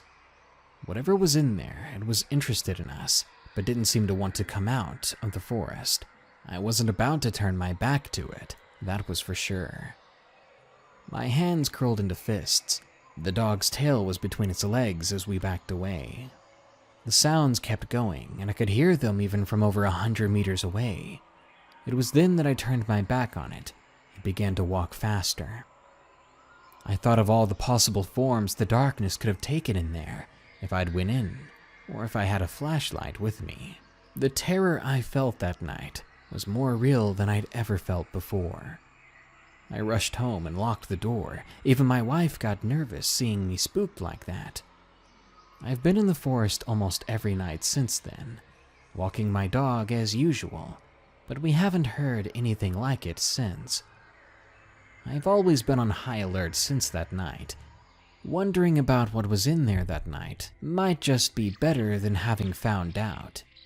I've never seen or heard anything move so fast in the forest before, but then I think of the dead horse my daughter said she saw. I know little children see things, but I also know their interpretations of them might be incorrect. They see more than us adults who have learned to see the world around us in a certain way, but therefore lacking the ability to describe it. Maybe she didn't see a dead horse after all, but something that she couldn't describe in any other way. Maybe a forest spirit from the ancient times, maybe a keeper that sometimes plays games and tricks on those who come into its domain. Or maybe I entered the forest shroud and was close to never returning. The Thing in the Woods, submitted by Munch82. I'm from a small military community in Canada. Nothing bad ever happens here, which makes what I'm about to tell you all the more creepy. This happened to me, my best friend, and my best friend's brother about 5 years ago. I had just turned 12, and I was staying the night at my best friend Nate's house. About a block away from his house, there was a small bit of forest, so Nate's older brother Logan suggested that we should go exploring there. We were adventurous kids, so Nate and I happily agreed. Later that day, we met up there, the place we called Hermit's Hill. We got there and explored for a bit, but the whole time I had this odd sensation, the one you get when you're being watched. Now, I've always been a cautious person. Nate and Logan knew this, so when I told them how I felt, they just dismissed it as me being paranoid. We had been there for almost an hour, and at this point, the three of us just sat back on the bank of the creek that ran through the forest. The boys were just talking, but I was still freaking out, because that feeling from earlier was now amped up to 11, and I had no idea why. Then Logan began to whistle, which was nothing out of the ordinary, but from somewhere in the forest, we heard someone whistle the exact same way as Logan did. All of us froze and looked in the direction it had come from, and as Logan went to whistle again, it happened. From Nate's right came a low voice from the bushes that said to us, "Do you want to play?" And with that, we all took off running back home. I'd never run so fast in my life. You could hear him yelling all your typical creepy stranger lines as we ran. At one point, I thought I could hear footsteps behind us, and all I could think about was that I was going to be taken and never found. I quickly glanced behind us, but when I looked back, I ended up hitting my head on a branch and got it right in the eye. I was in so much pain that I temporarily forgot what was going on. The next thing I knew, I was being dragged out of the forest by Nate and Logan. At that point, I'd passed out due to a combination of pain and fear, and when I woke up, I saw Nate over me asking me if I was okay. I sat up slowly and looked around with my good eye. We had made it out of the forest okay, at the end of where the creek had started. After that, we went back to Nate's house, and his mom took care of my eye. Even these days, the three of us continue to talk about what happened that day in the forest, and we speculate on what or who it was. But we never have gone back to Hermit's Hill, and I certainly never will forget how scared I'd been. The Woods Behind My House, submitted by Leisha. I live in the woods. There's a couple of 100 acres in those woods behind my house, and I honestly love it more than anything. However, it can be very creepy. Between the hunters that own the property behind ours, and almost getting shot by them, as well as teenagers sneaking into the fields in the middle of the woods to party, my childhood was kind of exciting, I suppose. When I was around 10 or 8 years old, my friend and I had a cheap EVP recorder we used for giggles. We asked the typical questions out in those woods. Is anyone there? Show yourself. We never took it seriously and laughed about it as kids do. But one day when we did it, we played back a recording and heard something say, "Leave," in a whispery voice. Occasionally, there would be gunshots that sounded like they were right outside the window, but there'd be nobody out there. We found a severed rabbit head once, but when we thought it was coyotes, my dad noted how it was such a clean cut, and he was right. The cut was perfectly horizontal. We once found an old abandoned building out there with a hole covered by a plank of wood. It went down until we couldn't see the bottom. One day when we went back to that hole, we heard someone yelling from the bottom. We tried to tell my parents, but they didn't believe us, and they told us to stop going too far out into those woods before we got lost.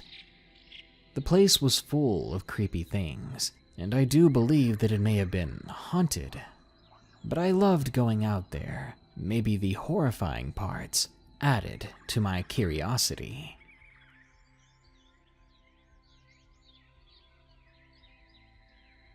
"11 Days at Cadet Camp," submitted by JRG962. This was something that happened to me when I was 10 years old. I was living in a market town in mid-Wales when this occurred. To give a bit of backstory, I'd been living in mid-Wales since 2001, but moved back to England in 2011. So 10 years was how long I lived there. It was a market town between Welshpool and Barmouth. I was in the cadets in Wales, and in 2007, there was a trip to Portsmouth, which is the only island city in the United Kingdom. I was at an encampment, which was around 20 miles from Portsmouth, where I, along with the other cadets, were put in dorms, and there were about 10 of us in these 2-story buildings, and around us were forests. My bed was a camp bed, with a small metal cabinet, and a small but very old slide table. And then there were 2 other cadets on either side of me. We did the usual exercises you do as a cadet. For example, we did a full 2-hour march, and we stood at attention. Then afterwards, we grabbed our lunch from this very small and run-down hut, which was mostly always overcrowded, and you were only allowed to eat around the area of the hut, which kind of annoyed me as I liked to keep to myself. Now, here's where strange things started to happen. I was out in the middle of the woods with some cadets and our assigned drill sergeant, and we were told to learn about cover and hide, which is sort of the equivalent of being taught how to set up an ambush and where to either hide or find appropriate cover. I was briefly lost after everyone split up. When I was attempting to hide, I heard twigs snapping, and right away I thought it was one of the other cadets on my team, or perhaps the opponents we were to ambush. But when I looked, there was nobody there. I brushed it off as being probably a deer or small animal that ran away. This area was quite rural, trees everywhere. The wildlife was green and overtook the land. I went back to trying to find a place to hide before the opposing team saw me and I ruined everything. But then again, I heard the noise. This time it was closer than before. I looked again, but I still saw nothing, although this was during the early afternoon, so it was broad daylight. I should have been able to see what was making the noise. I was starting to get curious and freaked out, which caused me to be a little less stealthy and run back to where the place of meeting was, only to ruin the activity. The other cadets were annoyed at me, and I told my assigned drill sergeant about what happened and what I heard. But of course he brushed it off as my imagination. Well, what did I expect? Kids that age can have very active imaginations. After that, we were then told we were setting up camp for the night, and I was a little more comfortable knowing people were around. I was told who I was camping with, and it was a couple of other boys from other cadet units. On that night, we were being given a lesson on the way the Army set up camps in the woods when they're in the middle of a battlefield and for recon as well. I happened to glance off into the distance at the forest.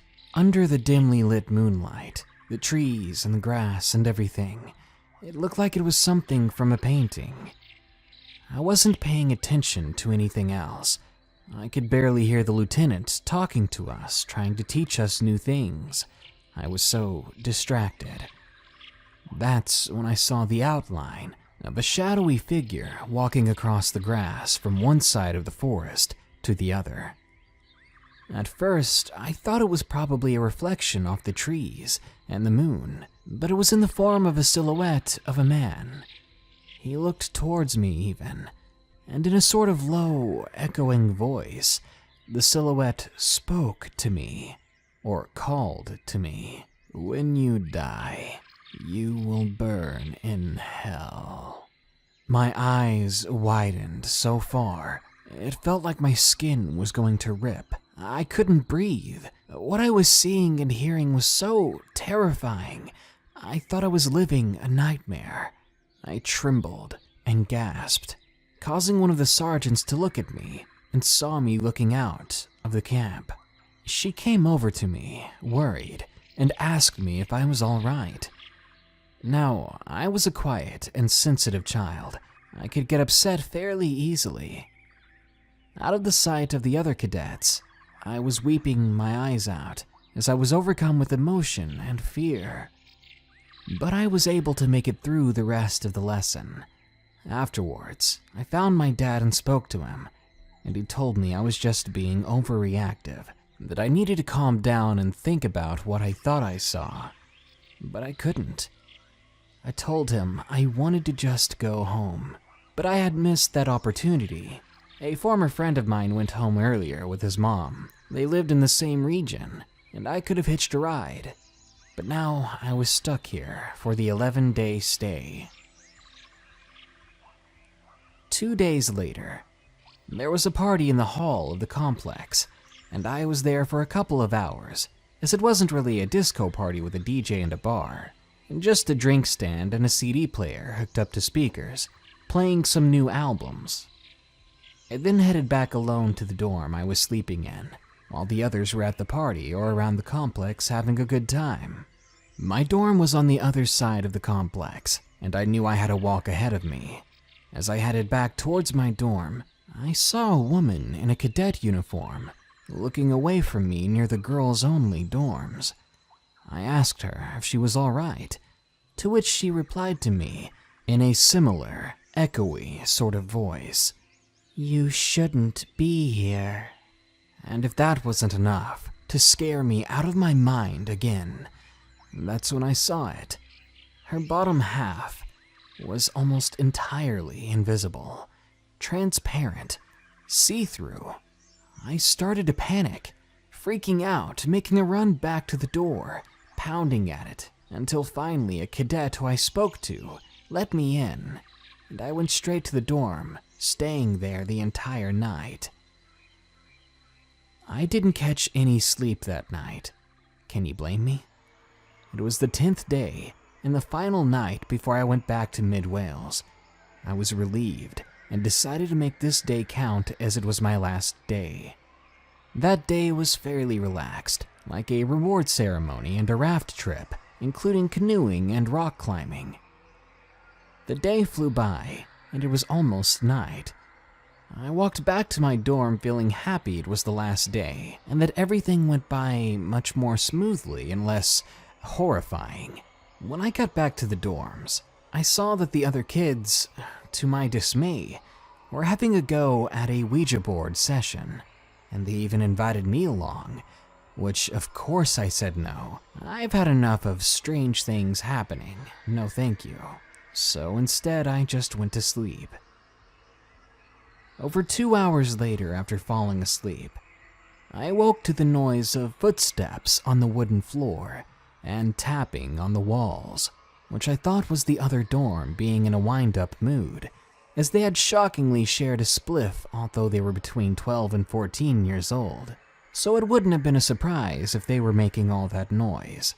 But when the noises just kept going, I looked outside the door only to see the door closed. So they were in bed as well. It made my heart skip a beat, but I decided not to overthink it. The trip was almost over. I just needed to go back to bed. But half an hour later, the noises started again, only this time, it was inside the dorm I was sleeping in. I was hoping it was one of the cadets, but apart from me and 2 other cadets who were sleeping, the beds were vacant, and nobody was moving around, at least not us cadets. The room got cold, freezing cold. At a certain point, I could see my breath. I was frightened, as the windows were locked and could only open with a key. I looked up at the door after feeling like my legs were frozen, planning an escape in case anything weird happened. But it was then that I saw something. In the right corner of the ajar door was the upper half of a man looking in at us, with nothing but the shape of his upper torso and his head. He looked at me, and I whispered over to the other cadet next to me, asking if he could see it too. But like the other ones before, he brushed it off, saying that I was just seeing things. I thought it was pretty ironic, or coincidental, that I saw something that night in my own dorm when they had just finished playing with a Ouija board. The entity just stared at me, and then soon vanished into the darkness. I did not sleep that night, but when the sun came up, I knew it was time to go home, and I couldn't be happier. All the cadets said goodbye to one another, including a few who tried to photograph me, but I hated my picture being taken like that, so I didn't really give them a reply. Anyway, after our goodbyes, the coach left Portsmouth, and I went back home. Now, looking back at those 11 days at that encampment, I can only think of one thing, and that's why. Why would it tell me that I was going to burn in hell? What was the meaning behind those occurrences? And why was I the only one who saw them and heard? Nothing has happened since, but those 11 days are days that hell came to me. The Old Chop Tank Ghost, submitted by Sarah N. Maryland is full of strange stories, myths, and legends, but one of the most culturally important facts of my state is you can't throw a rock without hitting something that is haunted. I grew up on the eastern shore in Caroline County, which meant I spent a lot of time running around the woods and on, in, or near the Choptank River. Looking back on it, that river was filthy and dangerous, and the fact that I nor any of my friends got ill or drowned is a miracle in and of itself. Regardless, I remember the first time I went to my best friend's grandma's and was blown away by her beautiful home right on the river, nestled in the woods. It was gorgeous. It was just outside of town and was near enough to Denton that we could always find some trouble to get into. Unfortunately for us, trouble was a lot closer than we had anticipated. One night in the early fall, I decided to spend the night with a new friend of mine who would eventually become like a sister to me. Her name was Victoria. Victoria lived with her grandmother, and it wasn't until after graduation that we had become very close. The minute I first stepped onto their property, I was blown away by it. Its beauty distracted me initially from the sense of being watched that seemed to intensify the closer night came. The afternoon wore on like any other. We watched movies, talked about colleges, and stuffed our faces with snacks. But as night began to fall, Victoria looked at me and said, "Hey, bet you didn't know the woods around this house are haunted." "Really?" I asked, looking nervously out the kitchen window. At this time, I was already intrigued by the woods, but the aspect of the possible paranormal activity, it just made me more excited and nervous. I've had strange encounters in the woods before, so at the time, I had a strangely apprehensive love of the forest. "Yeah, they say you can hear drums being played, and that sometimes you'll see Indians running around," she said. "Want to go for a walk out there?" I looked up at the sky and noticed that it was just about fully dark out, so hopped up on pixie sticks, soda, and a stupid false bravado. I cheekily laughed and asked her where they kept the flashlights. Once we managed to find a working flashlight, we set out on our adventure. Off in the distance, we could hear the marching band practicing across the river at the high school. With a smile, I mentioned that the band could be the source of those drums she was talking about, or it could just be the cars going over the bridge a mile down the river. Victoria shrugged and looked at me strangely as we entered the woods. Confused, I wrote it off, and I followed her. The difference between the tail end of sunset in the yard and the nearly impenetrable darkness under the trees was unlike anything I'd ever seen before. Worried, I kept close to my friend as we walked in deeper. As we walked, I found out things about her that she hadn't told anyone else, most of which was private, but as we exchanged secrets, I noticed movement in the dark. Every time I looked, whatever it was would be gone. At this point, I was nervous but excited. I pointed it out to Victoria, who said she was seeing it as well. We pressed farther in when I began to hear something. It was a strange thud-like sound that boomed in the distance. I listened, trying to hear the rest of the band, but other than the distant booming noise, the woods were eerily silent. I looked at Victoria, who kept looking around even more nervously than before. Finally, I asked her, "What's wrong?" She looked at me for a moment in surprise, like she had forgotten I was with her. Before she could open her mouth to speak, everything went completely silent, even the band in the distance, even the nighttime noises such as crickets and animals. All of it instantly faded. It was like a blanket covered our world. We both turned our heads simultaneously to look down the path we had been walking on, and there, standing in the middle of the path ahead of us, was nothing. We could clearly see that something was supposed to be there, but the only way I had ever been able to describe what we saw was a 7-foot-tall void. No dark shadows, no physical form, just nothing. From that nothing came the very real sense that we were not welcome here. I could feel this thing getting angrier by the second, so finally, I leaned over to Victoria and asked her, "You see that too, right?" "Yeah," she said, her voice barely a whisper. "We need to leave."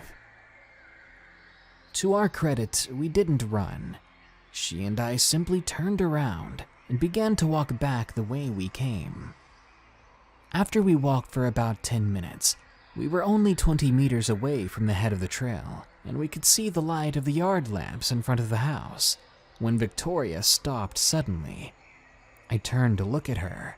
She was hunched over, her whole body convulsing as she mumbled under her breath.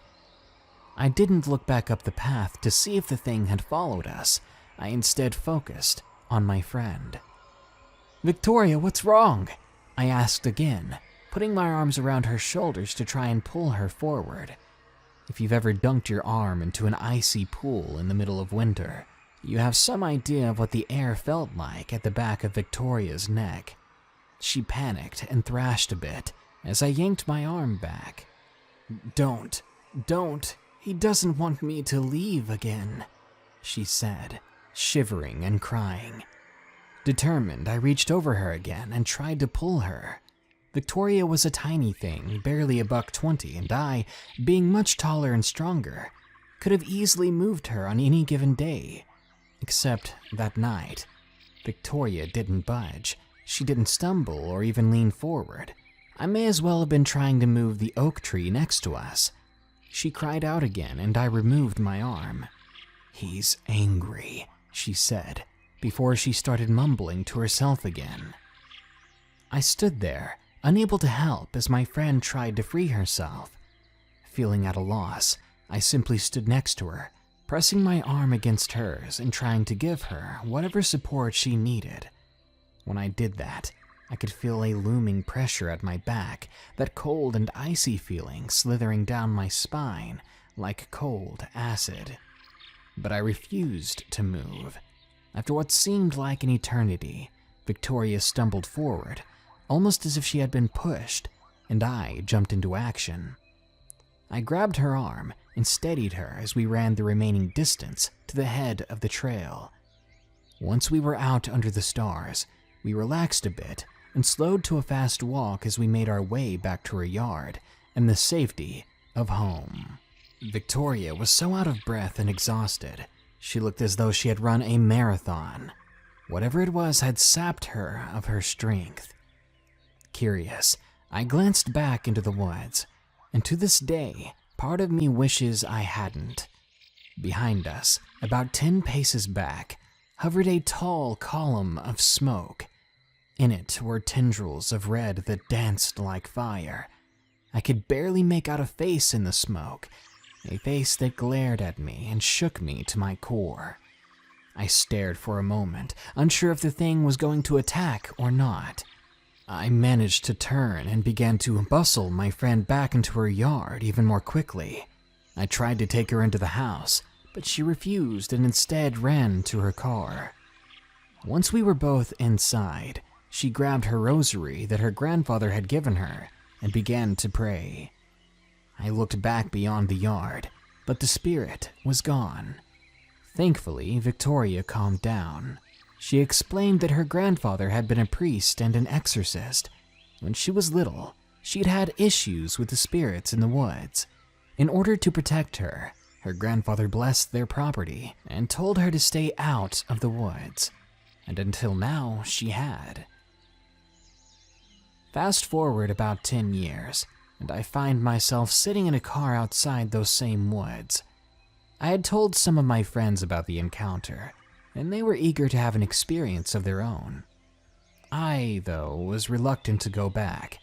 I hadn't been back in these particular woods since the incident, despite spending a lot of time on the property and growing close to her family.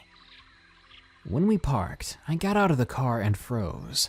That same feeling of, "you're not welcome here," hit me like a ton of bricks, and I stared at the head of the trail Victoria and I had taken so long ago. It was black, pitch black, and off in the distance I could hear the thud-like booming sound of what I can only assume were drums. I got back into my car, made a fool of myself in a panic, and happily watched the tree line fade away in our taillights while my friends grumbled in the front seat, having been denied their adventure. I didn't care. I'd gotten the distinct feeling that this time, the spirit in those woods would not be as merciful. I don't mind the forest. I love the trees and the sounds and smells and the energy overall. But I also know where I'm not welcome, and I will never go back into those woods, aside from the danger of sinkholes and mud traps and dangerous undertows in the river. There are lingering forces that we cannot begin to comprehend, forces that lurk just beyond our senses. Sometimes they're happy for the company you bring, and other times they'd rather you leave and never come back. The Whistle in the Forest, submitted by Ash 5000. One day, me and a friend of mine went through a forest to some swings near my house. It was something to do, since I was usually bored at home at this time and had no life. But anyway, we got to the swings. We swung and chatted for a long time, when, out of nowhere, we heard something I can only describe as a scream-like whistling. My friend is the type of person who gets scared easily, but I told her it's just some sort of weird bird. She tried to calm down, but then we heard another whistle closer to us. By then, she said she was ready to go. I said no, it was just her mind playing tricks, and I said that I wouldn't let anything happen to her. But she persisted, and eventually we decided to go home. We weren't even halfway through the woods, and then there it was, another creepy whistle. This time, it was deafening, because it was much, much closer. That's when we started running. The whistling sounded again, and every time it drew closer, no matter how fast we went. We luckily made it out of the forest, and that's when the whistling stopped, the moment we set foot out of those trees. We felt comfortable enough to walk, though we were basically panting by then. We looked at each other, and I asked, "What do you think that whistling was?" And she said, "That didn't sound like a whistle to me. It sounded like someone screaming right in my ear." I don't know if she heard something differently because she was so scared, or if it appeared differently to both of us for some reason. I just want to know what it was that was following us, what it was that wanted us out of those woods so bad. Driving in the Forest, submitted by Ozymandias 111. I was about 21 at the time, and I was in the Navy. I got leave for a while around Christmas, so I went back to my hometown in northwest Louisiana, right next to the border of Arkansas. A few days in, I decided to visit my friend's house in Arkansas. He lived across from a lake that was part of a national forest. I drove to his house around 9 p.m. in my old Chevy S10. I drove through the woods and around the lake to his home. We started drinking and catching up on things that had happened since I went to boot camp. Around 1 in the morning, I was drunk, and I decided I should drive home. Yeah, that's a bad idea. But I didn't say I was the smartest person. When I was driving, I got past the lake and into the forest, and I started swerving and decided that I should stop and just sleep it off. I got past this spillway, and I turned onto the dirt road. I got to a place that seemed to be an old oil rig or something like that. I pulled in the opening and turned my truck to where it was facing the road, woods completely surrounding everything. I locked the doors just in case.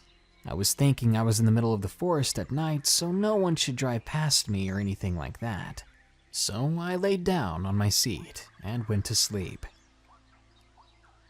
I woke up not long after with a very bad feeling. I sat up and turned on my light, shining it on the forest, when I saw what appeared to be a man, but everything was black. Every inch of him was completely black, blacker than the night that surrounded him. The figure stopped in front of my truck. My light had absolutely no effect on him. He remained just as dark as before. He looked at me, or at least I think it was looking at me. Then it walked into the other side of the road, back into the tree line. I noped the heck out of there and drove all the way back to my grandmother's house, almost offing myself in my drunken stupor the whole time. I don't know what it was that I saw in the middle of the forest that night. I probably never will.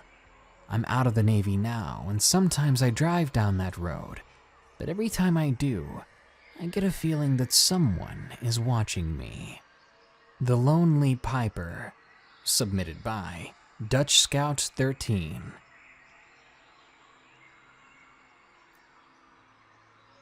I'm a Dutch Boy Scout and a big WW2 geek and reenactor. I reenact the 15th Scottish Division. My friends don't get why I'm interested in it so much, but I don't mind. They always hold a summer camp during summer vacation, and last year in 2016 we went to Belgium, near the city of Brugge, by train. I had a great time there, but one thing happened that I found strange, and I'm still terrified of it today.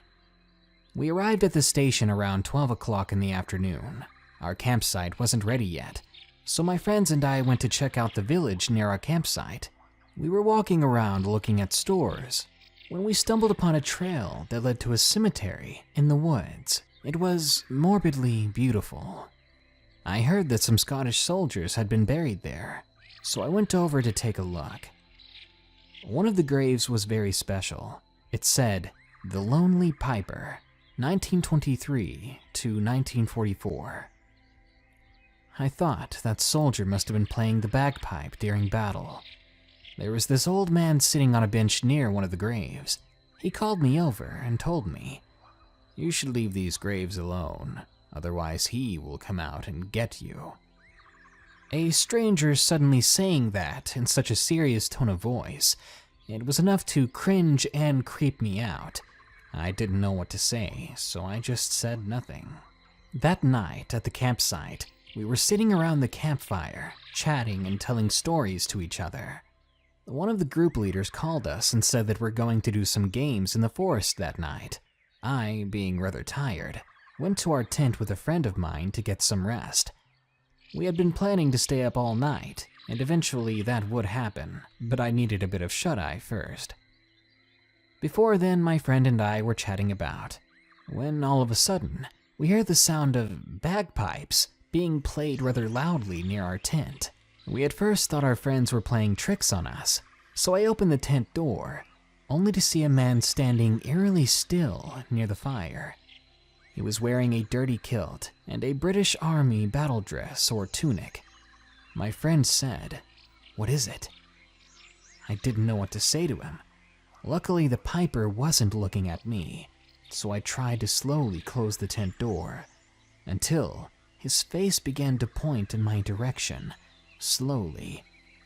He appeared normal at first, healthy even, but when he was fully facing me, I could see a part of his skull, like it had partially rotted away under the ground after so many years, like a zombie. I was speechless, but he, as weird as it might sound, he wasn't. He kindly said hello in a typical Scottish accent. I stuttered a hello, but he turned around and marched away, playing his bagpipe. My friend didn't believe me at first, but when the others came back from the forest, saying that they heard someone playing a bagpipe, well, everyone believed after that. This was a weird experience for me, and I'm still thinking about what he would have done to me if he wasn't so kind. There's no coming back from this. Submitted by Connor McMeredith. I don't know why I thought it was a good idea, Forgive my brevity, but I was an idiot. I was that guy, the one who thought going off the grid for a week would be easy, who thought surviving in the woods would be a piece of cake. After being an avid camper for the past 3 years, I figured it'd be invigorating, a test of the skills I thought I had.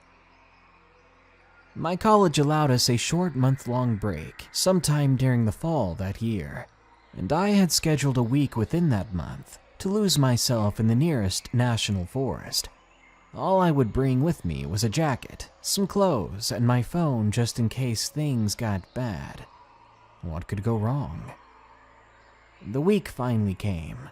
I was well rested after sleeping in the past few days, and I made sure to eat a big carb-filled meal before I set out.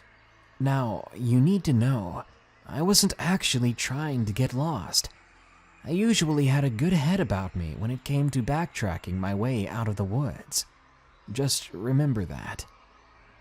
After walking about 90 minutes from the side of a trail in the middle of the forest, I was completely alone, and the sounds of people and hikers were far gone.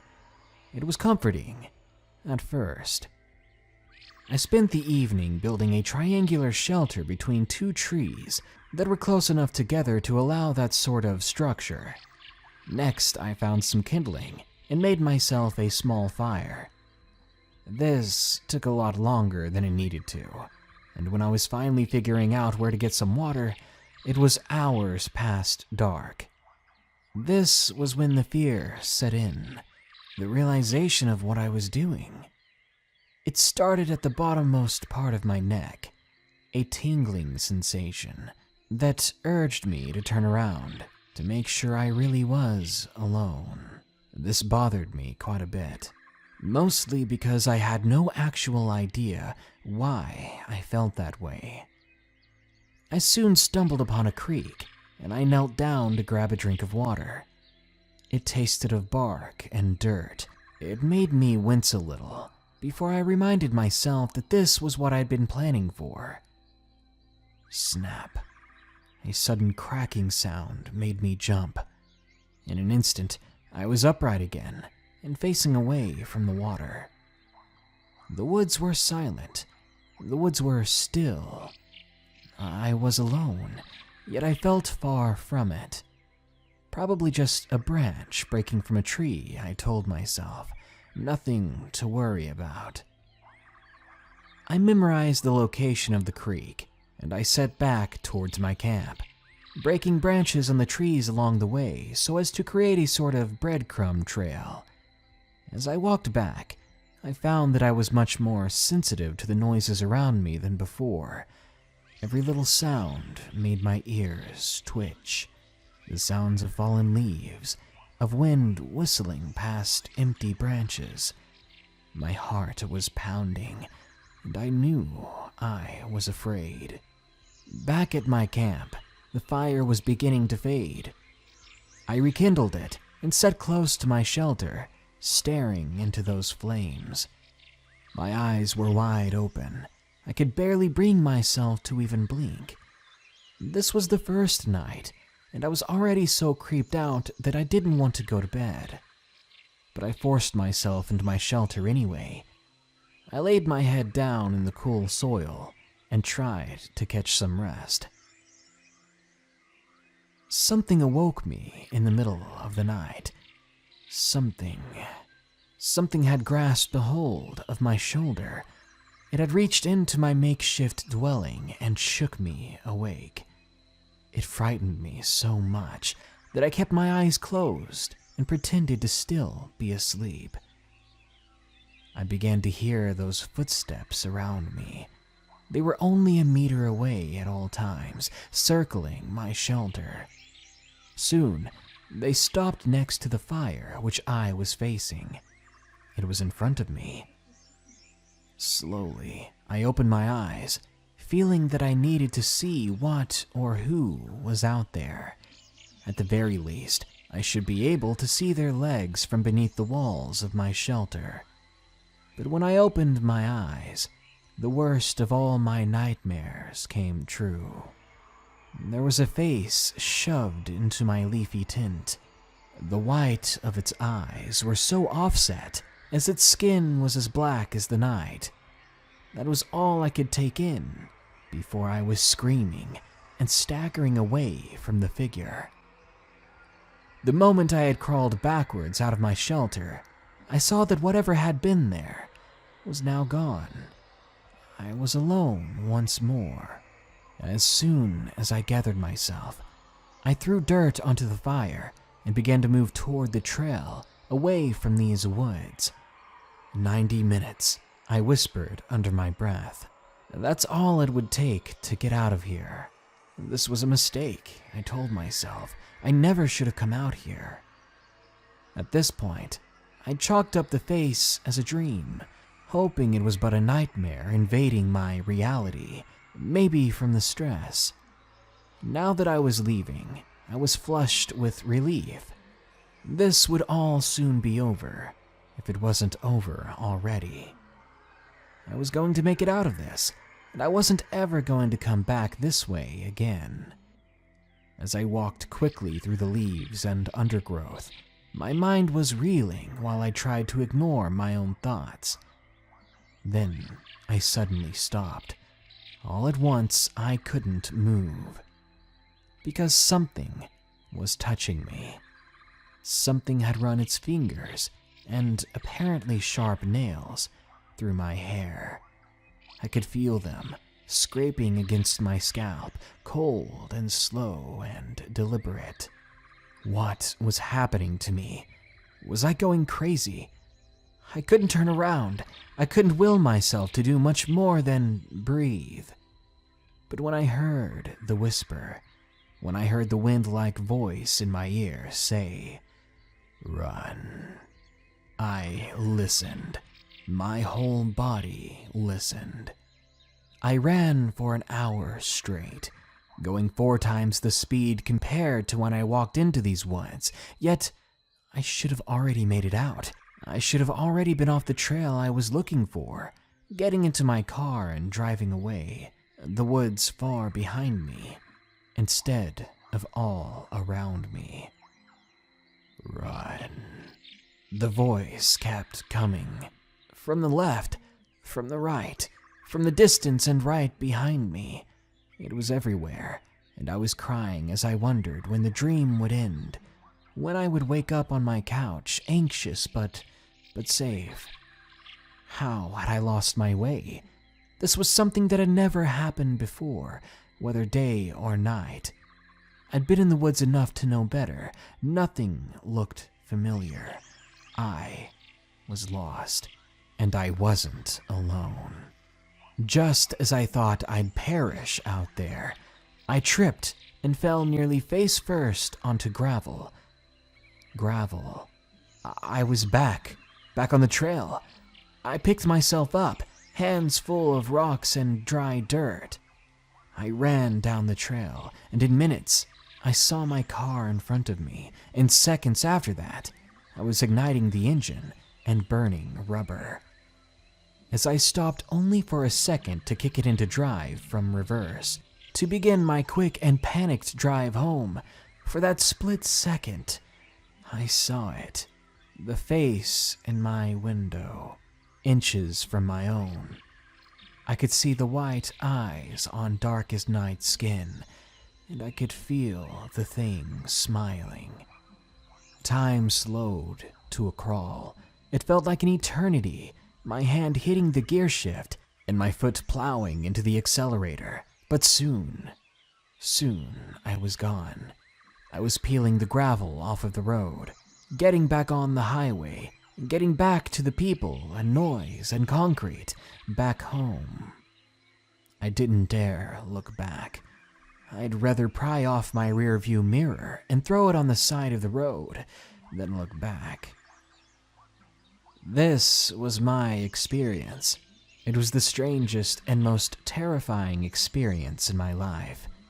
It has scarred me in a way that affects me greatly in my day-to-day life. I get chills throughout my days. I feel that tingle in the back of my neck. I feel the same textured cold as I felt when I laid there that night, pretending to sleep, as that thing encircled me. I've heard of the disappearances in the woods, and I've always wondered what was taking people, who or what was causing those disappearances. But this was different. This thing wanted me out of its woods. I was in its territory, and it wanted me gone. No Way Out, submitted by Nikki and Azael. It was a year ago.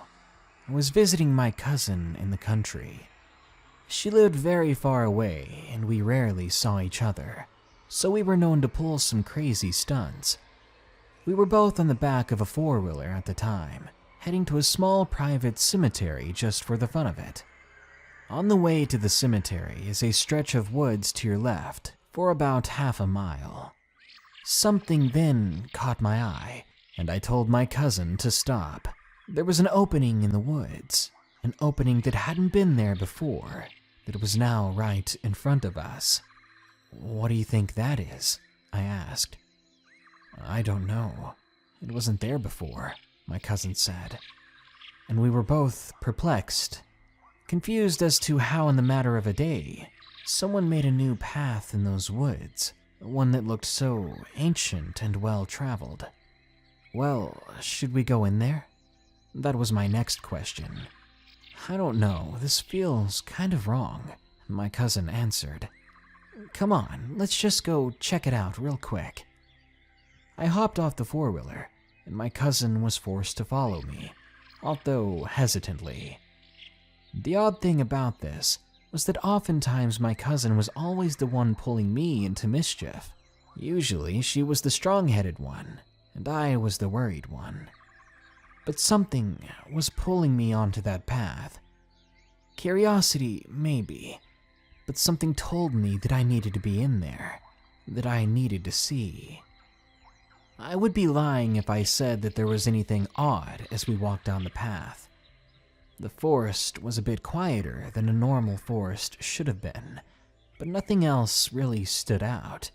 "Come on, Abby, there's nothing here," my cousin pleaded. I sighed, as I was still set on exploring this new strange place. "All right," I gave in. Now, during our walk into the trail, our very short walk, it had not curved at all, nor had we taken any other direction besides straight. The trail seemed to go on and on. We had just walked in and traveled for a few minutes, but as we tried to walk out, heading straight back the way we came, the trail seemed to never end. The woods became infinitely distant. I even checked my phone, and it showed that we had been on this path for half an hour now. "Faith, check this out." I showed my cousin the time, and her eyes widened. "But that's impossible. We've only been in here for a couple of minutes." "I know," I agreed. I turned it off, and we kept walking in silence. Several more minutes later, I spoke up, my voice trembling. "Faith, I think we're lost." "There's no way we didn't go any direction but straight," she said. Now we were both worried. We just kept walking for what seemed like another quarter of an hour. "Faith, we're so lost," I said helplessly. That was when she stopped. Without turning towards me, she shushed me. "Hush." "What?" I said. "Did you hear that?" I hadn't heard anything, so I shrugged my shoulders. Moments later, however, I did hear a branch snap somewhere in the woods. Abby, someone's following us." It's probably just a fox, Faith, or some other animal." My cousin shook her head. Suddenly, to our horror, all around us we began to hear footsteps. Footsteps coming right at us. Without so much as a word, Faith broke into a full-fledged run, and I followed her. She screamed, and I booked it after her, but since she was taller than me, she ran a little faster, and soon I was lagging behind. I was terrified, scared that I'd end up running through an endless forest on my own. But no, as if some higher power answered our mental cries, the woods ended and we were back on the trail and next to the four-wheeler. We hopped on and floored it back home. On the way, I looked at my phone again. It had been 75 minutes since we went into those woods. Somehow, in a matter of minutes, we had lost over an hour of time. It didn't make any sense. We never really talked about the event again, but the next time we went to the cemetery, we kept an eye out for that trail. We were ready to pass it on the way, ready to pretend that we weren't looking at it or acknowledging that it was there, pretending that we weren't afraid to look in its direction. But when we did go back, the trail was gone, as if it had never been there. There were no openings in the woods at all. What happened that day, and where did we go? The scariest thing that has ever happened to me. Submitted by Dave W.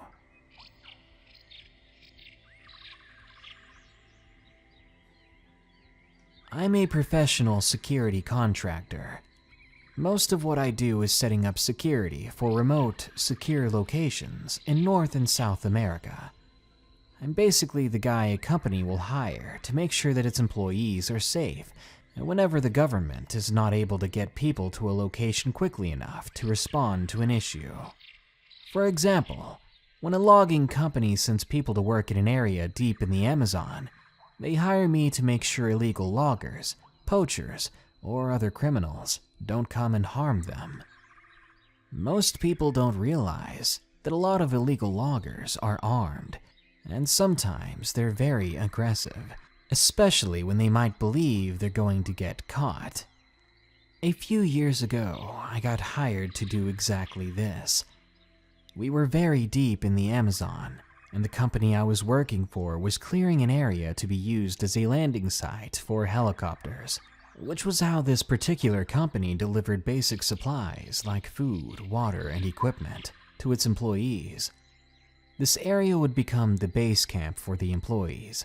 The first day, I went with one of the senior employees to walk in a broad circle around the camp, discussing things like setting up remote cameras in certain locations, or where to station guards in certain places the employees would have to avoid for their safety. As we were walking, we noticed strips of red fabric on some of the trees near what was to be our camp. This was alarming, because illegal loggers often mark trees like this so that they don't get lost. There were no other legitimate logging operations in the area at the time. The guy I was with wanted me to remove them, but I told him no, that it could be dangerous. You don't want to provoke anyone else who might be out there. The next day, I went back to the area where the marked trees were to investigate a bit further. An area of the ground had a rectangular hole in it. It was about 6 feet wide and a few feet deep. Nearby, I saw a camouflage net and some tent pegs that had been used to cover it the day before. Someone had hid something in the ground there, and I hadn't noticed it earlier. I looked down into the hole to see that it was nearly full of old backpacks. They weren't all hiking bags or rucksacks like you would expect. Some were children's school bags, some fanny packs like a tourist would wear. Many of them had names in English on them. They were full of personal belongings, such as clothes and trinkets that you would buy as souvenirs, though there were no towns or cities nearby. I took pictures of this and immediately reported it back to base camp. I set up a trap camera looking over the cache of old bags, and then I left. When I got back, I got on my satellite phone and reported this to the local government, who promised to send someone to investigate. They would be there in a few days, as the area was not cleared for the helicopters yet, and would not be for at least a week or two. That night, we were all on full alert. Guards worked 12-hour shifts, and no one was allowed to leave the camp for safety. The loggers worked all throughout the night, and we had no problems. The next day, I went to retrieve the trap camera. All the backpacks were gone. My camera had been pulled from its place and smashed into little bits onto the ground. "What the?" I said. And then I heard the running, coming in my direction. It was clearly multiple people, though I couldn't see them through the vegetation. I was armed and ready to defend myself, but I realized I could not run back to the camp, as then I would risk the camp being discovered by these people. I got into cover, and I took aim. My mind was racing, my heart pounding, knowing I was outnumbered, and that I probably wouldn't make it out alive if they saw me. I began to pray, hoping that I would win this game of hide and seek. Suddenly, a man with a machete burst out of the bushes right in front of me. He stared right at me. He took a slow step towards me, but when he saw that I was aiming at him, he smiled and said in plain English, "Soon," then backed into the bushes. I waited there for an hour, and I didn't hear anything else. Making sure I wasn't followed, I steadily went back to camp, reported again what had happened. We decided it was time to abandon the project here, and we all hiked to the nearest clearing, 8 miles away. There we were picked up by helicopters. We left all the equipment behind. A week later, I returned with a large group of police officers. All of our equipment had been stolen or vandalized. The bags were gone. The worst part was that inside of my tent, a large machete had been staked into a picture of my wife. The guy knew where I slept. They must have been watching our camp the whole time. It turned out, this was an active group of the worst kind. People involved in the disappearances of those who were lost in the woods, those who couldn't find their way back, and those who stepped a little too far beyond the tree line. All those backpacks that I saw in that hole, they all used to belong to a person who made one mistake and got lost in these dense forests and was never seen or heard from again.